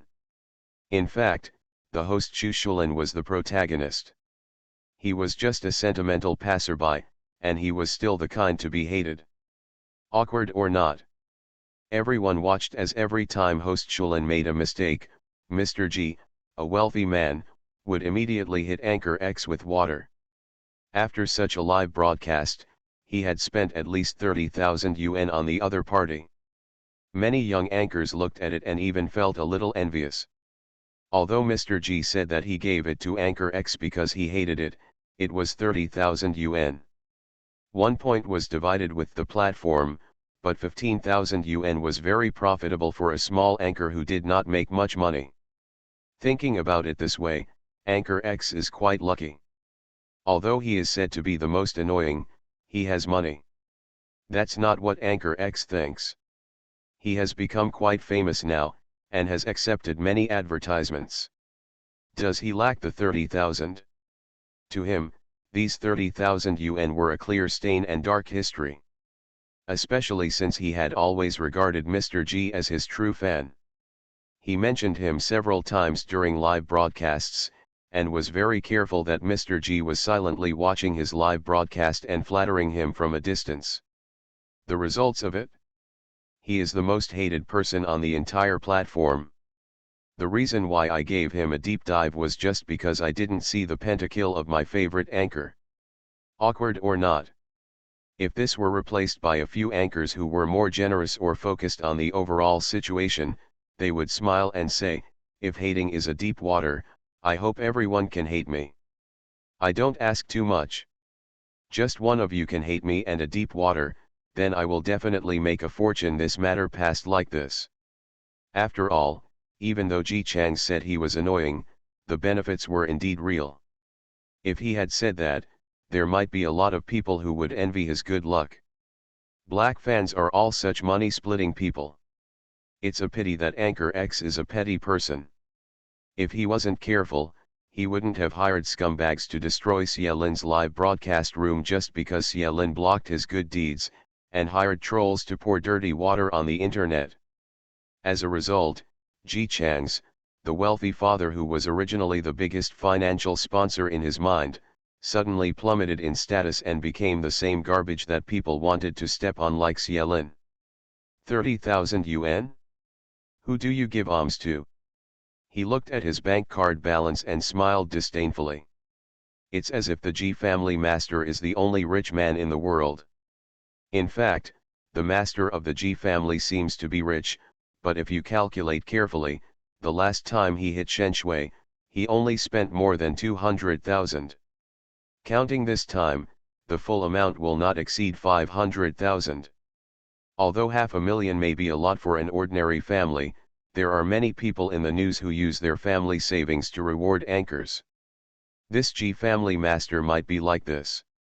The more Anchor X thinks about it, the more he feels that this is true. It's not that he made a blind guess, but based on the fact that Mr. G's father never showed up after smashing the deep water last time. Who hasn't seen a few rich dads? Generally speaking, this kind of really rich tycoon will not disappear after only one hit of deep water. Most of them will hit their favorite anchors from time to time. Looking at their deep water rankings, many of them have been hit by anchors of all sizes. Look at Master G again. It looked like a violent storm, but in fact the total amount was not that big. How could a wealthy man who likes to watch game live broadcasts and has spent money on Shen Shui endure no action for so long? Although Anchor X is small-minded, he will not do anything rashly based on his own guesses. He just went and asked. Of course, he would definitely not inquire in the live broadcast room, but would inquire in private with the wealthy viewers he knew. Under normal circumstances, anchors have a fan base.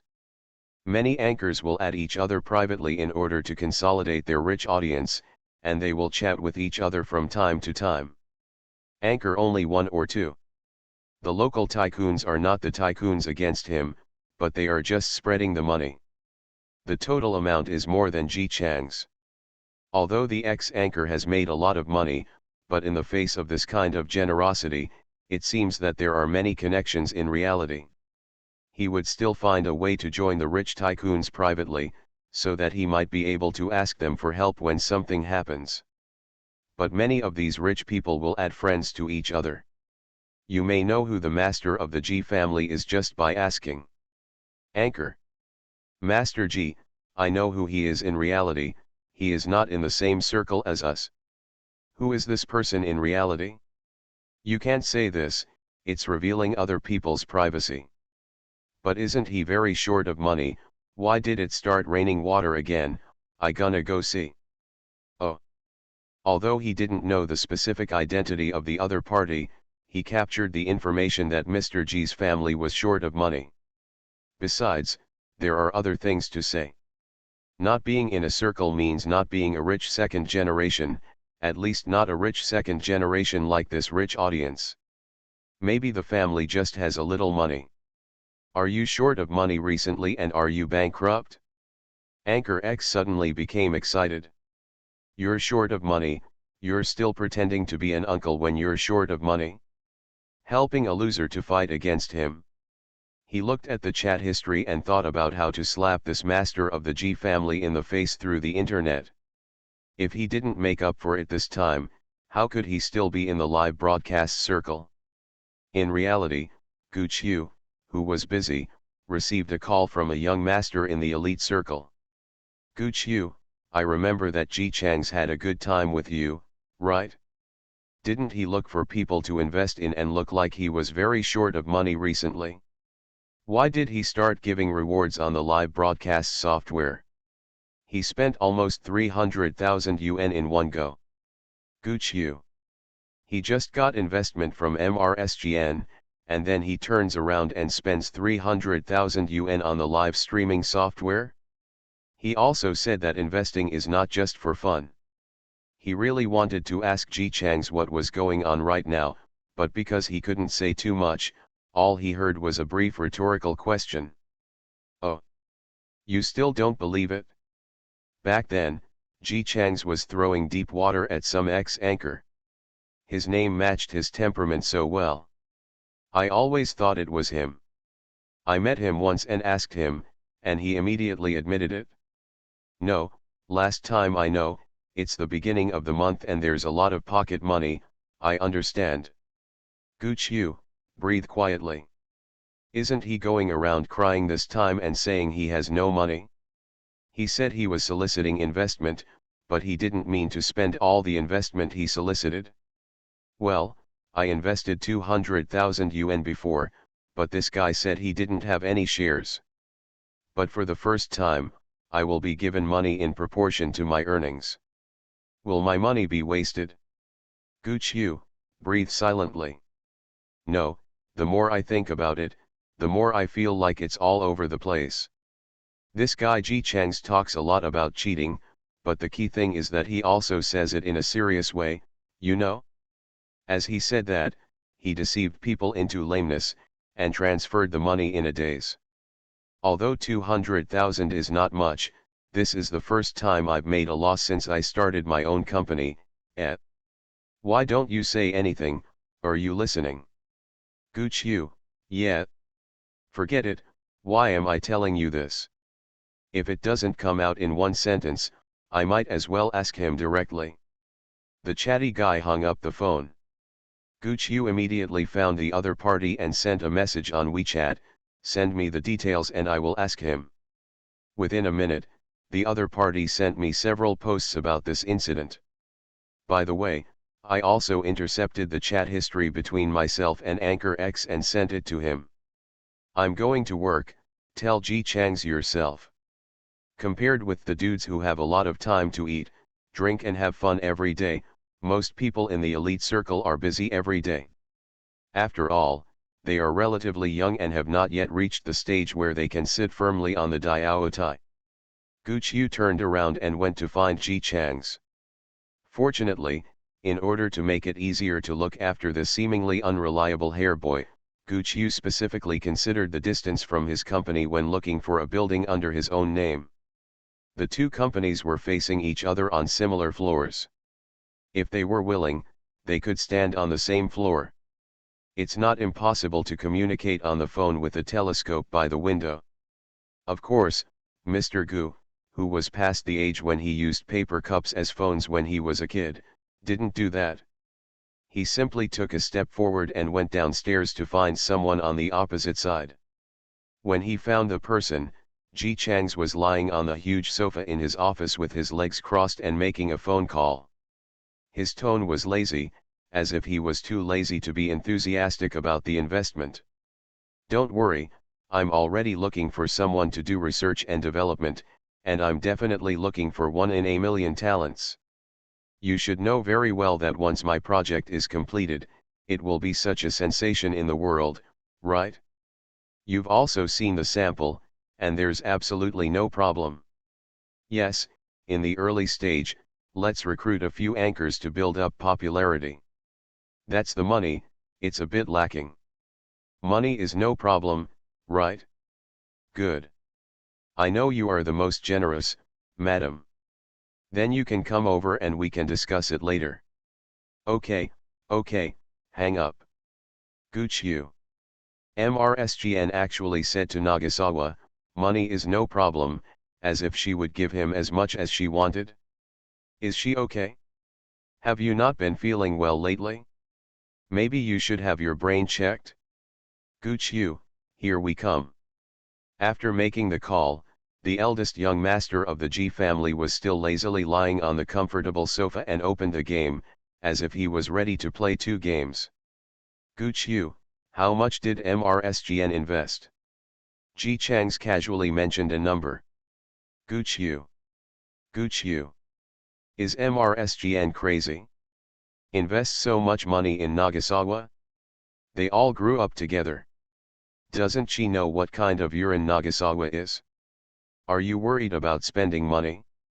At such a moment, Gu Qiu began to wonder if his family had bewitched MRSGN.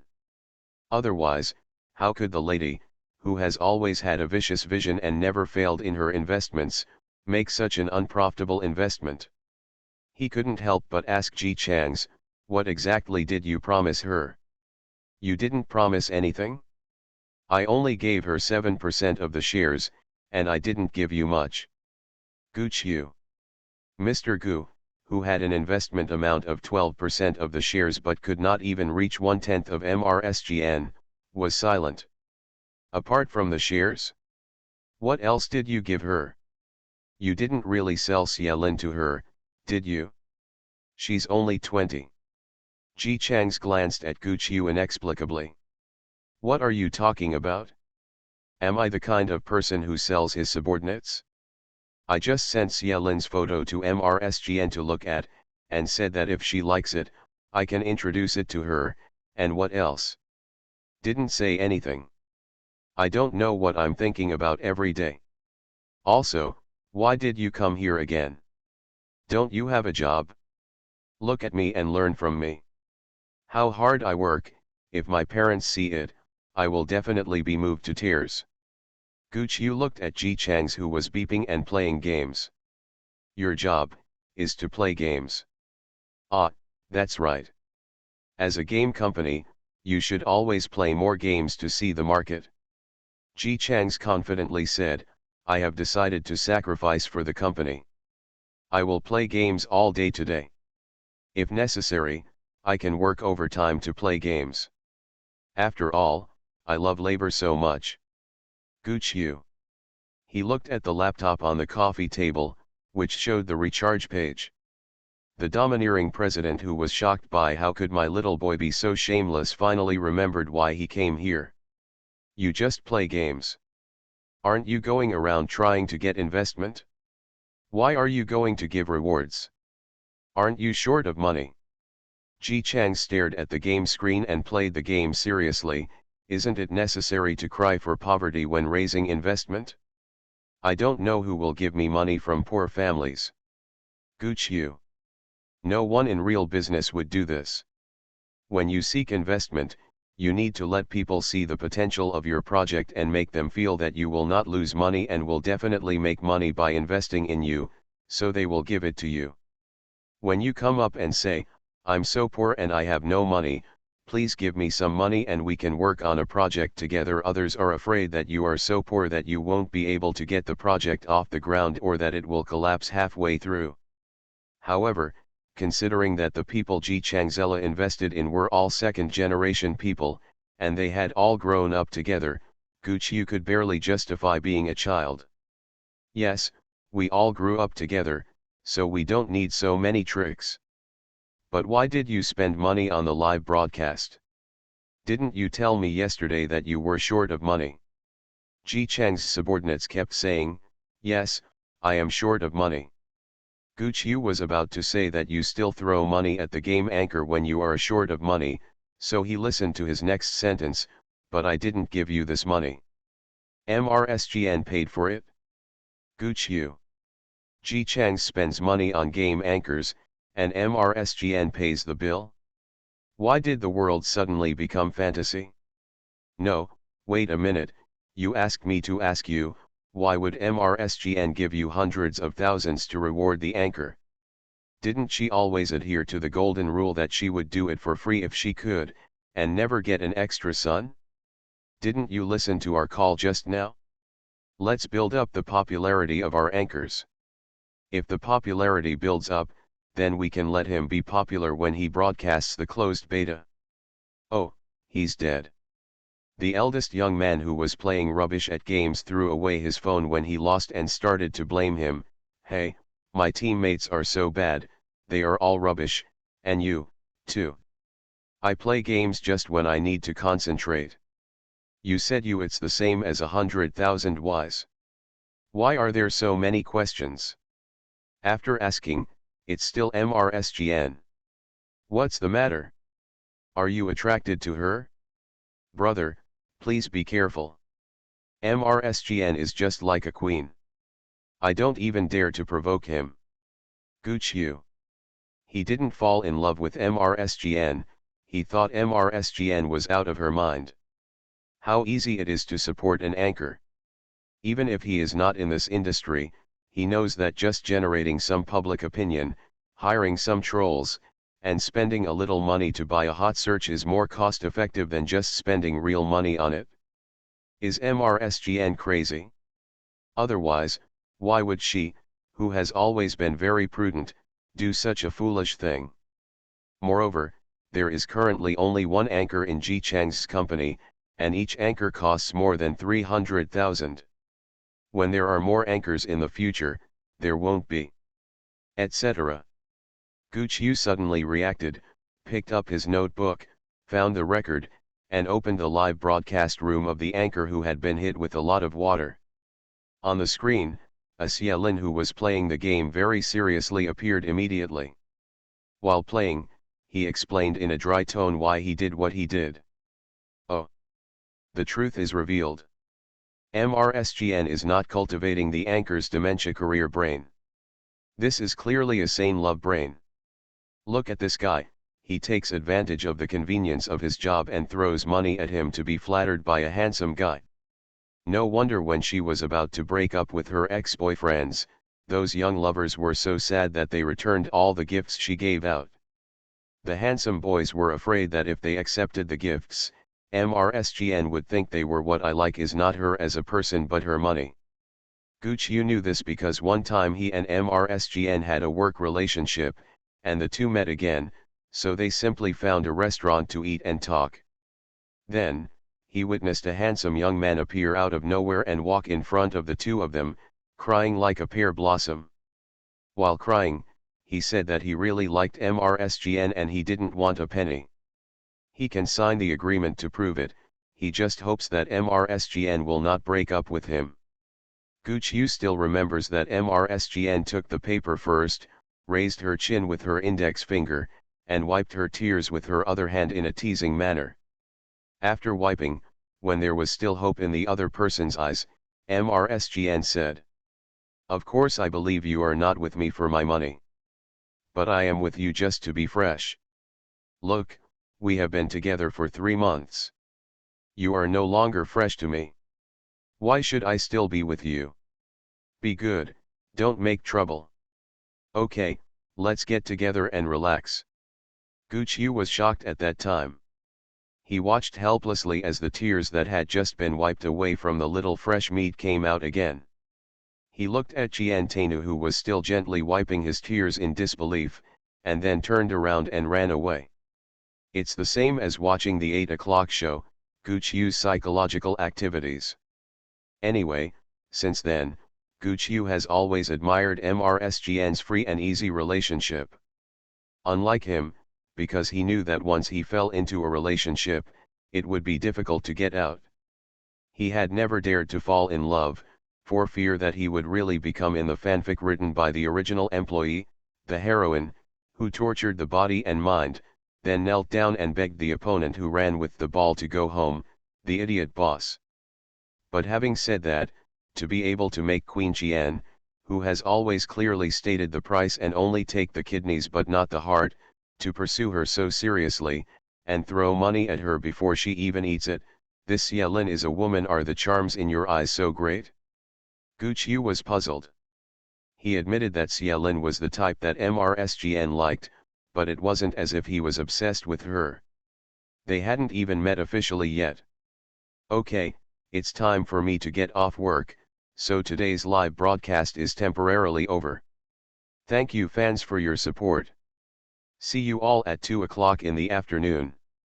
On the screen, Xia Lin said goodbye with a smile. As soon as the live broadcast ended, he came out of the office and carefully knocked on the open door of Ji Chang's office. Enter. Ji Chang's, who changed his posture to play the game again, shouted lazily. Xia Lin was about to walk in, but when he saw Gu Qiu inside looking at him with a complex and indifferent, what he thought, look, he was so frightened that his body immediately stiffened. He stiffened up, shrank, and moved to Ji Chang's in small steps. Gu, Mr. Gu is here too. Gu Qiu, who was completely unaware that he had frightened others, hummed and continued to stare at Xia Lin for study. He didn't feel that his eyes were radiating cold air at all. He felt that he was looking at the other person with the eyes of a monster who was causing harm to the country. Even the Queen, who has been told countless times, MRSGN. You have no heart, is obsessed with this. She is not a monster who is causing harm to the country. Brother G, I've run out of live broadcast time in the morning. In fact, Xia Lin just wanted to work overtime and continue the live broadcast. Although he has a cowardly temper, he has always been grateful. The arrangements Ji Chang's arranged for him may be just casual for the eldest young master of the Ji family, but for Xia Lin, it was enough for him to be grateful to the other party for a lifetime. He has no other specialties. The only way he can think of to repay is to make more money and make profits for the company. Just now, Xia Lin saw that the live broadcast room was bustling because of the sudden appearance of the rich man. He wanted to live broadcast more to gain popularity while the popularity was still there, but an hour in advance, the computer automatically popped up a prompt box, reminding him to stop broadcasting at the right time, otherwise the computer automatically cuts off the live broadcast. Xia Lin could only click on the broadcast after get off work, and then wanted to come over and report the results of the morning. The wealthy father actually spent so much money on him. Xia Lin wondered why this man was still throwing money at him if he was not his gangster, but at the same time he was happy that he had made money for the company. For Xia Lin, who wanted to repay someone very kindly to him 100 times 1,000 times, the appearance of his wealthy father made him relieved, and he didn't even stutter when he spoke. He even said with a little joy, "A fan spent a lot of money this morning, more than 300,000 yuan. He had read the contract carefully in the past few days. The contract stated that his profit should be 50 minus 50 with the company. In other words, On his first day of work, he earned hundreds of thousands for the company. Xiaolin was not dull, but timid. Facing the grateful Ji Changs, he couldn't help but smile a little when he spoke. It is estimated that if he had a tail, he would be wagging happily and a little timidly by now. Look at Brother Ji, if you are so kind to me, I will also make money for you. Ji Chang stared at the game screen. I know, didn't I spend the money? Xiaolin's little tail immediately froze in mid-air. You smashed it? That's right, didn't I tell you? Oh, I was just playing games this morning and forgot to tell you. The eldest young master of the Ji family finished speaking nonchalantly. When he took the time to look up, he saw that Xiaolin was already stunned. He laughed very rudely. Look at your future, with such a small amount of money, you will have an annual income of even if it's 10 million, it won't scare you to death. Xiaolin. No, Brother Ji, how could that person be you? In the past, that account used to be on the side of Anchor X and tried to hack him. Why can't it be me? The computer is still on the coffee table. You can check the account number yourself. Xiaolin took a look and realized it was true. He was even more confused. Xiaolin used to turn on the barrage, but later because the master of the Ji family hit Shen Shui, he didn't watch the barrage much and only focused on the game. Therefore, in Xiaolin's eyes, the master of the Ji family was someone who had hacked him before, but now it's like a fan who turned from black to pink. The most worthy of celebration is that this fan is rich and spends a lot of money. And now, Ji Chang said that the person who once hacked Xiaolin was him. Xiaolin was stunned. Even though the master of the Ji family threw him into deep water for the first time, when he saw the name, he didn't think of Ji Chang's because of the word Ji, just because the master of the Ji family was obviously his fan before. But now, he looked at Ji Chang's, then at the account, then at Ji Chang's. His brain, which was not good at thinking, completely shut down. But after a long time after finishing speaking, Xiaolin, who was frightened, managed to say something. Brother Ji, didn't you like me back then? Really? Didn't I express my appreciation for you very clearly? Ji Chang's pointed at the screen. Look, you've been fooled by me. His attitude was too confident, and he looked like it's so normal for me to say this, which made Xiaolin, who was not very confident to begin with, immediately begin to wonder if he had not kept up with the trend. Maybe the word vegetable has been replaced by a new meme in the gaming circle? Thinking of this, Xiaolin asked cautiously, well, Brother Ji, are you complimenting me when you say my food? Why do you have such narcissistic thoughts? The eldest young master of the Ji family looked disgusted when he was asked, don't you understand what it means to be criticized for playing games? Look at your operation, then look at your positioning, and your consciousness. I don't even bother to talk about you, you're so bad, you only got 5 kills after fighting for a long time, how shameful. Gooch you. Even if he doesn't play games very much, he still knows how much Ji Chang's words deserve a beating. He felt that no matter how timid Xiaolin was in normal times, he would probably have to retort at this time. No, his temperament would not allow him to refute, and he would probably feel aggrieved. Oh, what a bad luck to have such a boss. Xiaolin was easily led astray due to his temperament.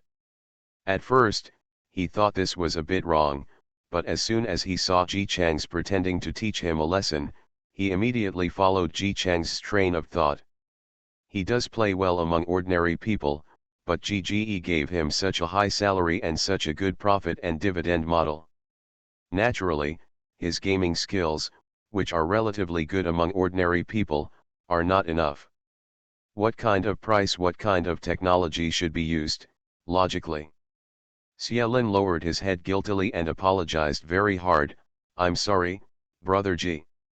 I will practice hard and I will never embarrass you with only 4 kills next time. Gooch you. Gooch you.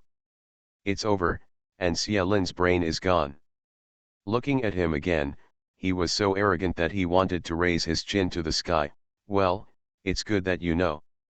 You know, as a professional game anchor, you must refine your skills. Now if you're such a loser, how can I safely let you test new games developed by our company in the future? Xia nodded quickly. It seemed that he was even very grateful to Ji Chang's for giving him the opportunity to improve. He couldn't speak with excitement. Thank you, brother Ji. Thank you. I understand. I will practice hard. Gooch you. This kid looks completely stupid. What a sin. It was obvious that Nagasawa was talking nonsense, but Xia, a little fool, actually believed his lies. Ji Chang's waved his hand and asked Xia to sit on the sofa. He took out his mobile phone and handed it to him. Come and take a look at these bastards. No, saying they are bastards is just to praise them. They are really a bunch of rubbish. Come on, let me test. Let's wait for you. Xia quickly nodded in agreement and was about to take out his mobile phone when his eyes fell on Ji Chang's mobile phone and he was stunned. Above it, under the huge failure, is the record of this game. Ji Chang's is a rare 3-pointer or less, with 2.1 points. And every one of his teammates is above 10 points. The person who cheated was obviously Brother Ji. Xia already had a bad premonition in his heart at this moment. Soon, his hunch came true. It seemed normal at first, except that the eldest young master likes to swing his body left and right while playing games, just like a real person fighting. Then as he fights, it becomes clear how bad he is. The first time, Ji Chang single-handedly turned a crushing game into a difficult one. Xia worked hard to turn the tide, and finally succeeded in stealing the home with great difficulty. The second time, Ji Chang's kept giving away in the early stage, fattening up the opponent for several rounds. Xia could only work hard to travel around to replenish the economy. Finally, the economy was even. There was a man squatting there, the hero controlled by Ji Chang's. The character ran over vigorously with 5 people from the opposite side, and met Xia on a narrow road through the grass. Xia could only take away 2 of them before he died, while Ji Chang's had been killed when he first entered the grass. The third time, the fourth time, the fifth time. After 10 consecutive losses, Schelling was numb. What a noob. A bunch of rubbish. What the hell are these people beating? It's so ridiculous. When the words failure came out again, Mr. G, who had been beaten and scolded a few times, put his phone away. Throw it on the sofa.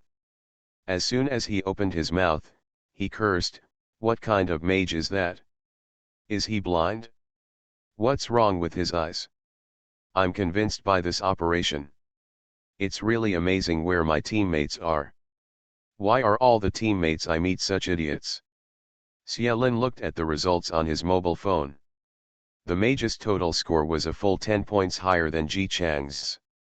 I died 3 times in total, 2 of which were caused by being dragged down by team members. The culprit, Ji Chang's, was still scolding him with righteous indignation. Looking at him, those who didn't know would really think that what he encountered was a bunch of traps. Even though Xia was very grateful to this boss, he couldn't say anything in agreement at this moment. Fortunately, Ji Chang's didn't need his consent. After scolding the other teammates because of the young master, he immediately pointed the finger at Xia unceremoniously, and you? Tell me about you, you are still a game anchor. Is this your level? Look at what you just played. What's your name? I don't even want to say that you are such a loser. Were you stupid during the team battle just now? Xia mustered up the courage to explain, I have been operating and moving. Did I say you are playing a hero? I am talking about you. When the sword comes, you have to dodge it. You can't even move and just rely on your hands. Look at what you are hitting. Xia was stunned for a second, but this is a mobile game, it's useless for me to move in reality. So you are a loser. I knew you were a loser before.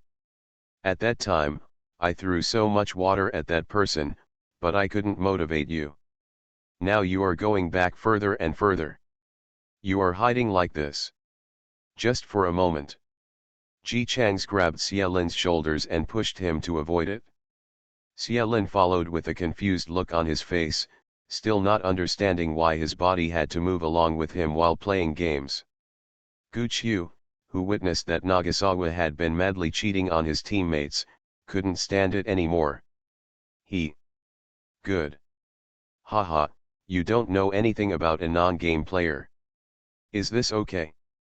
After playing like this, with such operations, and such consciousness, the whole person is as motionless as a zombie. How can I safely let him go to the closed beta? What can be measured? Xie Lin still didn't understand, but because of his cowardly nature, he was afraid that Ji Chang's would get angrier as he spoke, so he weakly whispered, "Brother Ji, I know I was wrong, and I will practice hard." Practice? Practice now. I'll teach you. Xie Lin. Gu Qiu. A person who can score less than 3 points in playing games needs to teach someone who can score no less than 13 points. Finished. 30 minutes later, Xie Lin was panting heavily, sweating like rain, and running on the treadmill with his shirt completely soaked. Ji Chang stood next to him with a broom, urging him twice from time to time, "Run. Lift your legs. You said you are so weak, but you still have the nerve to be a game anchor, hurry up." Seeing that he was running slowly, he hit his leg with a broom, "Hurry." Xie Lin has always been a homebody and has never run since graduation. After running like this, he almost died of exhaustion. But Brother Ji, well, playing games and running don't seem to have anything to do with each other, Who says there isn't? If I say there is, there is. Run quickly. As soon as MRSGN, who has long legs and a slim waist, opened the door, she saw Ji Chang's and Gu Qiu standing next to the treadmill, watching the little weakling game anchor running on the treadmill. "Hey, what are you doing?" She had a bright appearance, and her eyebrows were raised high as she looked at the scene in front of her. She folded her arms and watched with interest. "Ji Chang's, how come you can pull off tricks wherever you go? What are you doing?" "This is to train your physical fitness for the game. Xie Lin is going to do internal testing in the future. How can he do it if he doesn't know how to run?" Gu Qiu on the side. It's okay to tell them this, but why did he tell MRSGN? Is Nagasawa afraid that MRSGN, a big investor, doesn't know that as the boss, he doesn't understand the game? Are there any connection between playing games and running? Moreover, isn't MRSGN interested in Xie Lin? Seeing the other person running so hard, he must have felt bad. Gu Qiu opened his mouth, wanting to help his brother make amends, but he didn't know how to explain the current situation in 1 or 2 words. While he was still thinking about vocabulary, he heard MRSGN say in agreement, "That's right, if he wants to test the game internally, he must first develop his physical strength." Gu Qiu. His face was condensed, still looking like a boss, but deep down he was bleeding as he ran past a group of sheep. Does physical strength have anything to do with in-game beta testing? Isn't it enough to just use your fingers on the keyboard or mobile phone to play games? Suddenly, Gu Qiu realized something and immediately looked at Xie Lin, who was still running huffing and puffing on the treadmill, and Jian Tainu, who was standing beside him and watching him. Just as she was thinking about how to make the most profit after the hologram was launched, the Lady Jian suddenly felt something was wrong. She subconsciously turned around and saw Gu Qiu staring at her with a strange look. This guy has been weird since he was a child. MRSGN didn't delve into it and continued to stare at Xie Lin as she planned various plans to divide the interests. Gu Qiu looked at Xie Lin for a while and then at MRSGN for a while. Xie Lin didn't have much physical strength, and he was already sweating after running for so long. The sweat soaked through the white shirt and stuck to his skin. As a man, Gu Qiu thought that his figure was too thin, so thin that he couldn't even see it. But it seems that women like this one now.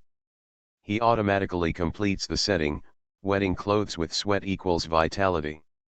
Look at MRSGN, who is staring at Xialin with a serious look on her face. Alas! It dawned on him. His eyes suddenly became subtle. I didn't expect you to be such a rich girl. Everyone knows I'm a good man. Author, Tang Zhonmao. Chapter 228. MRSGN had no idea that her Fangping had been killed. She was out of breath watching Xialin run away. Not only was she not as excited as Gu Qiu had imagined, but she even felt a little disgusted.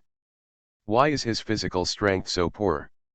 Is this really okay for internal testing? Ji Chang's lazily leaned against the wall, yawned, and made a gesture towards MRSGN.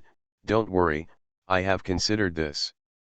After all, this is a game played by ordinary people. You really want to find a special soldier to come here? Internal testing is of no use. That's true. MRSGN thought so. Most modern people are relatively homebound. Let alone exercise, they seldom walk, they take a taxi when they go out and take the elevator when they get home. We have found people and are already working on it. Since we already have the foundation, we should be able to start internal testing in as little as 3 months. With the sound of Xialin huffing and puffing in the background, Ji Chang's and MRSGN started chatting about what to do. Gu Qiu on the side was unwilling to speak to ruin his personality, and kept saying nothing and pretending to be I don't speak because I can't speak. I just don't want to talk to you. I sat aside with an expression on my face. Of course, although he was so cold on the face, countless messy thoughts flashed through his heart. Nagasawa actually chatted with MRSGN about promotion in such a serious manner. Has he done his homework recently? Why is MRSGN so confident? Doesn't she know what level Nagasawa is? Oh, maybe she wanted to show her dominance in front of Xialin. The two of them are doing something wrong with their promotion. With such a small amount of promotion money, do they really expect Xialin to drive people to play a new game? Games are where more efforts should be made to promote the game across the internet. Gu Qiu couldn't hold it in anymore and wanted to say that the two of them were going in the wrong direction, but because there were two outsiders, Qian Tainu and Xialin, he almost vomited blood and couldn't say a word. Okay, that's pretty much it, but, can you do it in 3 months? MRSGN took out an electronic cigarette and held it in her mouth. She said in a rather surprised tone, Master Ji, you really impress me. Ji Chang's raised his eyebrows, with all the pride on his face. I told you a long time ago that I, Ji Chang's, am a genius, from novels to adults. It's a pity that no one believes me and they are all blind. Okay, I complimented you for being fat and you still breathed. MRSGN was speechless. Isn't it because no one believed Ji Chang's from the time he wrote the novel? An eldest young man who does nothing but eat, drink and have fun every day and has never contributed anything, so confidently proves that he is a genius. Who believes it? A normal person's first reaction would be, are you drunk? However, MRSGN had to admit that she was wrong this time. Ji Chang's, he is really a genius. Okay, we've almost finished the arrangements and talked about it later. I'll leave the rest to you. MRSGN took another look at Xialin, who was too tired to hear what they were saying, and clicked her tongue. Ji Chang's asked her casually, why did you start smoking e-cigarettes? My new boyfriend is young, only in his early 20s. He doesn't like me smoking. I can't help it. Who asked me to pamper him? Well, he gave me one of these as a gift, and I hold it in my mouth every day. Ji Chang's flattered him perfunctorily, changing again? The last one only lasted a month. If only I had the money and energy like you. MRSGN smiled at him, the last one was too clingy. If Master Ji is envious, Why not give it a try with me? If we are suitable, marriage is not impossible. Gu Qiu, who was on the side, was just listening at first, but in the end, he almost lost his jaw after hearing this. If he hadn't still hoped that his domineering persona would remain standing, he would have sprayed tea by now. Doesn't MRSGN like Xielin? Why did you start flirting with Nagasawa again? Ji Chang's, who was flirted with, had no intention of being flattered at all. He only raised his chin and said arrogantly, "No, you ordinary people are not worthy of this young master. I am very fond of Ching Ching Ai. I'm not interested, and don't think that I can't see what your intentions are. Don't expect it, I won't accept this." The original owner had no impression of MRSGN, but Ji Chang's figured out MRSGN's temperament after several contacts with this guy. She loved to play, and she didn't want to get married, but the reason she didn't want to get married was just because she didn't have a suitable marriage partner at all. Object: a marriage partner who can join forces with the Qian family, and the husband himself will not hold back, and is also willing to accept a marriage partner who each plays his own role. And Ji Chang's has now been included in her options. MRSGN was not embarrassed after being rejected. She held a cigarette in her mouth and laughed, "Ah, it's a bit of a pity, but it doesn't matter. The shares in my hand are enough." She stretched out her hand and raised her eyebrows at Ji Chang's. "Master Ji, happy cooperation." Ji Chang's lazily extended his hand. "It's a pleasure to cooperate, Mr. Qian." They both see ambition for the future in each other's eyes. In the future, they will be partners and alliances, and they will use this game to gain benefits together. Gu Qiu, who was always out of the situation, looked at the two people holding hands. What are they talking about? Why can he understand every word but not the combination? Gu Qiu tried hard to understand. MRSGN said she wanted to marry Ji Chang's, but Ji Chang's refused. Then MRSGN said that the shares in her hand were enough. Could she be talking about the game company's shares, but this share is nothing to her? Gu Qiu's mind was full of twists and turns, and a clever move led him to a magical direction. Could it be that MRSGN wanted to use her status as a company leader to force Xielin to submit? But why did she still marry Ji Chang's? It doesn't make sense. When MRSGN left, she looked at Gu Qiu, who was sitting motionless on the sofa with a domineering expression on his face. In fact, his mind had already flown out of the universe, and she smiled again. Mr. Gu is still the same as when he was a child, nothing has changed. Gu Qiu was brought back from his thoughts by her words. Who said that? When I was a child, I was a stupid fat boy who didn't know anything. Now I am the boss. However, MRSGN didn't say those words just to wait for his refutation. After she finished sighing, she stepped on her high heels and left with great aura. Until the red shadow completely disappeared, Ji Chang's glanced at the pair of shoes on the treadmill and already wanted to. Xielin, who was in a state of despair, finally spoke. Okay, no need to run, you can go and have a rest and eat. Xielin felt like he was being pardoned, so he quickly pressed stop and got off the treadmill panting. Seeing him like this, Ji Chang's also felt that it was a bit unethical to suddenly let a loser start exercising hard. If you can't persist, I can find someone else. No, brother Ji, I can do it, I just started running, I'm a little tired, I'll be fine if I practice more. Xielin didn't know what Ji Chang's request to run had to do with the game, but he was grateful to Ji Chang's and didn't want to cause more trouble to him, so even though he was out of breath from exhaustion, he still tried hard to ensure that he could fulfill Ji Chang's requirements. Good boy, if you are ambitious, go and eat. Schelling walked away with weak legs. Finally, he was the only one left in the room. Gu Qiu stood up and said, Nagaze, why did MRSGN just tell you that she wants to marry you? Ji Chang shrugged, she said it, you go ask her. Guqiu. Unless it is necessary for work, he doesn't like to deal with MRSGN. This guy is so smart. If you get along with him more, you will definitely find out the truth about his reticence. He asked again, do you think MRSGN has fallen in love with Cielin? I see her eyes always glancing at Cielin, and she invested so much money in the company for Cielin. Did she just tell you about getting married? Is it because you want to provoke Cielin? But isn't this trick only for lovers? It's obvious that Cielin doesn't know her. Stop it.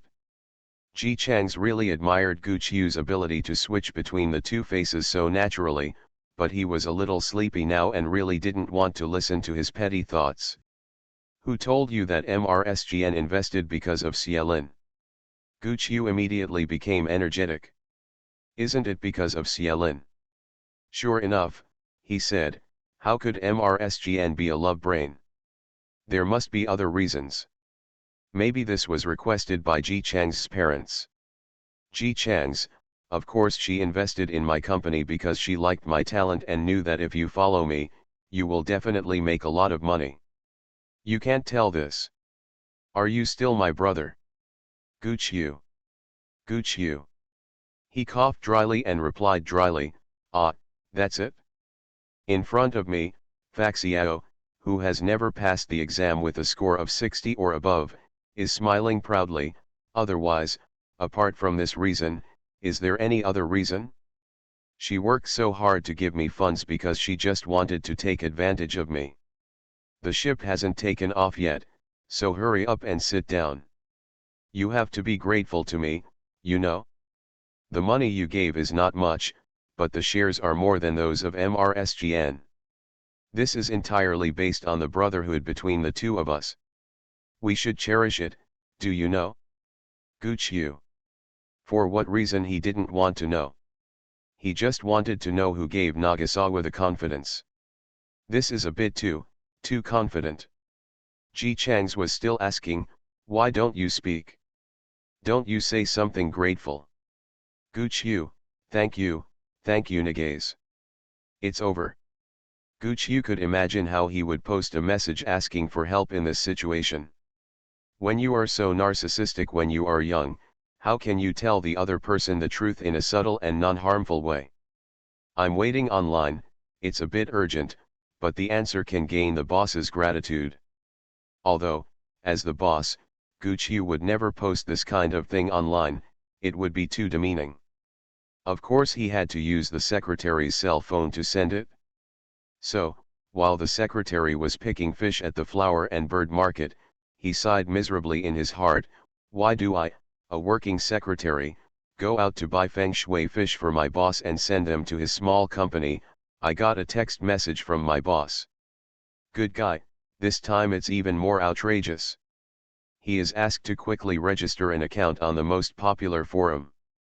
It's really hard to make money now. Especially as a secretary. Before he was admitted, he never imagined that a real domineering president would be like this. Some people will do anything for money, while others will spend money just to earn a living. Anchor. As a famous anchor, the reason why he was thrown into the water was because he was the most hated anchor on the platform. There must be no one who knows how many people are laughing at him behind his back. If he doesn't slap this face back, he won't call him Anchor. So, it's nothing to deal with a guy who doesn't know how high the sky is and who still wants to go against him even though he doesn't have much money. In the afternoon, when Cielin, who had regained his composure, started broadcasting live, Anchor X drove his large trumpet into the deep water. In the morning, Ji Chang's hit him with some deep water, and he hit Cielin twice as much. The content is all whatever your fans give me, I will pay back double the amount. What he said was very cool, and he didn't hesitate to spend money on it. Many of his fans were screaming with excitement. Well done, Anchor, is this how it should be? Throwing money at people, will hit you back twice as hard. Yes. Isn't it just a few stinky money? He seems to be very capable. Are you really bullying our Mr. X as his grandson? The action of anchor. This was naturally expected of him. Of course, the reason why he has been able to reach this point is not just because of his skills. Otherwise, if he were to fight against Xielin, he would really not be as good as Xielin. As a game anchor, if you know how to operate and manage, you can still succeed. This time, the master of the G family acted as a stepping stone for him. Of course, in this case, he has to face a talent who actually doesn't have much money in hand. Now that he has found out everything, what does Anchor X have to fear? Otherwise, he would not really spend real money to compete in this arena. He knows that the master of the G family is short of money in reality, and he is not in the same circle as the rich second generation. It may be that his family has fallen and he is better than ordinary people. But if you really fight for money, you may not be able to win. He just wants Xielin and his fans to become a joke, and all of them become stepping stones under his feet. A relatively familiar anchor found out about this and came over to ask him, "Why do you have to be so strict with your words? If Shulin's fans hit you hard again, you will have to hit him back twice as hard. It's not cost effective. Don't worry, even if he smashes it, it won't be too much. I can hold on." This incident is a good opportunity for exposure and booking on hot searches. As long as he seizes this opportunity and quickly attracts fans, he can quickly earn back even if he loses half the money than the other party. Of course, that's if he wins. If he doesn't win, how can he get fans to pay attention to him because of his chicken blood? He had thought clearly about every aspect, up and down, and he was sure to win against a failed rich second generation. Ji Chang's, who is considered to be the second generation of rich people who have been ruined, is checking a store. If Anchor X saw it, it would look familiar, because Ji Chang's was looking at the store where he bought navy sunspots. Although it is said to be a shop, it is not obvious from the outside. Ji Chang's remembers that Anchor X once said that he bought a few fans from his friend at the beginning. His friend worked in a navy shop and was with he said that he hoped that he could help buy some followers and achieve good results. In this way, his friend would have good results and he would not seem to be in such a miserable condition on the surface. After being moved, he bought 1,000 followers, hoping that this would make him look better. I said this in a self-deprecating tone when my sales were miserable. I revealed on a platform that did not allow fans to buy fans because it was too miserable and difficult at that time. Finally, I said that I couldn't bear it in my conscience later. I asked my friends to get rid of all the fake fans, and I posted 10 ng of them. At that time, I attracted a lot of new fans to pay attention to this true man with love and justice. Ji Chang sighed to Gu Qiu, "Look," he said, "he was a friend. Since we are all friends, we will definitely not betray our friends." Ji Chang's believed in his friend's professional ethics. So when Gu Qiu said that he could be bribed with money, he sternly refused. "How can you do this? I don't do such immoral things." Gu Qiu. Ji Chang's also said very helplessly, "You know, friendship is difficult to measure with money. If I use money to seduce his friends now, it will definitely insult the friendship. Of course, the most important thing is that he doesn't want to take advantage of the ex-host's idea and let him buy blackmail to blackmail someone who has done nothing wrong at all." Ji Chang's had just finished talking to Gu Qiu about the value he placed on friendship. As soon as he turned on his computer, he saw the ex-anchor talking while talking. Yo-ho! This attitude of not being short of money easily attracted the interest of the prodigal son. He was even shocked who gave this host such a bad idea. Spend money with him? But considering that both the anchor and Xielin became famous after making such a fuss, he somewhat understood the other's thinking. "Gu Qiu, come on, let's watch the show." This double counterattack did not disappoint the audience, who were not too concerned about the excitement. The wealthy financier father really made a mess. And it seems that he also got into a fight with the ex-anchor, hitting him 10 times with 10 deep water, hitting him once, and it was marked 10.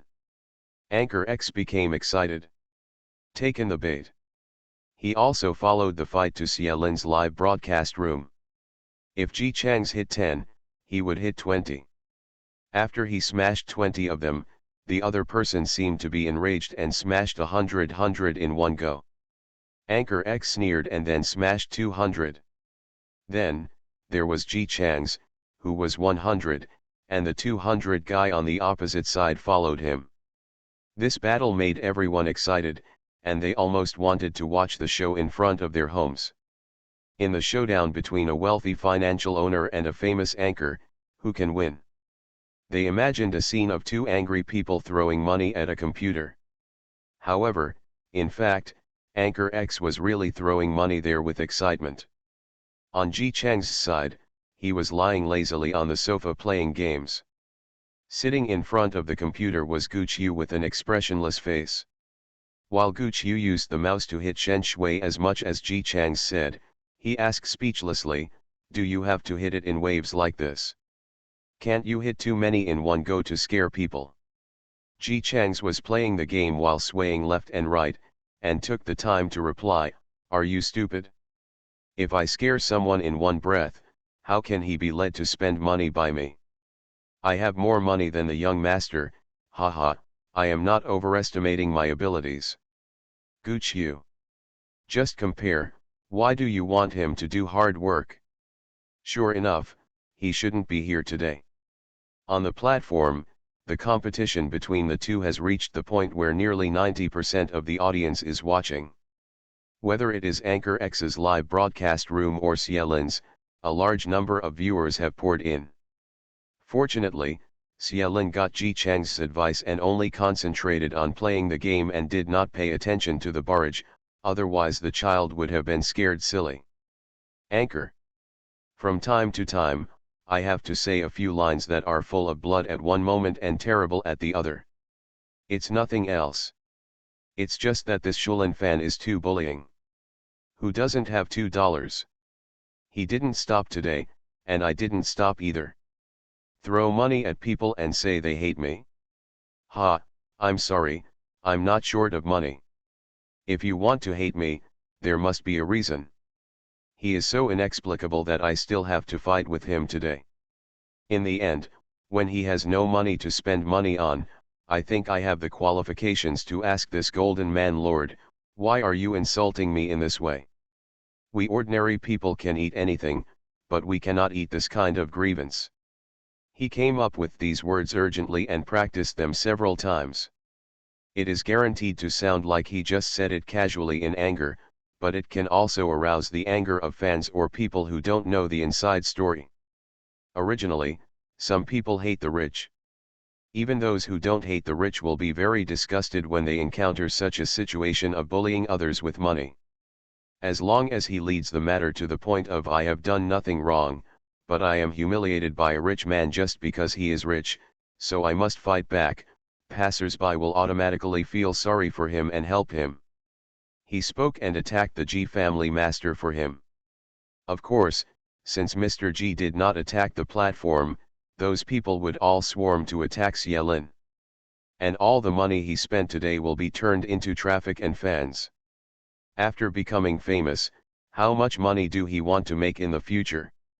Anchor X calculated very well and everything went smoothly. The other side seemed to be really irritated, and kept throwing deep water here 100 and 100 times. Anchor already?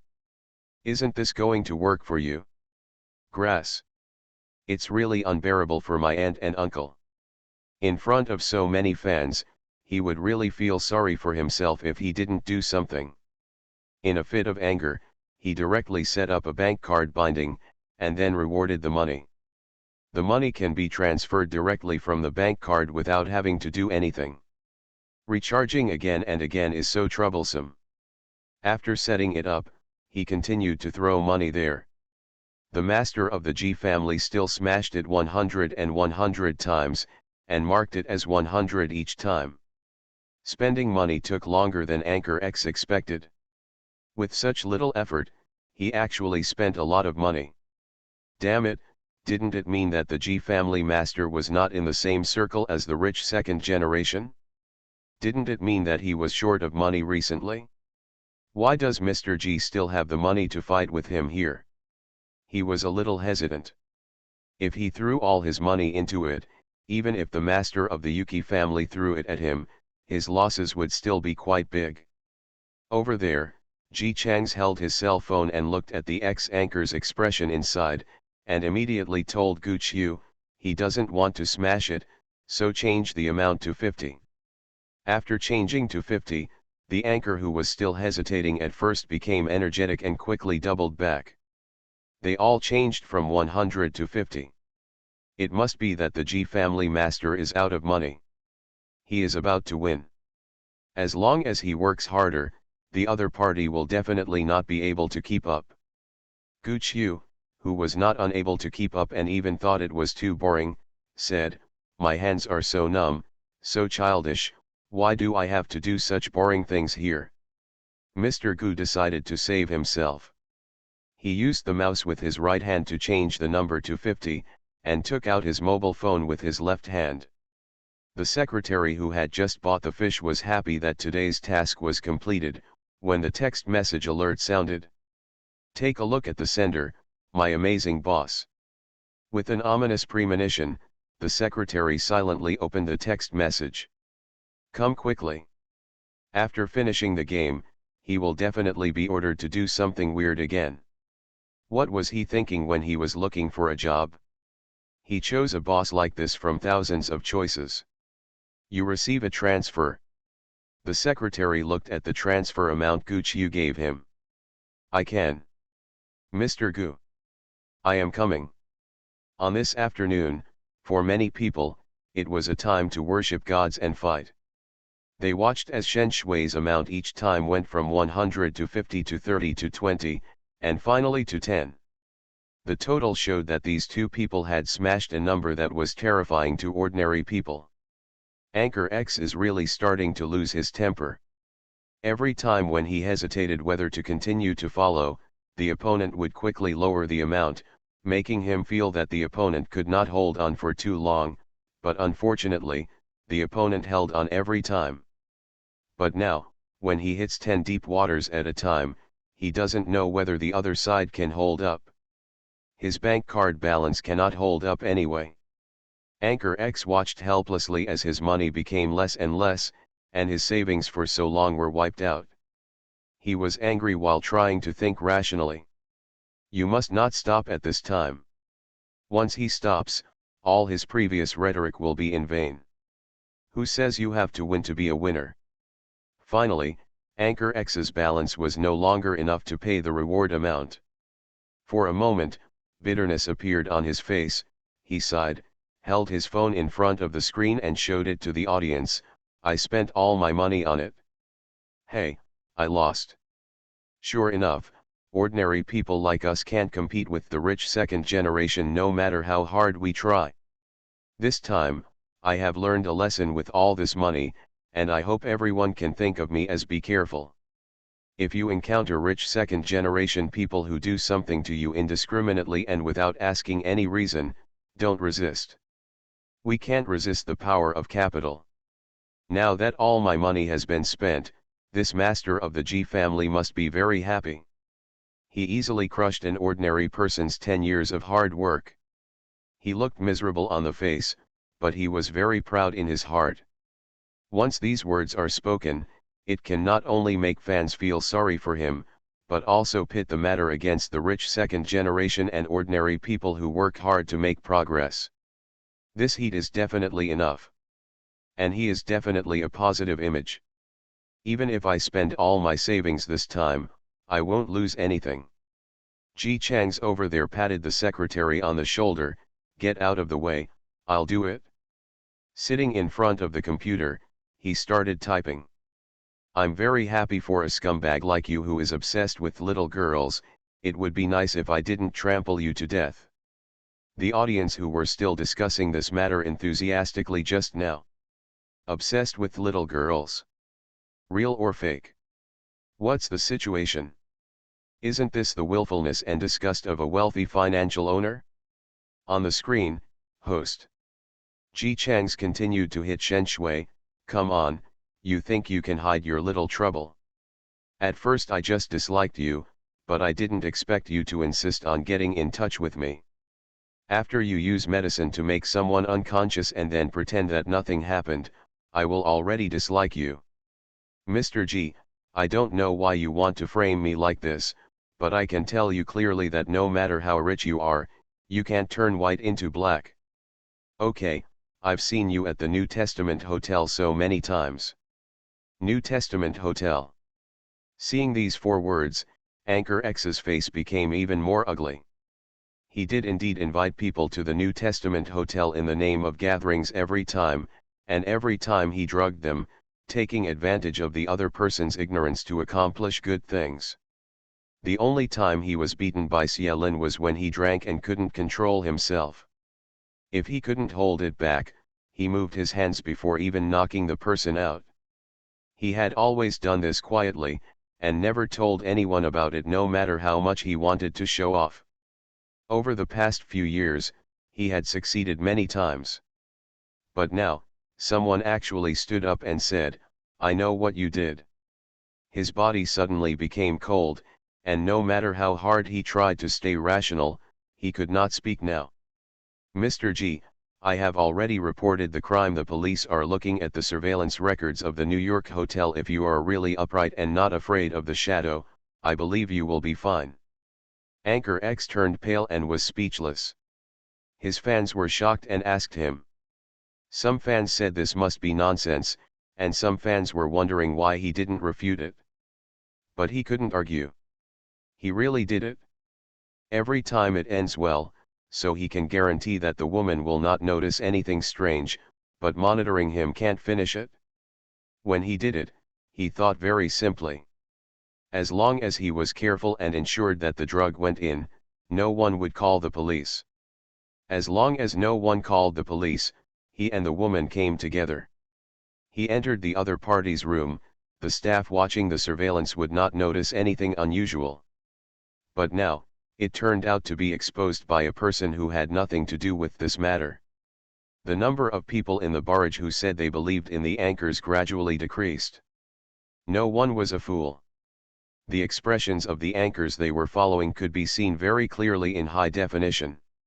If he really hadn't done it, he shouldn't have this expression.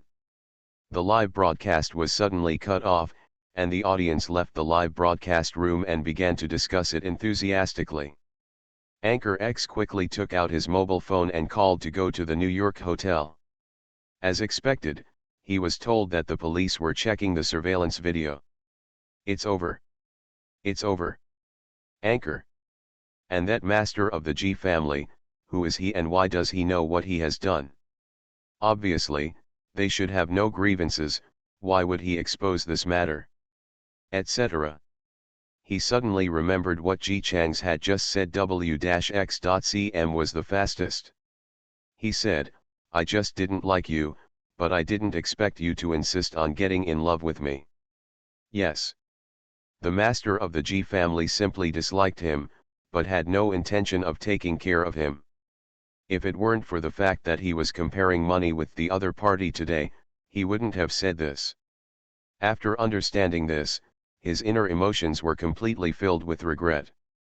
It was simply heartbreaking to open the chat box of the rich second generation on the phone and yell at the other party, didn't you say that you and Mr. G are not in the same circle? Is he short of money? Is he short of money like this?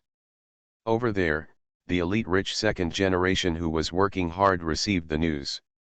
After listening to it, his face was filled with disgust. He had also heard about what happened just now. He originally had some sympathy for Anchor X, but now his attitude of it's all your fault for my bankruptcy has made him feel nothing but rejection and disgust. Who are you? When you asked me, you didn't say that you planned to take advantage of the other person's lack of money to compete with the other party for more money.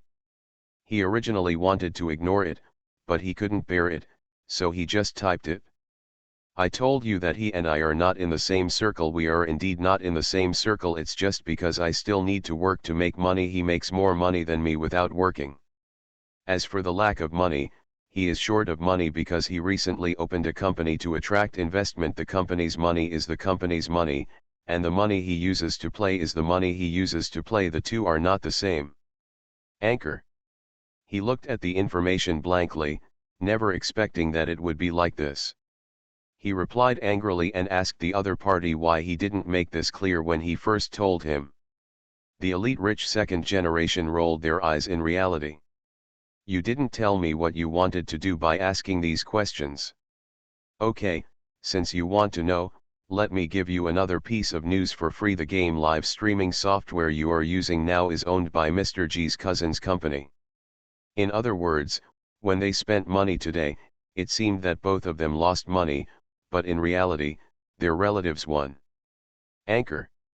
He almost spit out a mouthful of blood. No, he still has a chance. As long as he finds those girls and reconciles, he might still have a chance. Just as he was thinking this, the phone rang suddenly. Brother, your scandalous information is all over the internet. What is going on? The anchor quickly went to read the news online. Sure enough, they were all talking about the things he had done before. Why hire trolls to blackmail competitors, buy a lot of fans, and secretly do evil every time you compete with others?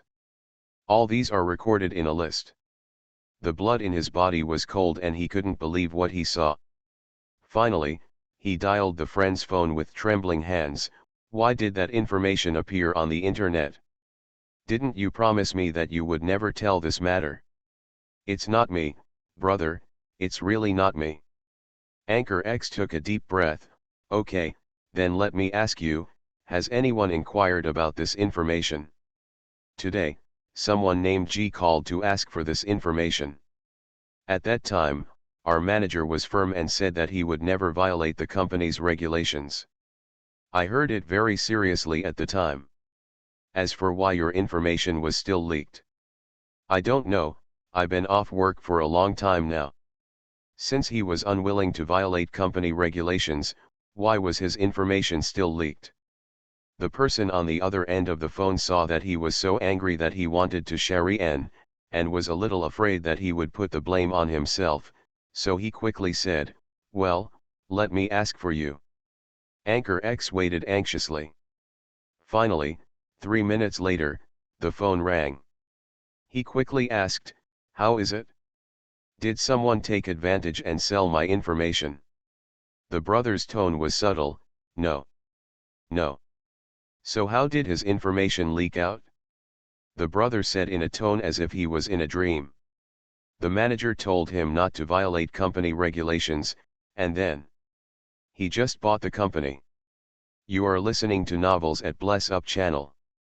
Wish you happiness and luck. Please subscribe to receive new novels. How do you feel about this novel? Please like and leave a comment. Everyone knows I'm a good man. Author, HandsomeMaleLead. Chapter 229. Bought it? Anchor. Are you kidding? Do you think this is a TV series? How could you buy it just by saying it? I don't need to lie to you. This is what our manager said personally. Although the formalities have not been completed, the company has indeed changed hands. Who did you offend this time? Anchor. He also wanted to know who he was provoking. As if overnight, his reputation was completely ruined. The girls he had invited to parties hated him. Most of these girls were anchors and valued reputation more. Fortunately, Ji Chang said this when he hit the deep water. It's vague. The public only knows that X-anchor is obsessed with X-girl, but they don't know that the anchors are the ones who suffer. After a surveillance investigation, the evidence was conclusive.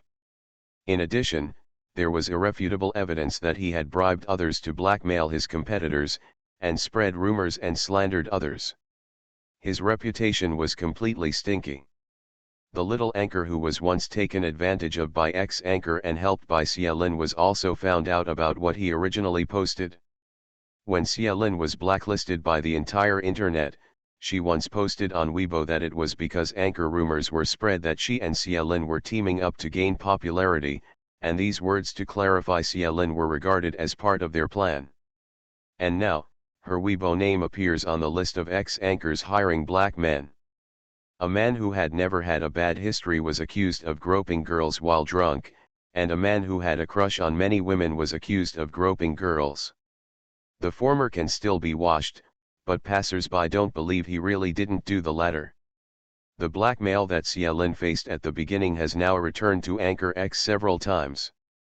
His savings were spent and his reputation was ruined, and that wasn't the most terrible thing. There was a knock on the door, and Anchor X opened the door with a confused look. Outside, there were several policemen standing. That anchor was caught. As soon as Gu Qiu opened Weibo, he saw this hot search and immediately told Ji Chang's the good news.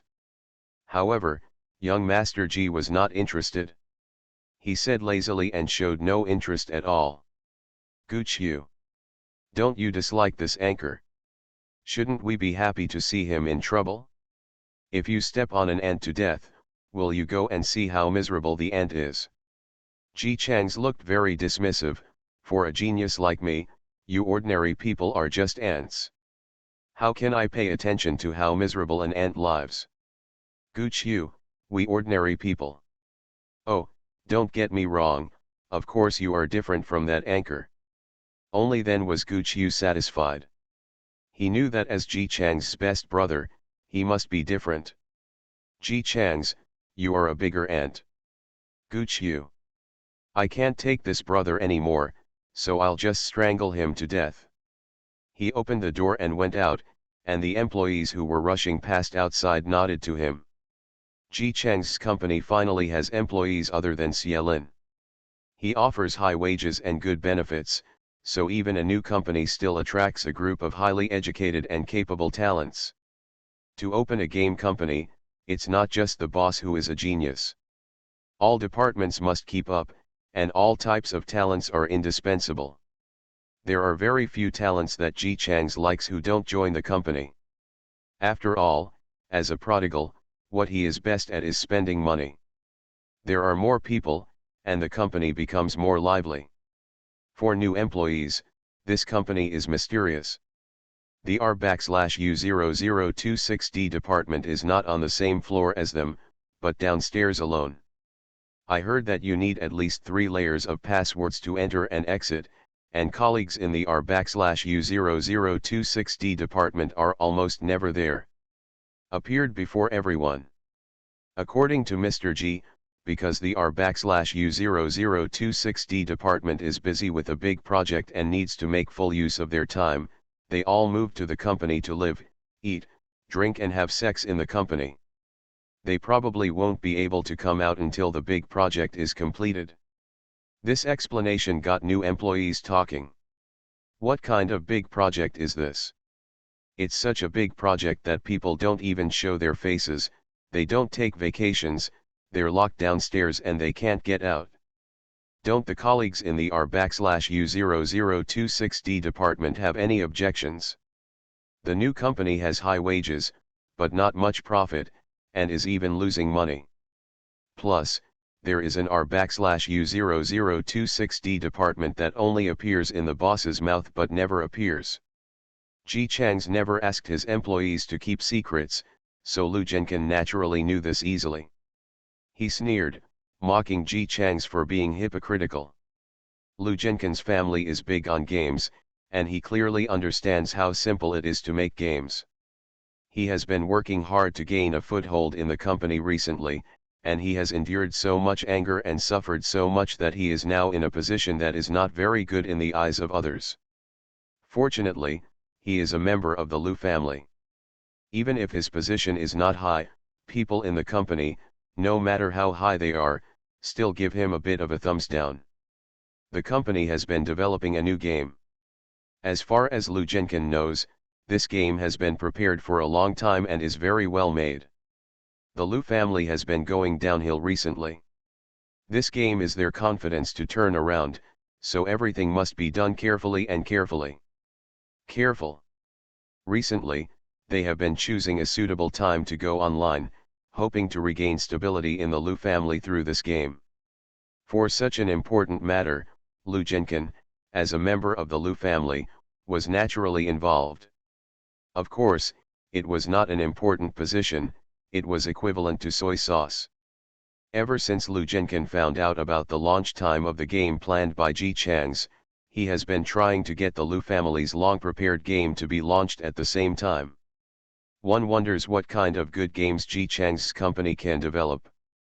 As long as it is crushed by their company's games at the same time, Ji Chang's company won't be able to stir up any waves. At least that's what Lu Jinkan thought. He felt that what he was thinking was completely correct. Who in the right mind would think that a random game company founded by a rich young man who has been wandering around for so many years can crush the game that their company, which specializes in games, has been preparing for so long? There is nothing else he can do. Either it would be too obvious and expose oneself, or it would be completely painless and painless.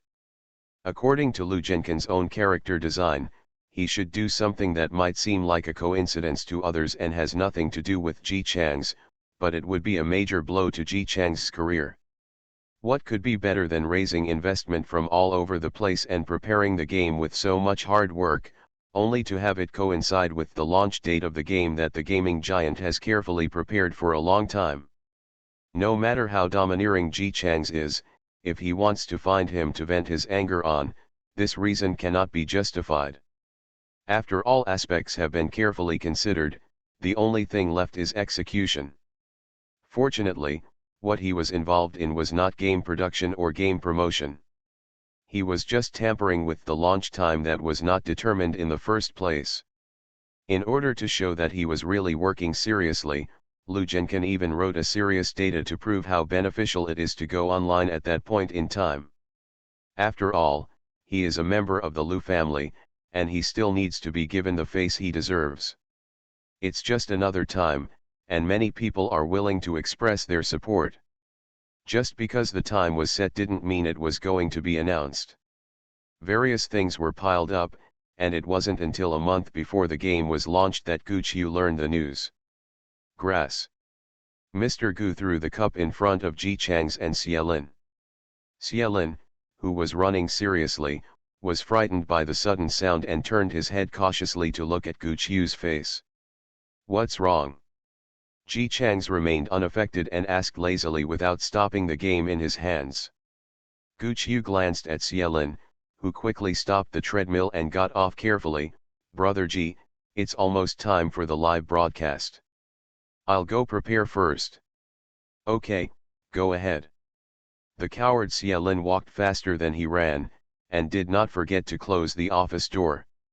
"Tisk, tisk, tisk," Ji Chang scolded Gu Qiu. "Look how much you scare Xielin, day by day, can you treat him better?" Gu Qiu replied angrily, "Who am I not treating like that? Don't talk to me about these things. Just now Gui Lu told me that the game that the Lu family has been carefully preparing for a long time collided with our company's game launch time. Not only are they both on the 13th, but they are also both at 8 o'clock in the evening." Ji Chang's hummed, and his tone was a bit casual. So, Nagasawa, have you been on the phone with Jian Tainabai during this period? Our game collides with theirs, so the pioneer players during this period will definitely be attracted to them. What about our game, Manage? Although when he initially invested the money, he assumed that the money would never come back, during this time, Ji Chang's really acted like he wanted to work on his career honestly, which made Gu Qiu run away in fear. He arranges many things in the company. In his opinion, this can be regarded as the joint efforts of him and Ji Chang's. Not counting MRSGN, that guy would only say if you need money, come to me for approval, as if he didn't have any money. Seeing the hope that Fa Xiaozhen would start his career seriously, Gu Qiu hoped more than anyone else that this game company could really do something. As a result, something like this happened now. And the company boss Ji Chang's, who should have been the most anxious and working hard to find a solution, still looked like it's nothing, it's just a spark hitting the earth, It's not a big deal.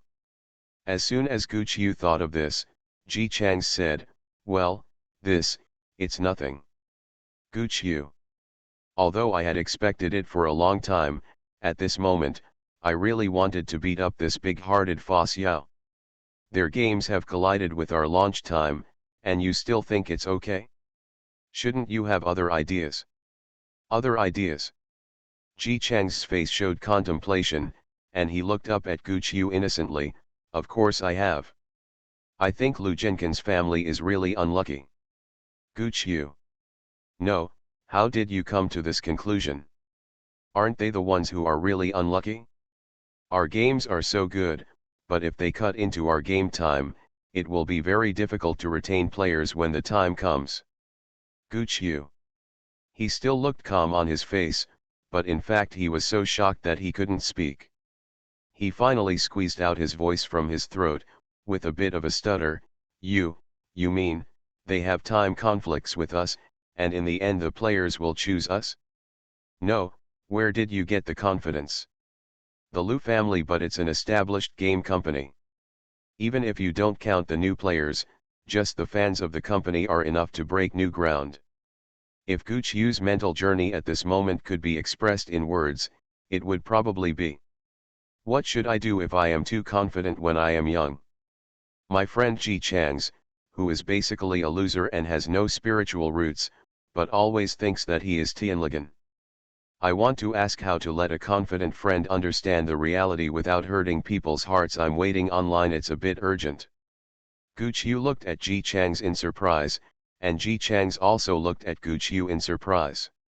You've been in the company for so long, haven't you gone to see our games? Gu Qiu. He doesn't play games, and he knows nothing about games. Why is he going to see that? Isn't that something that should be done by his subordinates? If the game development department was on the same floor, he might go and see it. The R/U0026D department was downstairs, and no one came up to report it. In addition, he subconsciously regarded this game as a small show. He doesn't expect to make money, but only expects the game to be released smoothly. When the time comes, he will spend money secretly or make some splash to stimulate Ji Chang's career ambitions. In this case, Lu Zhenkin didn't even bother to look. Anyway, no matter whether the game is good or bad, its function is just to let Ji Chang's understand how happy it is to be a boss. As a result, he ran into the Lu family's game. This TEMUDI suddenly changed from the normal difficulty start to the hell start. With the Lu family blocking the front, let alone water drops, TEMUDI he couldn't even get a water drop. Gu Qiu was so angry that he wanted to drink his 1982 Coke.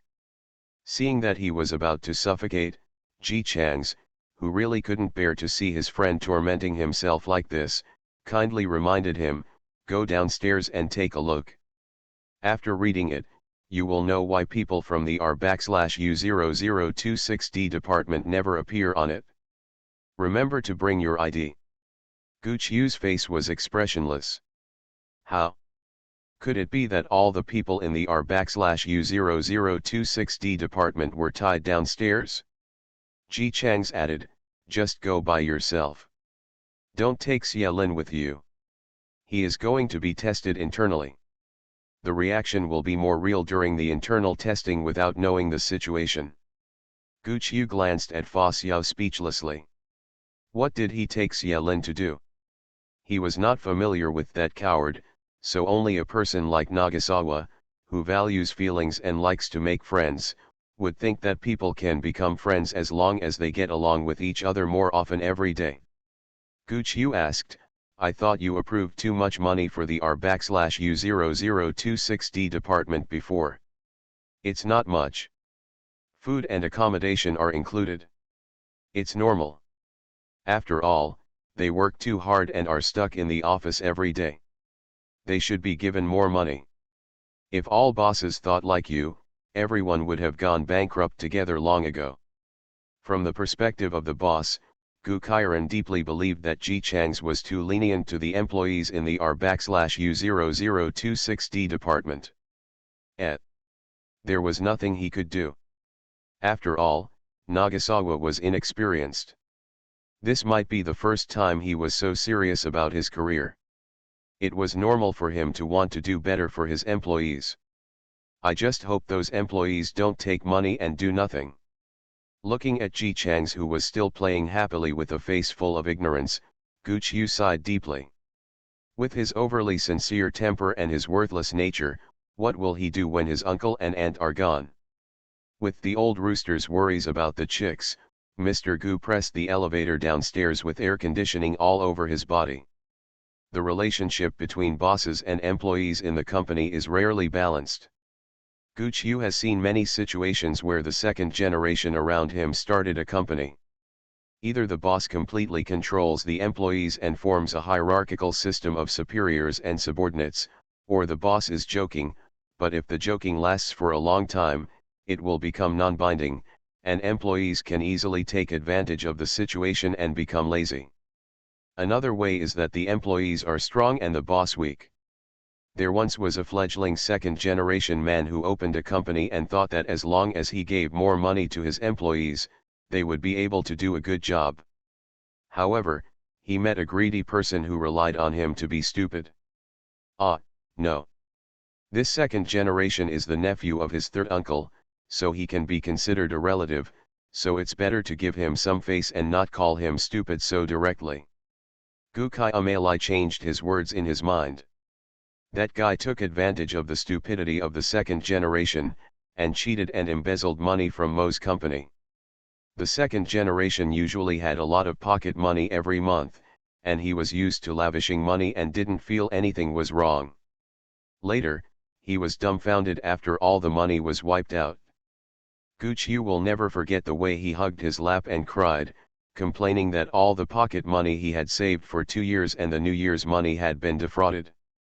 The most important thing is that all the tears were wiped on his pants, and maybe there was snot as well. Those were a pair of pants that he liked very much, but the final outcome was that his soul ended up in the trash can. Because of this incident, when Gu Qiu dealt with the employee, he was merciless and sent him directly to prison to commemorate him. Poor pants. But now, in his heart, the second generation's crying and shouting look was replaced by being angry. Since Nagasawa can't establish dignity, let him do it. Anyway, he is the best at this kind of scaring people. Ding. The elevator opens. Mr. Gu, who had "Boss, I pull" the coolness written all over his body, raised his long legs and walked out with a cold face. He must create a person who is not easy to bully in front of his employees, huh? In front of me, the door with the sign of R/U0026D department was closed tightly. Not only was it closed tightly, there was also a curtain on the door, making it impossible for people to see what was going on inside because there were no lights in the corridor and the doors and windows were tightly closed. It was so tight that the entire corridor was dark, like some kind of horrific crime scene. A delivery boy was pushing a cart in the corridor while talking on the phone. He actually held a flashlight in his hand to illuminate the situation, giving him the feeling of trying to survive in the wilderness. After reaching the end, the boy put the cart down and said to the other end of the phone, "The takeaways are all at the door. Please come out and pick them up later." After almost a minute, the closed door opened a small gap, and a man with an unshaven face came out. After thanking the delivery boy, he pushed a trolley through the door. It turns out that this is what Nagasawa meant when he said that food is included. Gu Qiu fell into deep silence as he looked at the scene in front of him. After a few seconds of silence, Mr. Gu, who had never seen anything like this before, quickly gathered his mood, raised his legs and walked straight towards the door. Etc. The unshaven uncle with a haggard face turned his head when he heard the voice and saw that Gu Qiu was heading towards the door with a clear purpose. He immediately became vigilant, opened his arms and blocked the door with wide eyes. "Wait a minute, show me your ID. Gu Qiu. It's not just a company department, but it's like a special department in some movie." With a cold face and speechless heart, he handed over the ID given by Ji Chang's. The uncle took the ID and carefully compared it to see that the person on the ID was indeed him. Then he took out a laser pointer and scanned the ID up and down for several seconds, Gu Qiu, and finally returned the ID. It turned out to be Mr. Gu. I'm so sorry. After reading the certificate, can I go in now? Gu Qiu raised his foot to enter. Etc. Gu Qiu took a deep breath, frowned coldly, stopped and looked at the uncle who suddenly spoke. Sorry, Mr. Gu, I have to call to confirm. I'm really sorry. It's also for work. Please understand. Gu Qiu. It's becoming more and more like a special department in a movie. Nagasawa is not recovering from the Chuyunibu. The uncle did make the call, promised a few times and then hung up. Then he showed a relaxed smile and turned to look at Gu Qiu. Mr. Gu, it's okay. Let's go in. Gu Qiu hummed expressionlessly, already recalling the movies Nagaze loved to watch when he was a child. The door finally opened, and behind the thick curtain, there was still a door. Gu Qiu. The uncle pushed the cart forward and turned to introduce him while entering the password. Director G said that Mr. Gu, this is your first time coming to the R/U0026D department. Let me give you a good introduction. This door is the second door of our company. The password is very complicated. The 23 passwords contain uppercase and lowercase punctuation numbers, and they are irregular. The password is changed every 3 days. If the password is entered incorrectly once, the alarm will be triggered. The door will be damaged twice to ensure safety. Gu Qiu. It seems that Nagasawa watched a pretty bullshit movie. The uncle was still saying proudly, Mr. Gu, are you worried about how employees can escape if the door is damaged under any special circumstances? Don't worry. Director G spent a lot of money to buy a self-defense passage. If necessary, just hang it on the window, and employees can escape directly from the window to the ground, just like making a slide, which is safe and fun. Gu Qiu. He finally knew how Ji Changs and MRSGN managed to ask for so much money and still spend it all in an orderly manner every time. The mechanical sound sounded, the password is entered correctly, please verify the identity of the person opening the door. Gu Qiu, there is actually another layer of password? He watched helplessly as the uncle put his eyes close to the small dot on the door, and did not forget to introduce, this is iris verification, it won't waste time. As he spoke, he pressed his finger on the door handle. The mechanical sound sounded again, iris verification successful, fingerprint verification successful. It's better now. Gu Qiu was about to lift his feet to get ready to go in, when the mechanical voice sounded again, please confirm the voice print. Gu Qiu. Forget it, it's acceptable. Anyway, more protection isn't a bad thing. Then he saw the uncle reciting the commentaries guide with great emotion. Gu Qiu. Gu Qiu. He really didn't know what to say. Anyway, Nagasawa has been naughty since he was a child, so to do something like this, it seems, probably, maybe, it's not that unexpected, right? All identities confirmed successfully, welcome, Mr. Hizayome. The door finally opened. Gu Qiu was finally not so speechless and walked inside. In my heart, I kept trying to excuse Ji Changs.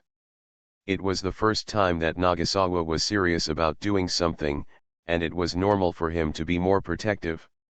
After all, he was only 25 years old, and he was still young and full of whimsical ideas. Moreover, he had money, so it was okay to do this. He kept thinking this until the two of them reached the third door. The uncle said proudly, these are 3 doors. You can only enter by telling the password. This idea was mine. Mr. Gu, don't you think this idea is genius? Mr. Gu didn't think the genius even wanted to hit someone. Especially after the uncle shouted Dong Ji is the most handsome in the world very loudly at the door. After he finished shouting, the door opened. The uncle quickly raised his leg and reached the door in an instant. Before Gu Qiu could react, the door slammed shut. Gu Qiu. No. You went in, what about me? A minute later, his phone rang. It was from the security department. The security lady over there said in a gentle and friendly voice, I called Mr. Gu before because Mr. Hiziome from the R/U0026D department called. Asking for help, saying that I forgot to explain it to you just now. This door requires one person to pass through with a code at a time, and once the previous code is used, it will automatically switch to the next one. Because the door is soundproof, you can't hear what he says over there, so I specially entrusted it to a colleague from the security department, that is, me. Let me tell you, you only need to say the next code and you will be gone. I will send the next code to your mobile phone via text message immediately. Please check it carefully and call anytime if you have any questions. Gu Qiu. He suspected that he was not in modern times, but had stepped into an ancient Jianghu script.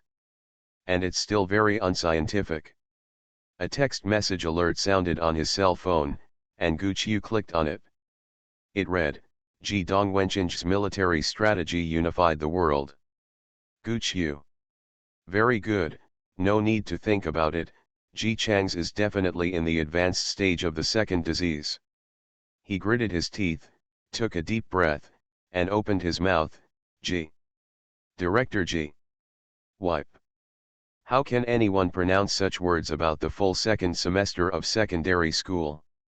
All he could think about now was how Ji Chang's climbed a tree to catch birds when he was a child, only to get trapped in the tree and cry. Ji Chang's. What on earth is going on in this brat's mind? A game company forced him to create an escape room and a maze copy. Why doesn't he just open a haunted house? Finally, the uncle outside waited until the door opened, and Mr. Gu walked in with his long legs and a stinking face that seemed to be in a bad mood.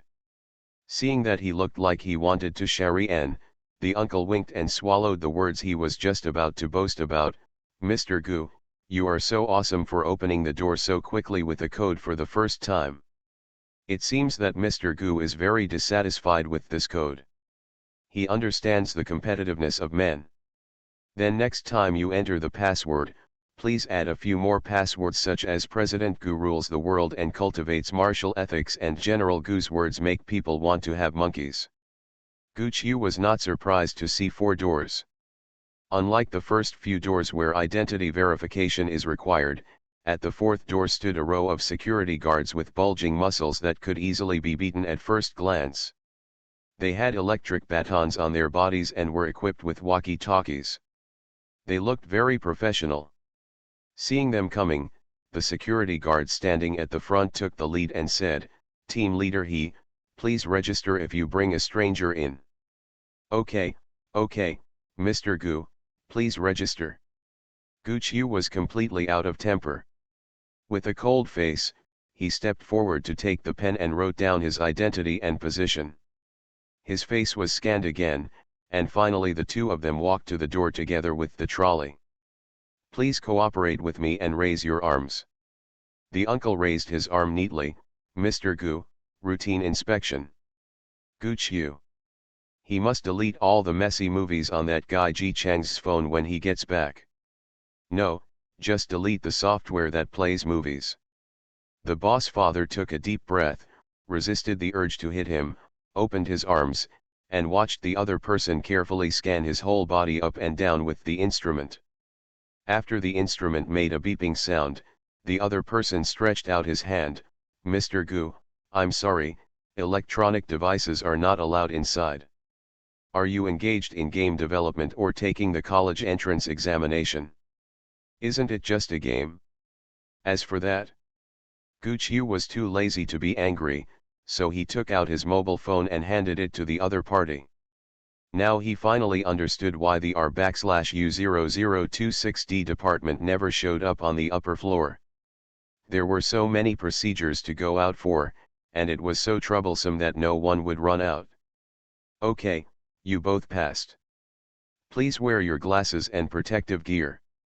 After the inspection, the security guard handed each of them a pair of glasses. "Gu Qiu, why are you wearing glasses? These eyes look like a pair of ordinary flat glasses." The uncle had already put it on, and after putting on his eyes, he picked up the protective gear from the basket on one side and put it on himself. "This is the first time Mr. Gu is here. Brother, please get him new protective gear." As a result, a pile of protective gear to protect the whole body was delivered to Gu Qiu. "Gu Qiu, with the thought of when I get out, I will beat up this brat Ji Chang's," he silently put on his glasses, and then put on various protective gears. After the two of them were tightly protected, the security guard opened the door in front of him. "Curtain. Brush." A second ago, Gu Qiu, who was thinking, "I'll go up and ask Ji Chang's to dismantle all these messy protections after watching this," was almost blinded by the flash. The curtains were opened and the brightness suddenly increased. The place that was supposed to be an office was actually a forest. The flowers on the ground are blooming extremely beautifully, and there is even a sun hanging in the sky. Above the woods, many birds are flying around and staying, and there are also squirrels scurrying around in the trees. A bunch of strange-looking animals were sitting on the ground. They raised their heads when they heard the movement. When they saw the cart, their faces showed joy. "Takeaway is here. What's for dinner today? Is there any braised pork? Barbecue, barbecue, is there a barbecue? I'm on a diet, can you order me a salad?" These animals were all about the same height as humans, including frogs, rabbits, mice, cows, and even a python that walked over in a way that was not suitable for a python to crawl. Gu Qiu's pupil subconsciously tightened, and he grabbed the snake's head and squeezed it tightly. "Ah! What are you doing? I'm getting beaten again. Team leader, save me. Save me." The boa constrictor spat out its seeds and screamed. A big rooster suddenly appeared and dragged the boa constrictor away.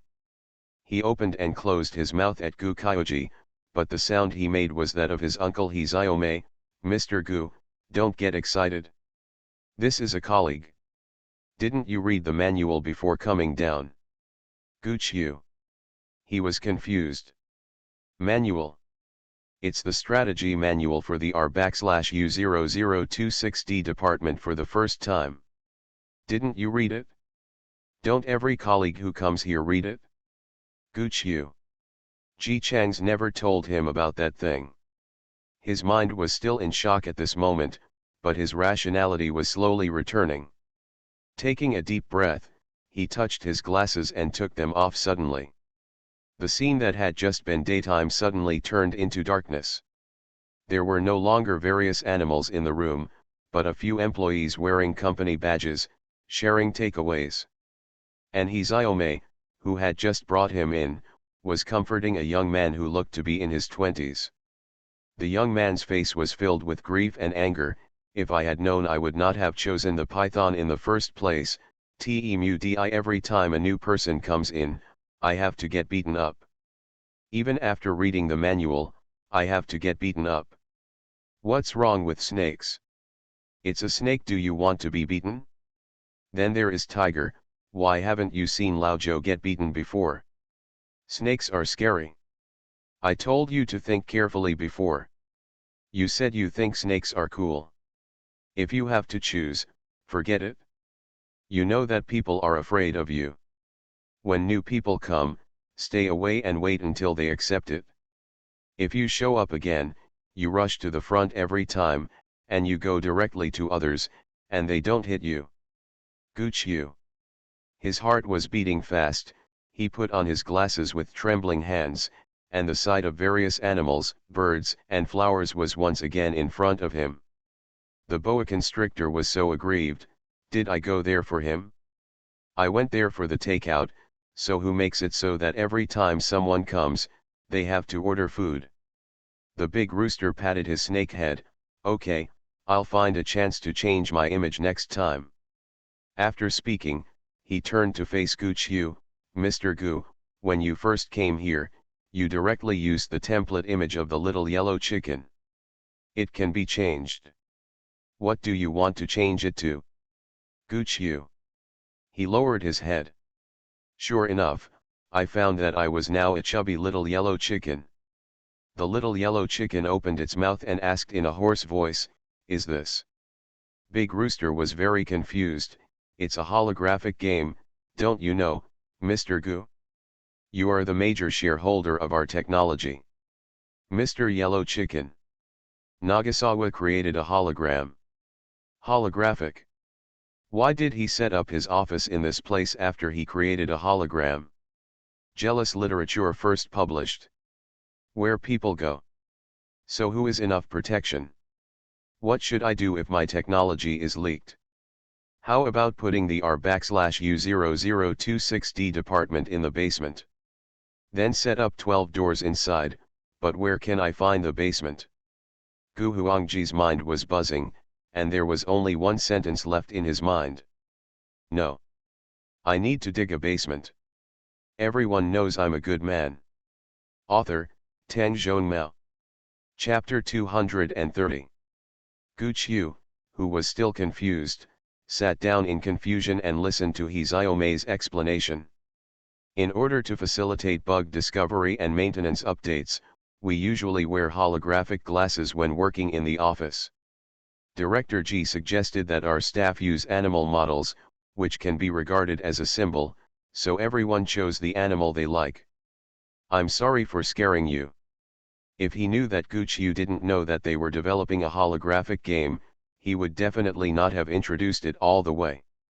Gu Qiu hummed indifferently, and the little yellow chicken's serious face, as if he was not scared at all, soothed He Xiaomei's nervous heart. Just say it. This is the boss of the company. He is the kind of person who is said to hold great power in the Gu family at a young age. How could he be frightened by a hologram? Look at people, what is the style of a domineering boss? This is called the style of a domineering boss. He immediately started blowing a rainbow fart. Mr. Gu is indeed Mr. Gu, but he is very stable. Several people had read the strategy manual before coming down, but they were still extremely scared. Gu Qiu, yeah. Come to Mr. Gu, Director Ji said that you are here for a visit. Let's introduce the equipment to you. /U0026/ read the book and go to MP/U0026. These are holographic glasses, you have also seen them, but these glasses are only available to our internal employees. The products that can be used for takeaway are holographic helmets, holographic machines, and holographic warehouses. He had already heard that the company had a major shareholder who didn't like to talk much. He Xiaomei didn't mind that Gu Qiu didn't talk. She was afraid that the major shareholder would be dissatisfied, so she opened her mouth to say something. The holographic helmet is worn on the head when used, and the online time cannot exceed 4 hours. This is not because of anything else, but mainly for safety reasons. After all, wearing such a heavy helmet on the head is still a bit obstructive, and time it's still too early. Let's wait until we develop a lighter helmet and then adjust the time. And there's this, the holographic machine. The big rooster led Mr. Gu, the little rooster, to a box that was square and more than 2 meters high. He entered the password to open the box and showed it to Gu Qiu. There are lines inside, with equipment connected to one end of the lines, and at the bottom there is a piece of equipment similar to the running belt on a treadmill. He Xiaomei asked Gu Qiu, Mr. Gu, do you want to try it? Gu Qiu is actually a bit timid, but as a boss, how can he say that he is timid? He was asked to take off his glasses and stood on the running belt. In front of him, He Xiaomei, who was wearing glasses, diligently helped him install various instruments and tied the wires to his limbs like straps. Superior. Finally, something like swimming goggles was handed to him. He Xiaomei said, Mr. Gu, okay, just put on the holographic lens and you can use it. Gu Qiu took it and put it on. The various machines in front of him immediately turned into a vast world, like a desert, but there were withered yellow grass growing on the ground. There were some cows and sheep in front of them eating the grass. In the sky, the sunlight is frighteningly strong. He has discovered it. This device is somewhat similar to VR, but unlike VR games, everything is as real as if it were real. The grass, cattle, and sheep, even the pores on your hands when you look down at them are clear. At this time, Xiaomei's voice came to my ears, "Mr. Gu, please try to walk forward and see those cattle and sheep." Go forward? Isn't he standing inside this box? Gu Qiu thought like this, but still took a step forward. After taking a cautious step, it went smoothly. There was no wall in reality, and the touch under his feet was as real as if he was actually walking in the sand. 1 step, 2 steps. Slowly, he started running and ran in front of a cow. Just as he was about to reach out and touch it, the cow turned its head and saw him. It seemed to be startled, and turned, and ran away. Gu Qiu. He could even clearly see his own reflection in the cow's eyes, and the way the cow looked at him as if it were looking at some savage beast. Moo. A calf was not afraid of people. It approached Gu Qiu and gently rubbed his sleeve with her head. Gu Qiu carefully reached out and touched the calf.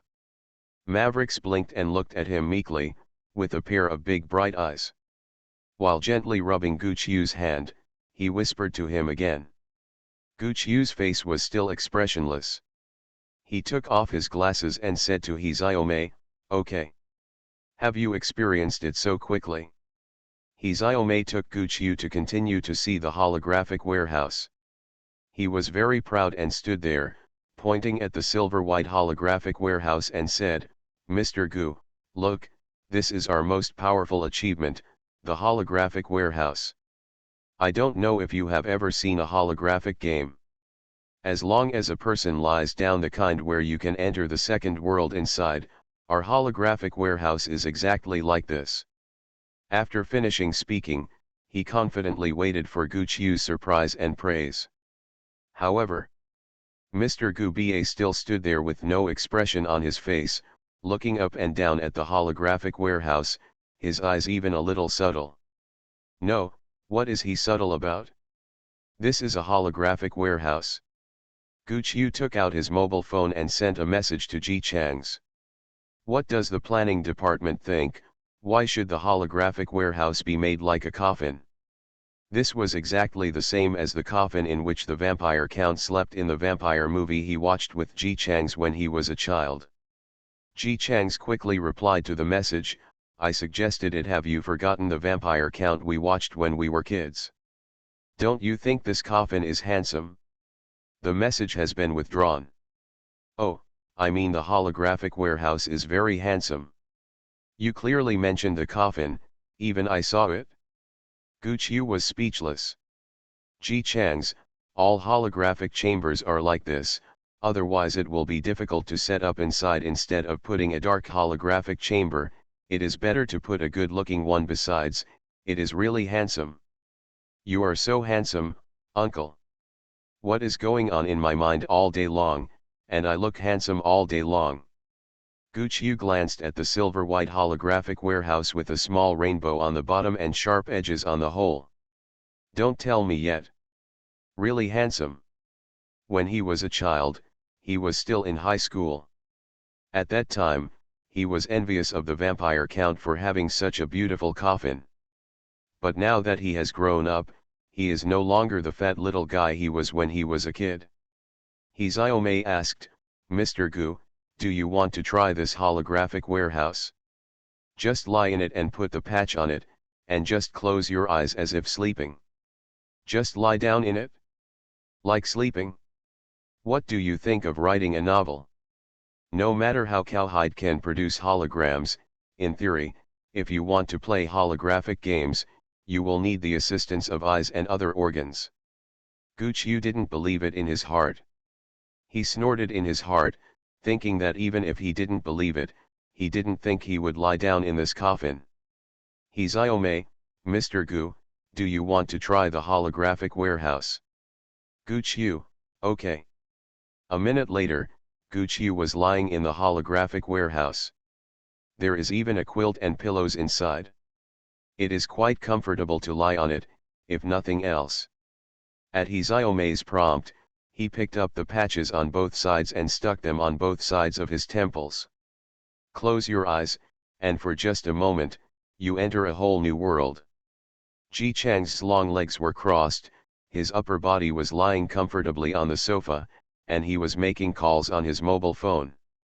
I bet that Gu Qiu will be scared by me, and maybe he will hold my thigh and call daddy, asking daddy to take him flying. It's not in vain that I never told him about this game. When I think of Gu Qiu, it's worth all the hard work I did to hide it when I returned to my cute self. MRSGN was speechless. You called me just to tell me this. Otherwise, isn't it because friends tell each other interesting things in life? MRSGN expressed indifference. I'm sorry, I have no friends and I don't need friends. I just want to make money from you. Please release this game quickly and send me money. Hai Ji Chang's tone was harsh. You said that you have been a virtuous person since you knew that Gu Qiu's shares were higher than yours. What's there to be angry about? You know, Gu Qiu has been my friend since childhood. Of course you have to be more relaxed with your friends. MRSGN chuckled. Okay friend, no problem, friend, please raise my shares to the same level as Gu Qiu. The signal is not good.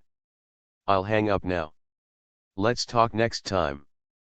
Ji Chang's hung up the phone neatly. Grass. MRSGN threw her phone on the table and cursed, Gaobi Ji Chang's. But thinking about how much money this dog ratio can make her expression became a little better. Forget it, what's the point of fussing with Ji Chang's, a willful young master? She must now make full preparations for the upcoming holographic feast. This must be an orgy, she was so sure. This will definitely shock the world. The cold and tyrannical boss Gu Qiu, who was expressionless in front of HandsomeMale and even the hologram could not change the expression on his face, immediately returned to his original form as soon as he entered Ji Chang's office. He was very excited. His face was expressionless and excited. Nagasawa, do you know what you have done? Holographic game, this is a holographic game. As long as we implement it, we will definitely make a sensation all over the world. Who did it? You actually hired such a talented person. Oh my god, what kind of bad luck did we have? I thought about it before I was 40. Master the Gu family, what else can I master now? This game alone is enough for us to build 100 Gu families. I really, oh my god, who the hell did this genius do? This is so unbelievable. What are you doing? Ji Chang's remained in the posture of recording the video without moving, and said in a very unscrupulous manner, I record you like this. Isn't Xielin always afraid of you? If I show him this video, he will definitely never see you again. It's so timid. Gu Qiu, the domineering boss who cares about personality and face. Delete it for me. I don't. Deleted. If you call me daddy, I will delete it. Gu Qiu gritted his teeth. Okay. I'll call. Listen. He opened his mouth, and then sprinted over to grab the phone the next second. Ji Chang's didn't fight with him. After letting him snatch it away, he watched Mr. Gu open the gallery with pride in his eyes. Do you really think I'm as fat as I was when I was a kid?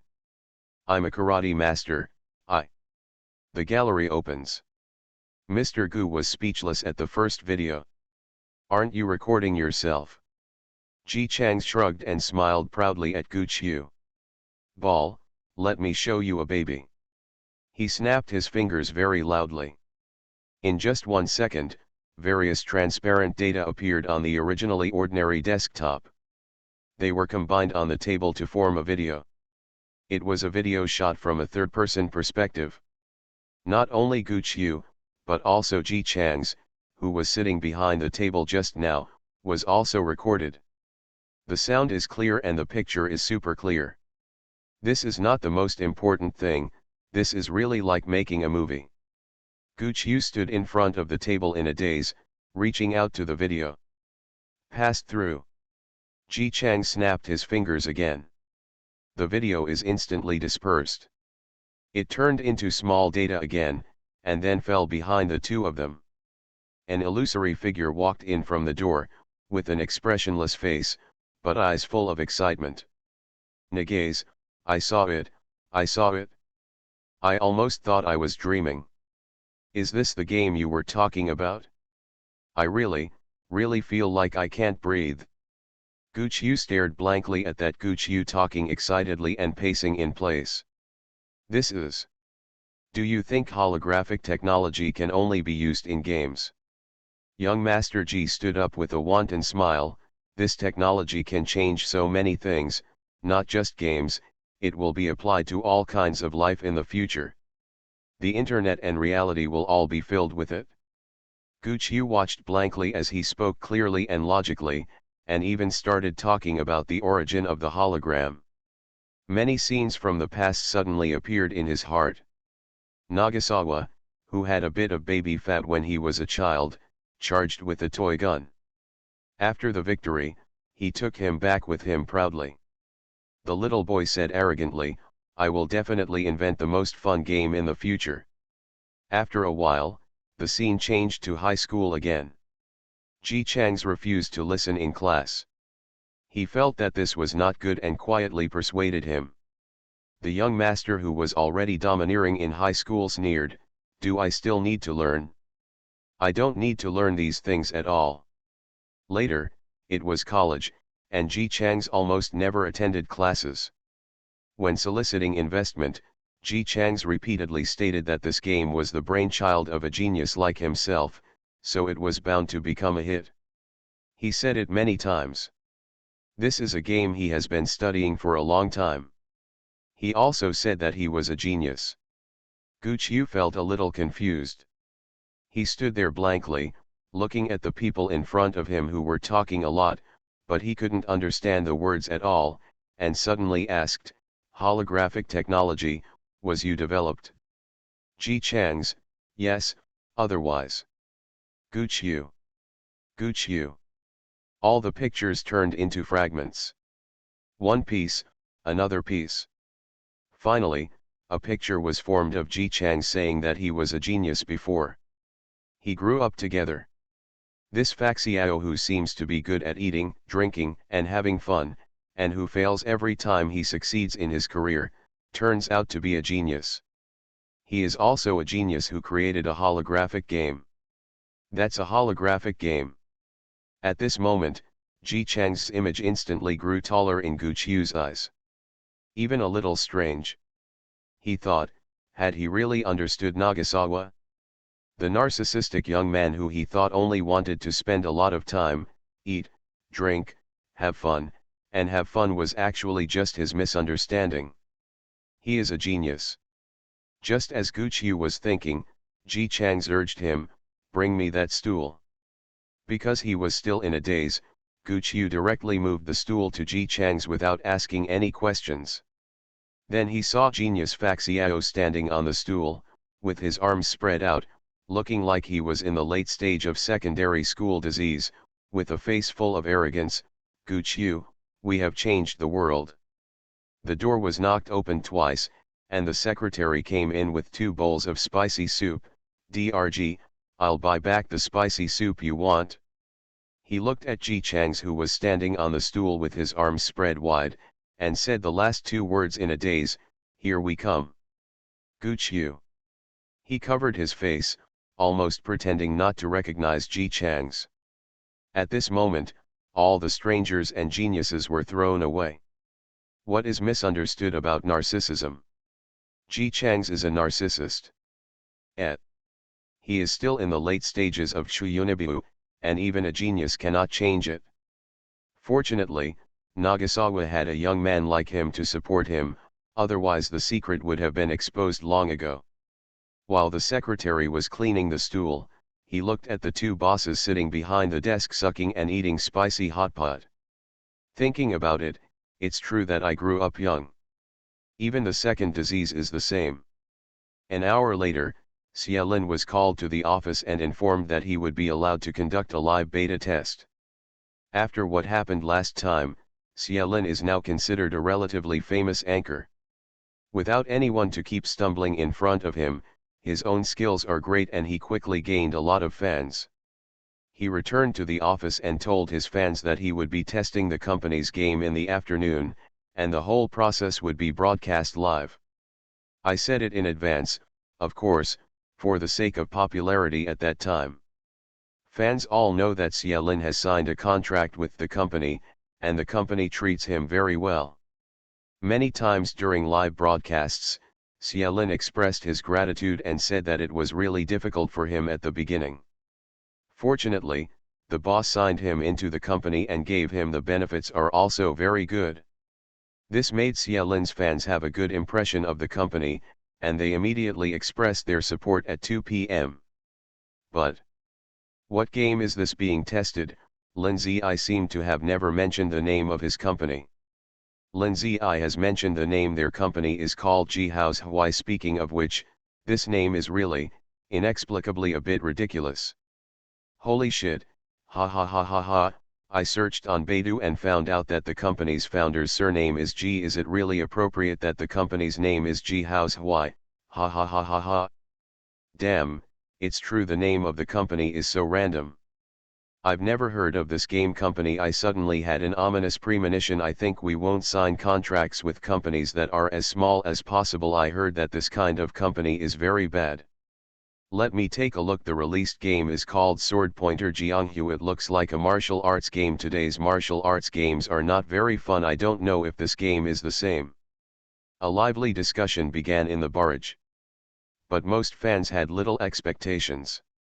What is there to look forward to from a martial arts game launched by a small company? If it weren't for Xiaolin fans, they wouldn't even want to watch this closed beta live broadcast. It must be extremely boring. Maybe even the characters are ugly and stiff. Another barrage suggested, a big company is also launching a game today. Lin Ziyi, your company didn't choose the right time. Now it happens to happen, and it is very likely that it will be crushed miserably. Xiaolin smiled gently at the screen. It's okay, our boss is very powerful, I believe the game will be fun. Fans. Hey, silly Lin Ziyi. Games are not just fun if you want them to be. Xiaomei was sent up to call someone. Lin Ziyi, the time is almost up, go to the R/U0026D department downstairs. Xiaolin stood up quickly, agreed, and then glanced at the computer hesitantly. Has the live broadcast software on the computer downstairs been installed? No need for a computer. Our game doesn't require a computer. Xiaolin. Is it a mobile game? He had asked Ji Chang several times before about the details of the game, but Ji Chang's refused to tell him. He only said that if he had told him in advance that he would not be surprised when the time came for the closed beta test, so Xiaolin was still completely unaware of his company's new game. Afraid that something would go wrong during the closed beta, he practiced various games during this period to ensure that his operation ability was good before he felt relieved. There's no problem with mobile games, he's also very good at mobile games. Xiaolin followed Xiaomei with confidence. After passing through a few doors with a confused look on his face, he lay down in the holographic warehouse again with a confused look on his face. The holographic game told to Xiaomei. He even thought today was April Fool's Day. Until I put on the patch and closed my eyes. In front of us is a brand new world. Xiaolin. He lowered his head in confusion and found that he was standing in a creek. The water flowed by his feet, and it felt a little cold and watery, as if all this was real. This. He looked around blankly and found that this place was like a wild reserve. The trees all around were extremely tall and the sky was extremely blue. From time to time, there were birds flying by. When he looked down, he saw that there were actually small fish in the water. Hello player, I am the customer service little yellow chicken. A sudden voice sounded.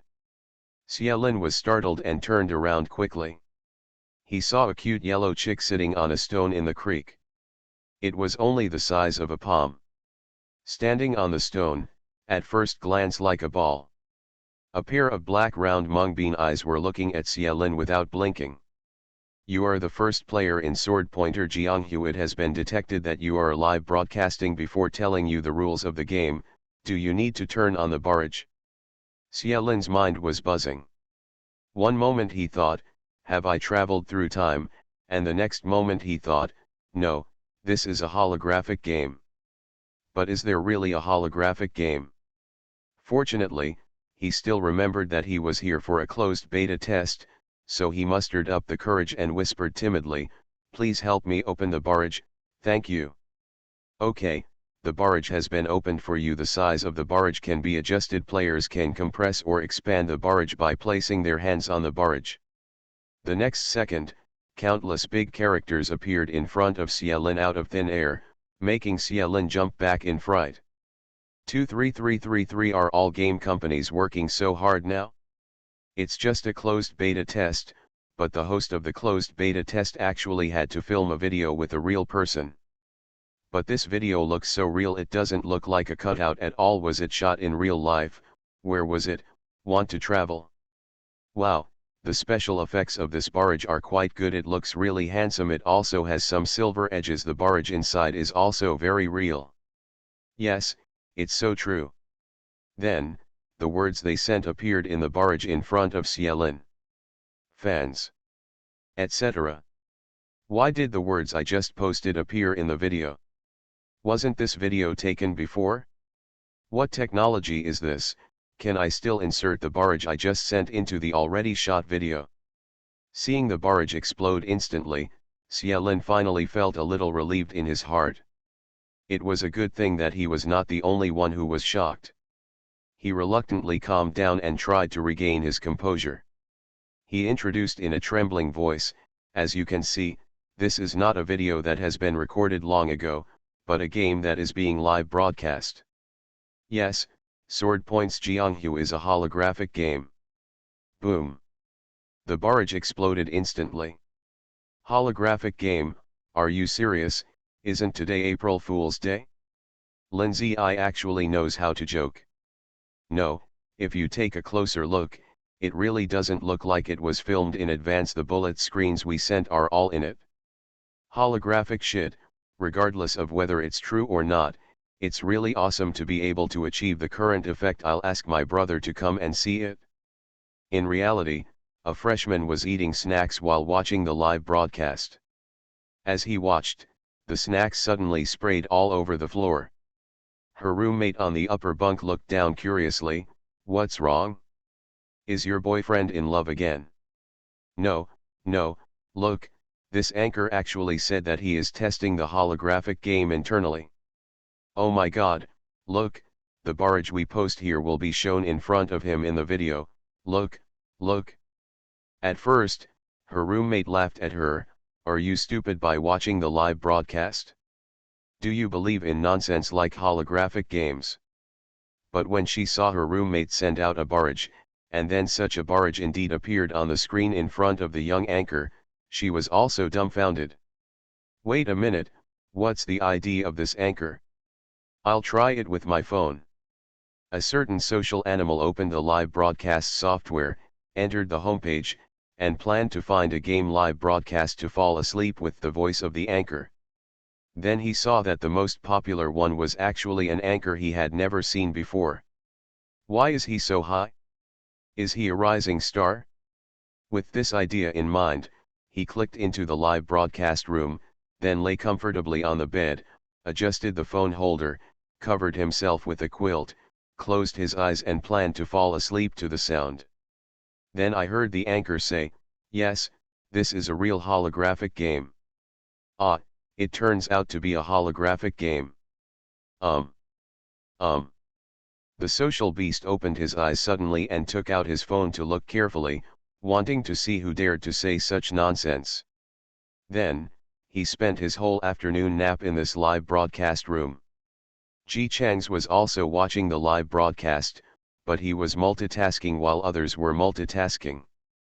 The TV was playing TV, the tablet was playing the live broadcast, and he was playing games on his mobile phone. While I was chatting, the secretary ran in with a happy face. Director G. The number of people in Xielin's anchor room has exceeded 100 million. It is indeed over 100 million. And there is an upward trend. With Shelling Live. XX Anchor Live Broadcast Holographic Game. Holographic Game Live Broadcast. Forests, Holographic Games. Is the holographic game real or fake? These titles all appeared on the platform's hot searches. Many people didn't watch the live broadcast of the game and just laughed when they saw the titles. Today's marketing is really becoming more and more adventurous. Even holographic games dare to make nonsense. How popular it is now, and when it is discovered that it is just fabrication, it will fall badly. But their confidence was shaken after seeing the comment section. It's really a holographic game. It's exactly the same as what's written in the novel. There is also a holographic game warehouse. Oh my god, please tell me how much it costs. I'm willing to buy it no matter how much. Don't not believe it. It's true, it's true. The live streaming software I just came from is really a holographic game. I just want to say, how much does one cost? I will buy it even if it is a scam. Before turning on the live broadcast of Shulin, I felt that he was dreaming. After turning on the live broadcast, I felt that I was dreaming. With tens of millions of comments, passers-by are confused. In terms of marketing, is it necessary to buy so many trolls? They entered Xielin's live broadcast room with the idea of I want to expose you, and when they came back, they became one of the tens of millions of comments. On this day, many people's thoughts ranged from haha, it's fake at first glance. Are we easy to deceive when we are children, to why do so many people say that even the XXX around me says it's true? Then I'll go see it with my own eyes.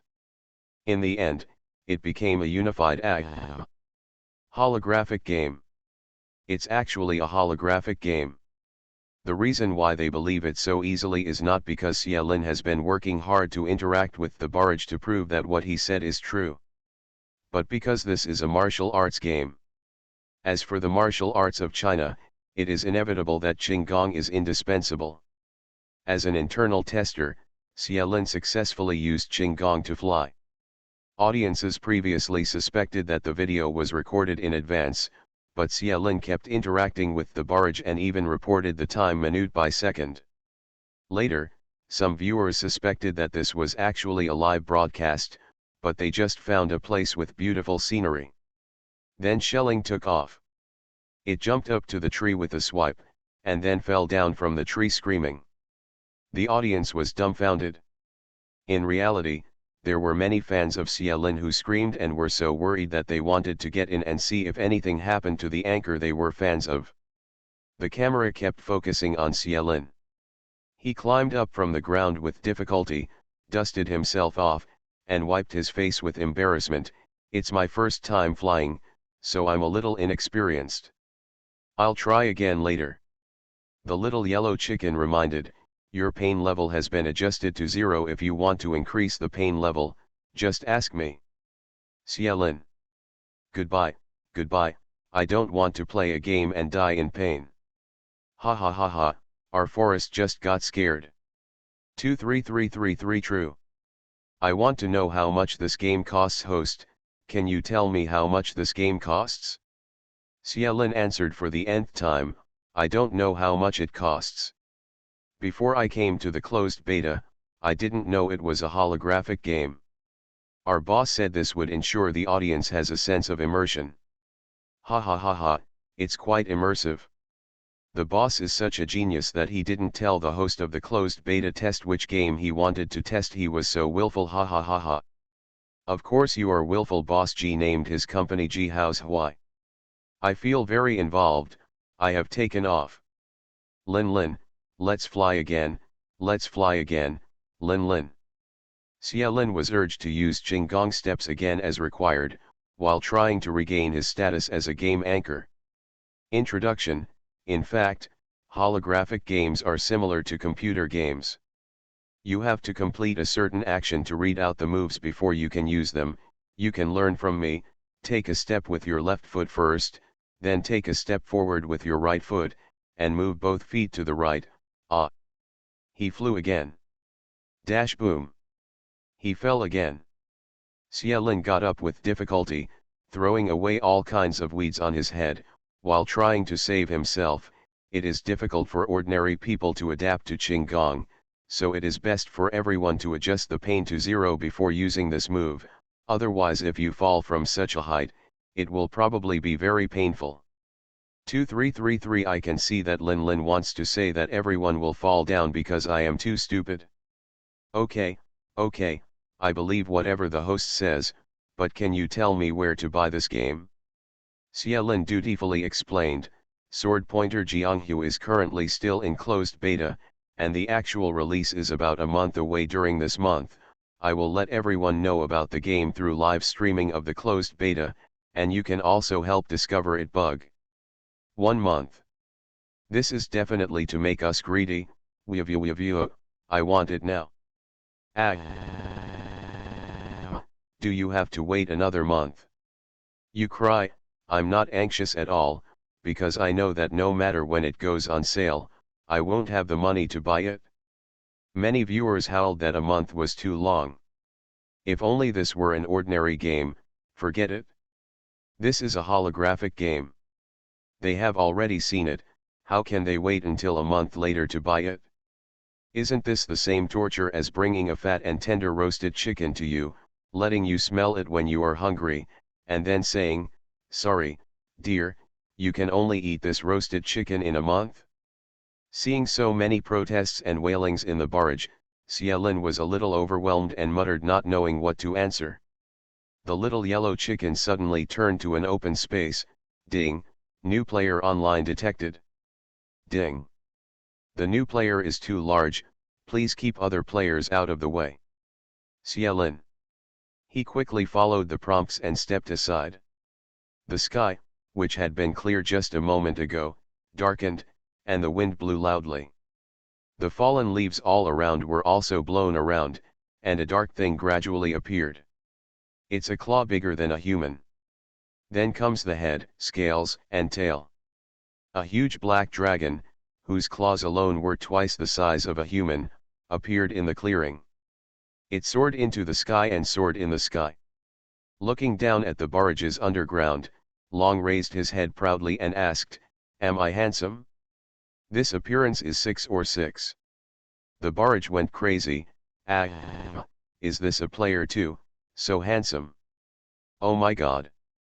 I want to give birth to little dragons for him. Mother. So handsome. I want to. Can I? How to be a dragon?" The black dragon was even more proud. It soared in the sky for a while, turned its head, swung its body, and with a swish, the dragon's tail began to wear its mold. Dragon? It was stuck stiffly in the air and roared, "Hiziome. Where is my tail?" A man's awkward coughing sound came from the air. "Ahem, Director G, your tail is not ready yet. How about, you wait another month before you show up handsomely?" Snapped. The handsome filter disappeared instantly.